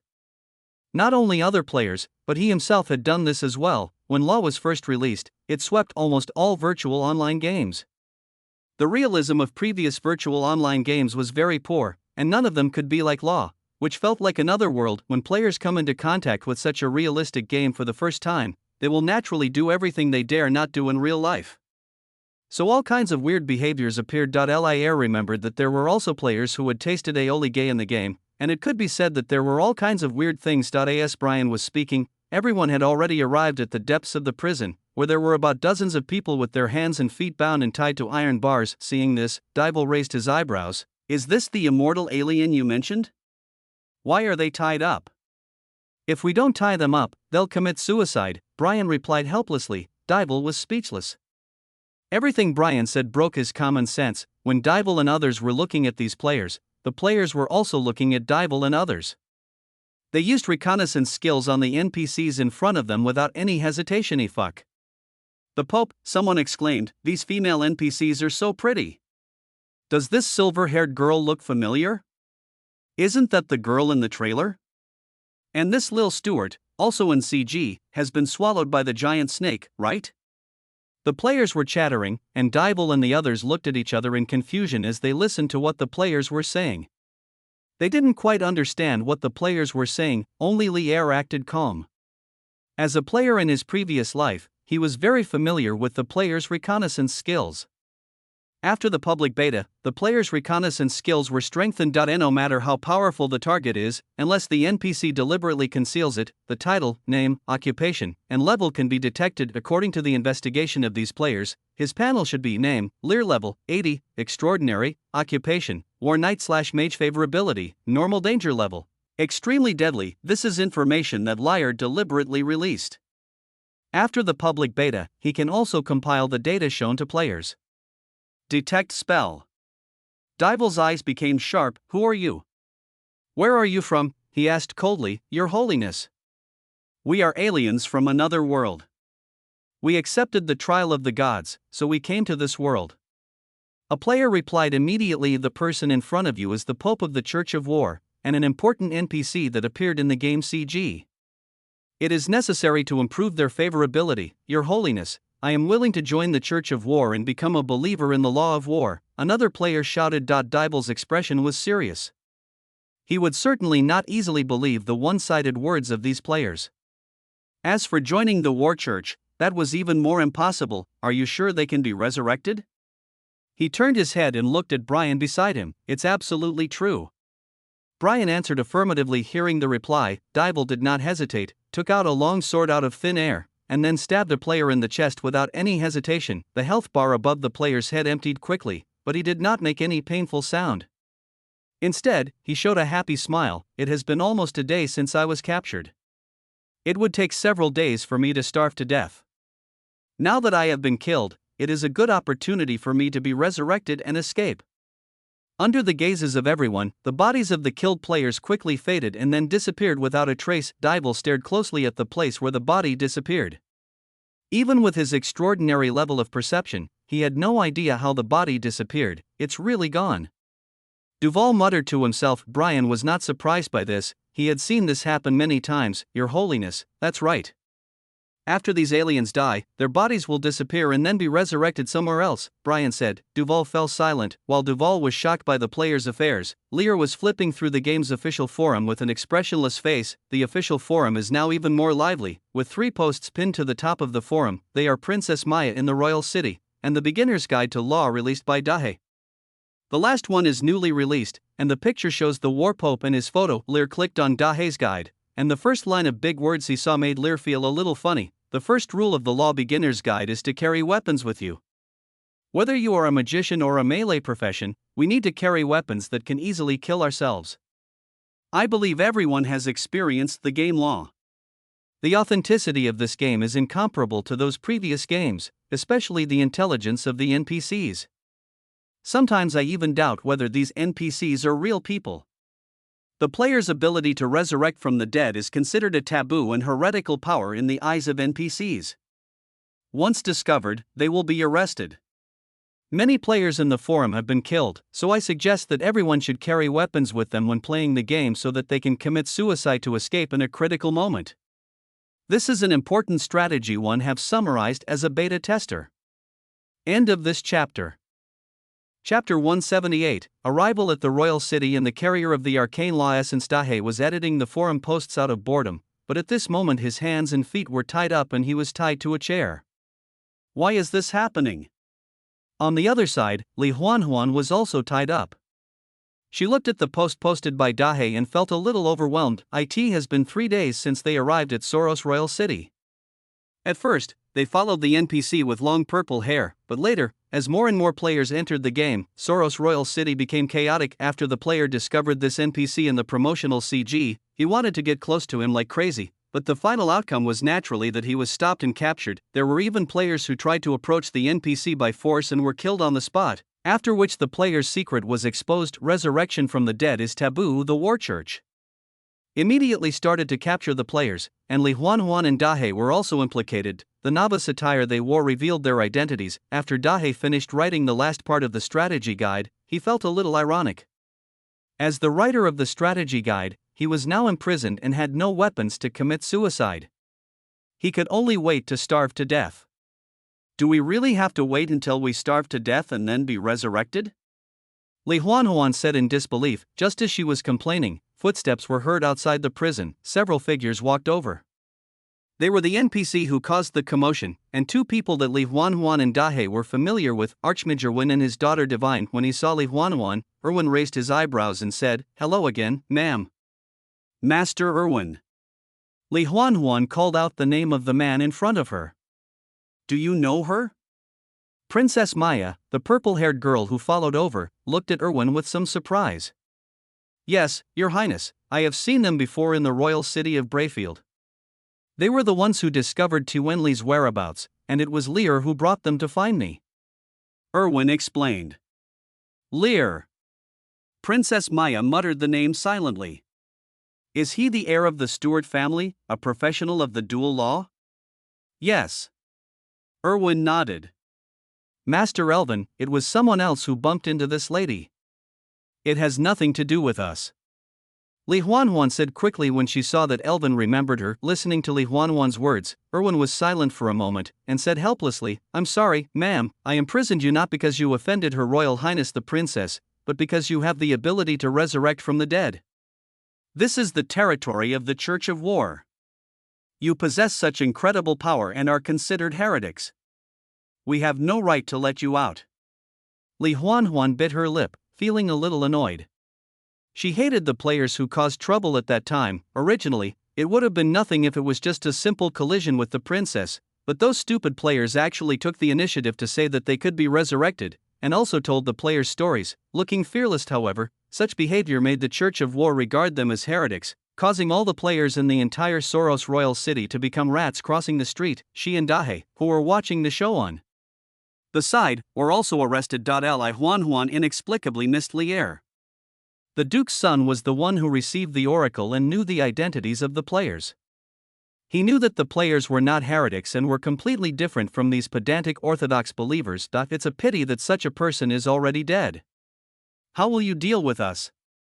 Li Huanhuan asked helplessly. "It seems that they want to wait until the War Pope returns to the royal city before dealing with your affairs," Erwin answered patiently. "War Pope?" "Yes, I heard that the War Pope went to the Pharaoh Fortress and should be back soon." Erwin nodded. "During this period, I will ask the prison guards to treat you well. After all, my daughter was saved because of your information." After saying this, Erwin stopped talking, nodded at Li Huanhuan, and left with the purple-haired girl, as if he came to the prison just to see Li Huanhuan. On the other side, Ryan City. Lear and Duval sat on the sofa in the living room. On the table were several letters containing news from surrounding cities. In just one day, information about the surrounding cities was delivered. Undead aliens appeared in surrounding cities, not just in Ryan City. So many immortal aliens appeared in multiple cities at once, which shocked Duval. He thought of what the aliens said in the prison yesterday. The strangers came into this world after accepting the trial of the gods. Could it be that these strange people are really the work of gods? The living room was silent for a long time before Dival raised his head and said, "Brian, I can't solve the problem of the aliens yet. I will return to Soros and ask the goddess for help. Since aliens have appeared in the surrounding cities, there may be aliens in Soros as well. I must rush back to the royal city as soon as possible." Dival's tone was a little heavy. Dival left without staying in Ryan City for long.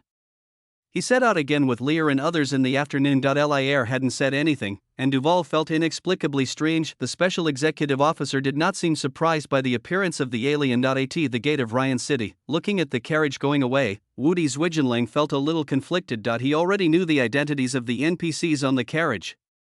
In addition to Lear, there were also the War Pope and two consuls. Did he offend the War Pope? Woody Zwigenlang regretted it so much that his intestines turned green. If he had known earlier, he would have gone up to hug the thigh without hesitation. But now he only got a gold coin. "Brother! What should we do now?" asked the younger brother at the side. Woody Zwigenlang was silent for a few seconds, and finally gritted his teeth and said, "Let's follow them and go to the royal city." "How can you not hug someone so powerful?" Although Lier's favorability towards him has dropped, he can always improve it. Moreover, the royal city of Soros is now the most lively city, and a large number of players are heading towards the royal city of Soros. All the information about Princess Maya in the forum has been dug out. Princess Maya is the NPC in the promotional CG, which is enough to attract players. Now that Lier has also gone, how could Woody Zwigenlang give up such an opportunity? Even though the players in the royal city are in a bad situation now and may be arrested, wealth and honor are achieved through risk. in the carriage, Lear watched the hot forum with great interest. Compared to the forums I visited before, the number of posts on the forums now has increased several times. So far, except for the players who obtained the law profession during the internal test, no new players have obtained the law profession. In the game of law, you cannot change your job as soon as you log in. Normal job change to the three major Orthodox sects for awakening and job change requires money. This is true for both the Golden Church and the Arcane Academy. Although the War Church will awaken civilians for free, there is a concentrated time every year. If you miss it, you will have to pay to awaken on your own initiative. The most popular posts on the forum right now are about how to make money, and then about Princess Maya who appeared in Soros Royal City. Lear clicked on the princess's post and looked at the beautiful girl in the picture. He felt strange inexplicably. After reading the gossip in the forum for a while, Lear closed the system panel. 5 days later, the carriage finally arrived at the royal city of Soros. In the distance, a magnificent city stood. In front of the city gate, there was a long queue. At a glance, Lear saw many players with IDs above their heads. These players were all wearing ordinary clothes and blended into the crowd like ordinary citizens. Throw away the novice clothing. There is no difference between the player and the NPC, but Lear has the game panel and can tell it at a glance. Duval and Lear's carriages appeared in the team. The guards in front of the city gate saw them at a glance and quickly evacuated the crowd to let the two carriages pass first. The people in the queue looked at the emblem on the carriage without saying anything, and the players in the team also noticed something unusual, but no player took any action. They just watched quietly as the carriage drove into the city. Lear opened the curtains and looked out the window, taking in the performance of the players outside. The players also saw Lear's face, and many of them showed excitement. A smile appeared on Lear's face. His goal was achieved. Attracting players' attention and gathering players together is just a preliminary appearance now.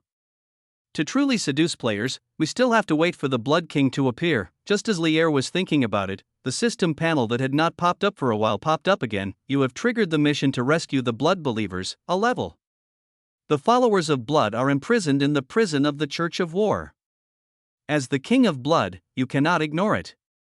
Mission objective: rescue the Blood followers from the jail. Task reward: 100 million experience points. Looking at the task in front of him, Lear recalled the post he saw on the forum. The only Blood followers among the players are Li Juan and Dahe, and they are currently imprisoned in the prison of the Church of War. This task looks very ordinary, both in terms of content and rewards. It seems like Lillian just posted it casually to show her presence. Lillian hasn't appeared recently and no one knows what she is doing. Lear raised his eyebrows and closed the system panel. The carriage had already entered the royal city and was heading towards the area of the Soros Pope's Hall. Through the window, Lear looked at the familiar scene in front of him. He was a player here in his previous life and felt a little nostalgic. There are many vendors hawking their wares on the street, and patrolling knights pass by from time to time. About half an hour later, the carriage arrived at its destination.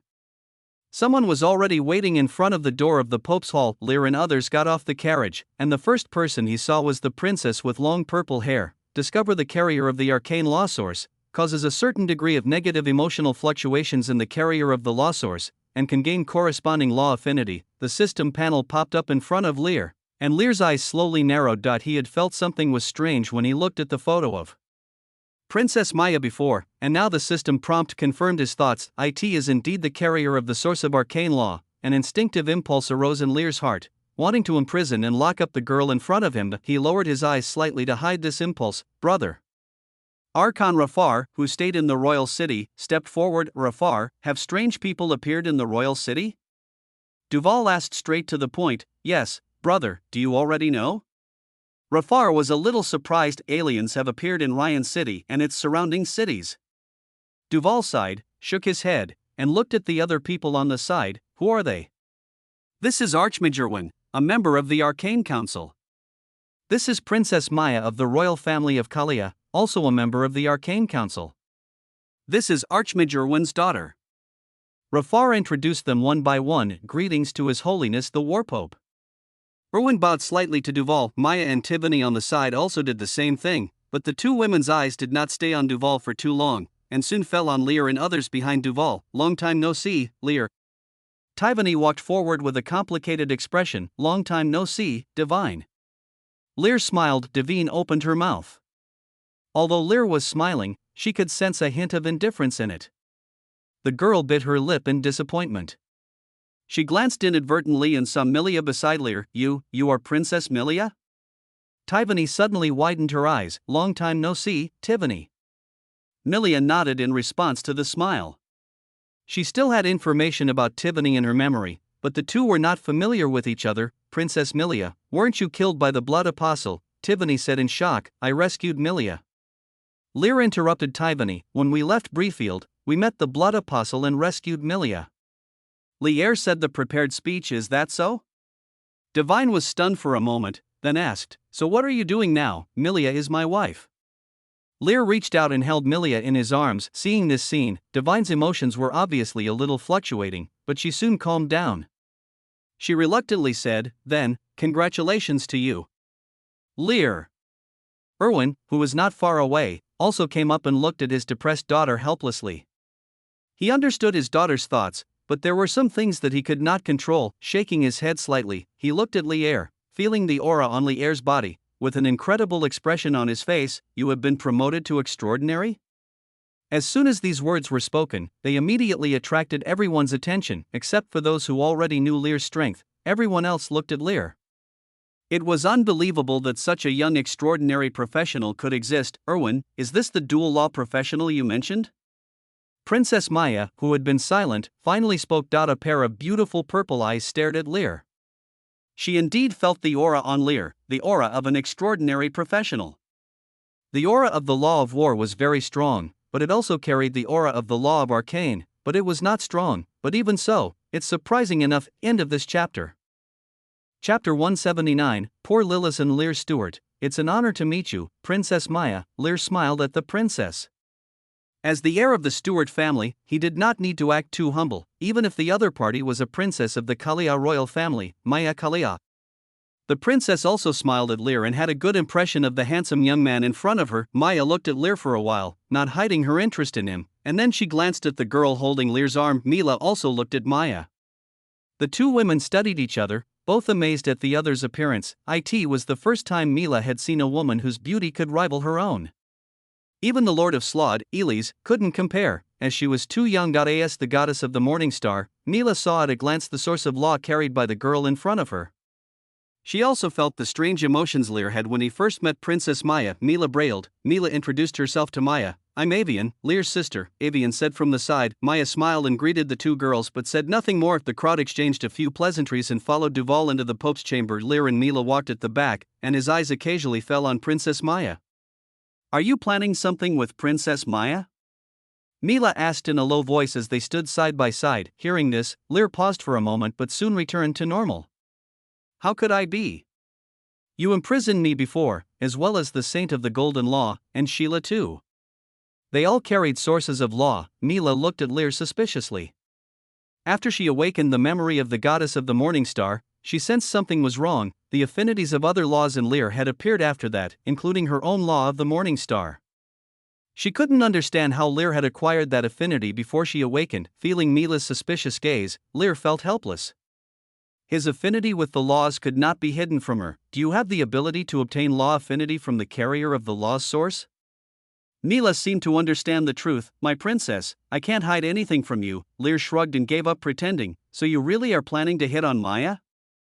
Mila's tone became dangerous.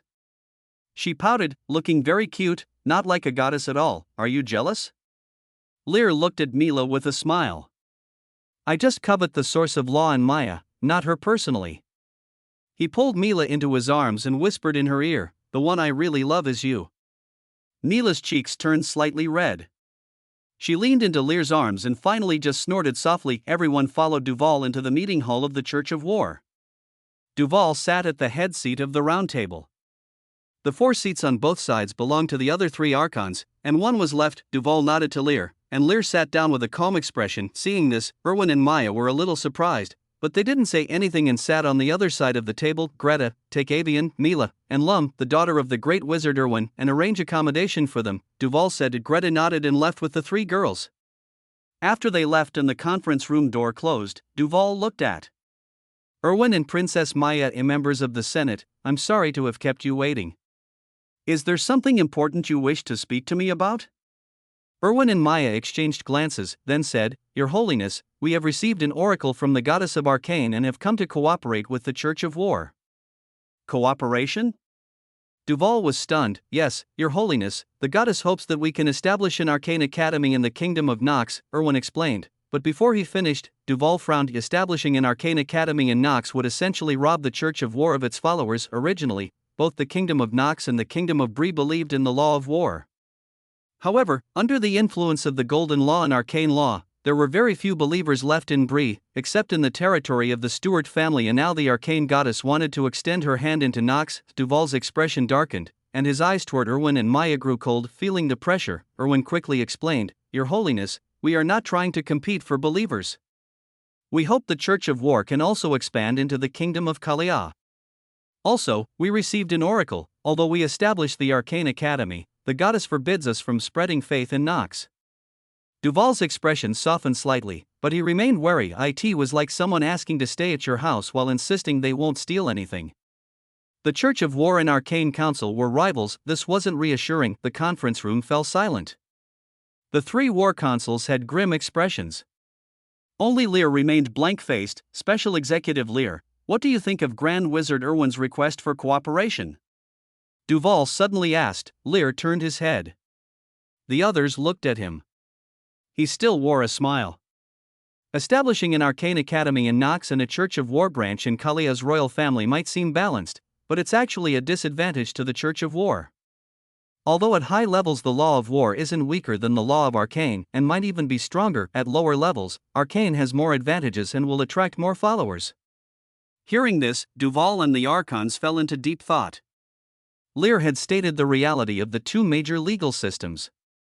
This was also why the Church of War had declined in Bree Dai in the early stages. Arcane law's long-range, elegant attacks were easier to use. However, they also consumed more mana and required potions, making them more suitable for nobles and merchants. On the other hand, Erwin and Maya frowned. Erwin worried about the cooperation. Maya was offended by Lear's claim that the law of war could surpass arcane. Maya raised her head. She had studied arcane since childhood and believed it was the most powerful force, stronger than both Golden Law and War. Lear, although we will establish the Arcane Academy in Nox, the goddess forbids us from spreading faith among the people. Erwin insisted. I know, Lear nodded. So my suggestion is that His Holiness consult the goddess of war before making a decision. You brought an oracle from the goddess of arcane, we should ask for one from the goddess of war as well. Erwin understood the reason for the arcane goddess's oracle. It was preparation for the arrival of the players. In his previous life, 10 days after this moment, the three major Orthodox sects announced that the aliens were born into this world by the gods for trials. Today was the 8th day. Time was almost up. After that, all major kingdoms and churches built academies in churches, regardless of their former national policies. The three major churches became the dominant forces for both the church and the state. The gods' oracles were absolute. Special Executive Officer Lear is right. I must consult the goddess of war. Duval nodded. Please wait a moment. Erwin and Maya had nothing more to say and nodded. After leaving the conference hall, Lear walked out and saw Maya and Erwin standing at the door. The power of arcane is stronger than war, Maya said seriously to Lear, then turned and left. Erwin gave Lear an awkward smile, then followed her. Lear raised his eyebrows, puzzled, shook his head, and walked away. Led by the war believers, he came to the guest room of the Pope's Hall, where Milia had been waiting for a long time. The light of the morning star in the girl's hand outlined a complex pattern. Seeing Lear walk into the room, Milia stopped what she was doing and said, I should be able to create my first skill in a few days. I will teach you then. The room was covered with a layer of azure light, preventing the aura of Chinching Law from escaping. Lier knew that Milia was creating a new morning star law profession. Lier smiled and said, Thank you for your hard work. Did you say anything? Milia asked. The Arcane Academy plans to cooperate with the Church of War to establish respective branches in the Kingdom of Nox and the Kingdom of Kalia. Lier briefly explained the content of the meeting. Milia blinked, feeling a little strange. Lier got on the bed and hugged Milia, quietly enjoying the smell of the girl. At this moment, a figure floated out from him. Lillian appeared in the room and pouted as she looked at Lier and Milia hugging each other. I'm going to give you a task. Seeing Lillian suddenly appear, Milia struggled a bit, trying to get out of Lier's arms, but was held tightly by Lier. Lier said to Lillian, Didn't you already send out the mission? Rescue those two blood believers, and I will take action tonight. Lier said this casually, although he felt that even if he didn't save them, those players would be released soon. After all, the three major sects should soon receive oracles from the gods about the alien players. It's not that mission. Lillian snorted. It's about the revival of the blood cult. I hope you can recruit more blood cultists this time. Listening to Lillian's words, Lier was thoughtful. The blood revival serial task had not appeared for a long time. Then, my goddess, what kind of reward will you give me? Lier looked at Lillian with a smile. Solving the corrupted true spirit will give you the corrupted divine blood, and solving the blasphemous true spirit will give you the dream core of the old dream. The rewards are very generous. Hearing this, Lillian suddenly looked embarrassed. She bit her lip and asked, how about 2 million experience points? Only 2 million experience points? Lier was stunned for a moment, then asked tentatively, I have given you everything I have. Lillian looked at Lier pitifully. Lier was silent. Thinking carefully, apart from the blood prisoner mask, blood vortex, and blood king's robe, the other rewards Lillian gave him seemed to be just some skills, or they were obtained from other places. The corrupt divine blood comes from the corrupt true spirit, and the dream core belongs to the red wolf amber. Neither of them belongs to Lillian. Could it be that gods are actually very poor? Okay, just agree to Lillian. We, the surviving heretic gods, don't actually have many treasures. Milia, leaning in Lier's arms, interrupted, most of our law relics were turned into dust under the erosion of destruction. Only a few law relics were preserved, and the power of the preserved law relics has also greatly decreased. I only have a morning star scepter on me. Milia sighed and said. Lier pondered for a moment. He had never thought about such a question. Well, you are my goddess after all. Lier glanced at Lillian and said with a chuckle. Hearing this, a smile appeared on Lillian's face. You triggered the mission Blood's revival. You already have great power. It's time to make blood great again. Mission objective: increase the popularity of the blood law and teach 100 blood law believers in the Soros Royal City. Task reward: 2 million experience points. Are just 100 blood law professionals enough? Lier asked with a raised eyebrow. What? Lillian was stunned. In this city, there are countless strange people who pursue powerful strength. Lier's eyes became deep. 100 people? Too few. As long as he shows the players the power of blood, there will be many players willing to join the blood cult. It just so happened that he was going to rescue Li Huanhuan and Dahe from prison. That was the time for him to show his strength. Lier didn't mind having a big battle with Pope Duval and let the name of the Blood King resound throughout the entire Soros Royal City. His goal is to recruit players under his command and compete with the three major sects for them. 100 people are totally not enough. End of this chapter. Chapter 180, the high-profile appearance of the Blood King at night. The royal city of Soros is still bustling. Unlike the royal city of Briefville, the number of professionals in Soros and even the entire kingdom of Nox is large because the War Church helps citizens awaken their law affinity for free every year. This also led to various taverns being spread all over Soros, and even at night there were adventurers staying up all night in the taverns. This actually also includes hidden player groups. Wudi Zue Junlang sat by the window of the tavern. Finally, he arrived at the royal city of Soros.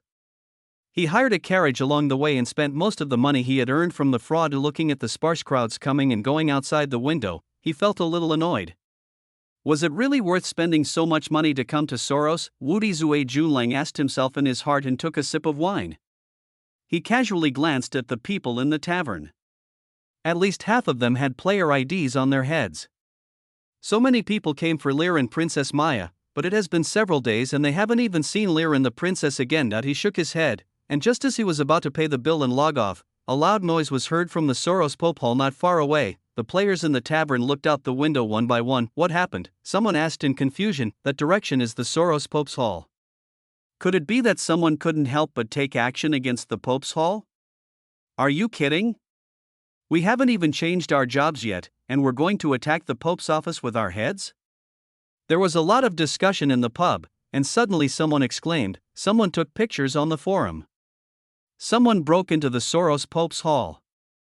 All the players were stunned for a moment, then they opened the forum and started reading. The bartender in the tavern looked at the guests who suddenly became strange in confusion.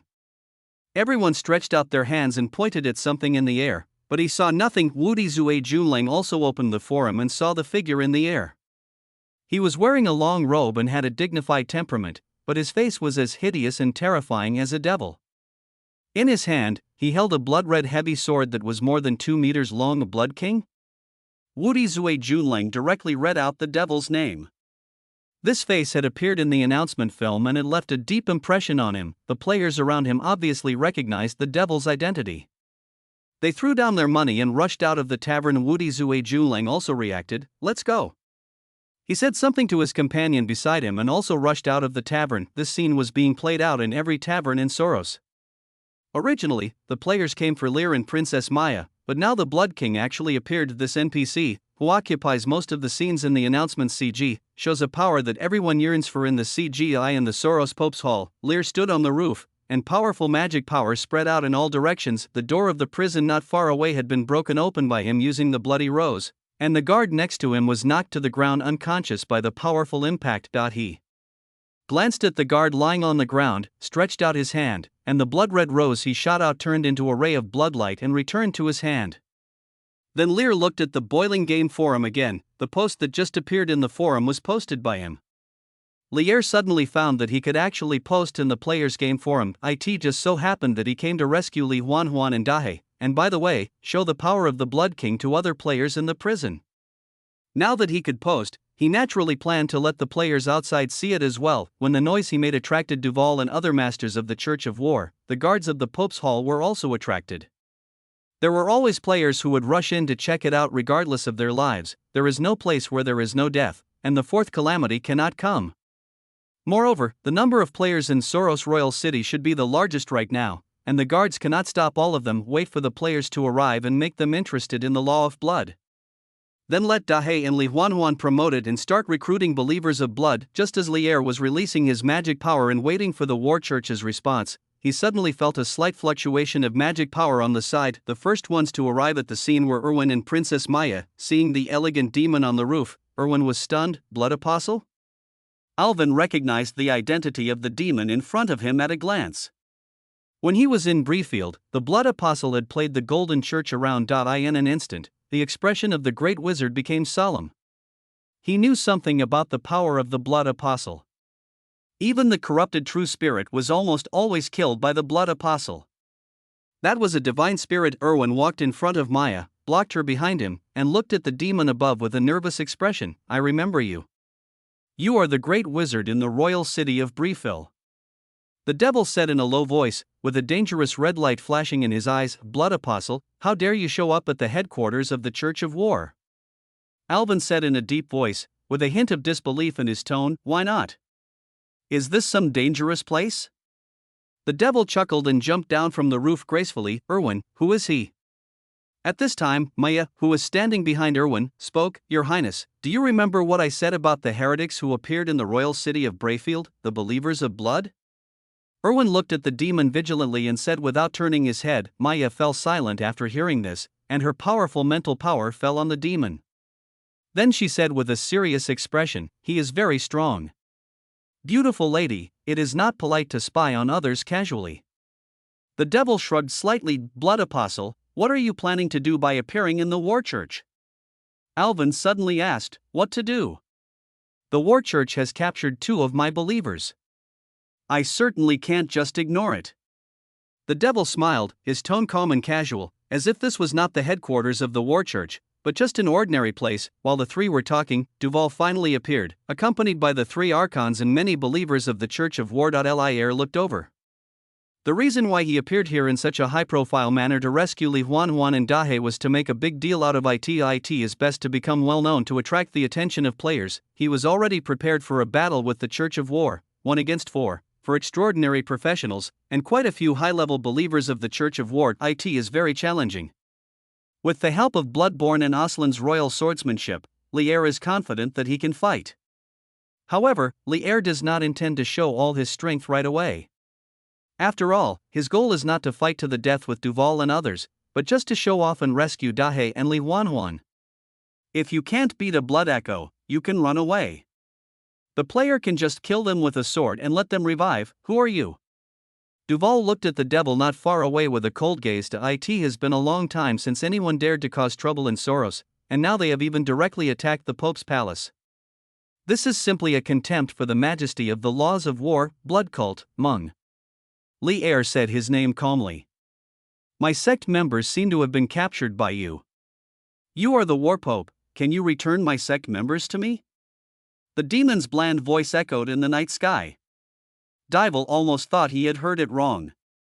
Was it because the Church of War had captured the followers of the blood cult that the demon before him came to attack him in person? How dare a heretical sect he had never heard of run wild in the territory of the War Church? Are you looking down on the Church of War? Dival took a deep breath, and his eyes turned colder as he looked at the devil. Erwin and Maya on the side were also shocked by the devil's words and felt the surging anger from Dival. The devil looked at the angry Dival without answering the question.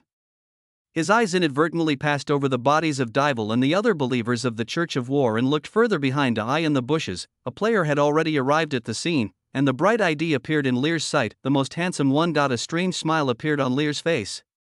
The player who made money by hitting cars also came to Soros. The devil said nothing, but a smile appeared on his face. This scene also fell into Dival's eyes, as if saying, I just looked down on the War Church, so what? The anger in Dival's heart was instantly ignited. Heretic! I don't care who you are, anyone who dares to defy the laws of war will be judged. Duval roared, waving the giant sword in his hand and charging towards Lear, while the shadow of a mad lion appeared behind him. Facing Dival's attack, the demon's expression did not change. Lear was a legendary war knight in his previous life. His birthplace was the royal city of Soros, and he knew this war church inside and out. Like Albert, Dival is a professional who focuses more on strength. Looking at his strength attribute alone, it is probably over 70 points, which is much higher than Lear, but his other attributes are much inferior. Dival's giant sword slashed down, and the demon easily blocked it with a blood-red rose.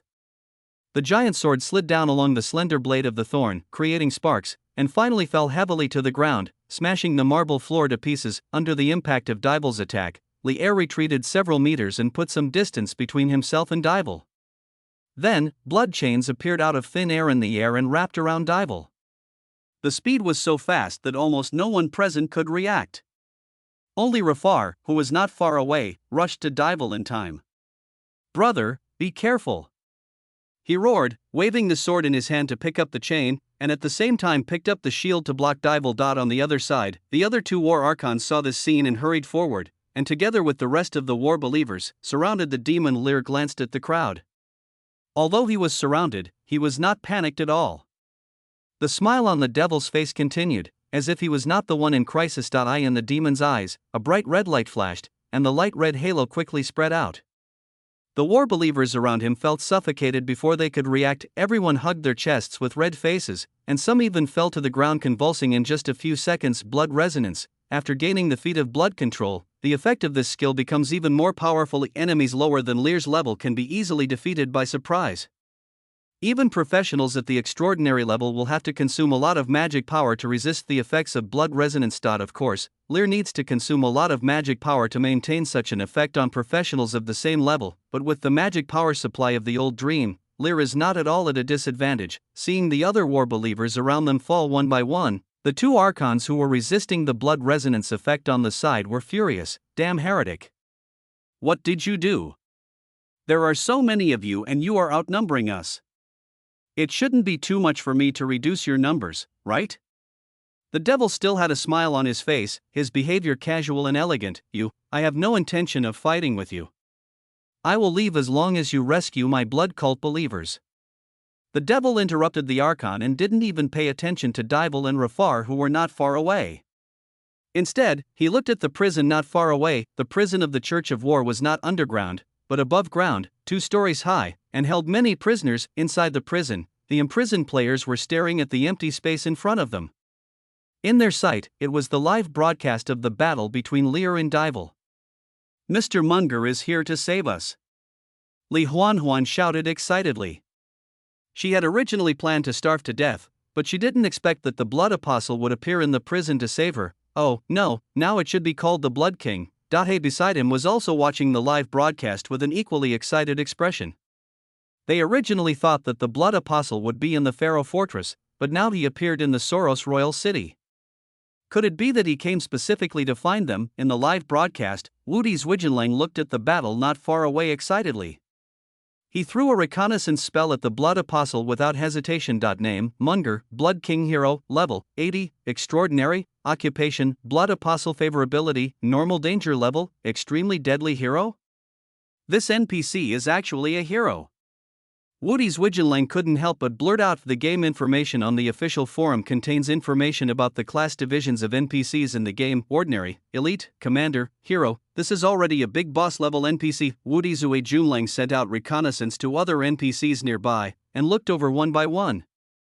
The 3 Archons and the 2 people from the Arcane Council were all Commander level NPCs, 1 level lower than the Blood King. Only the Warpope is heroic. The Blood King in front of him was actually an NPC of the same level as the Warpope. Woody's Uejuan's most handsome reconnaissance skills did not escape the perception of everyone present, but they no longer had the heart to care about such a small character.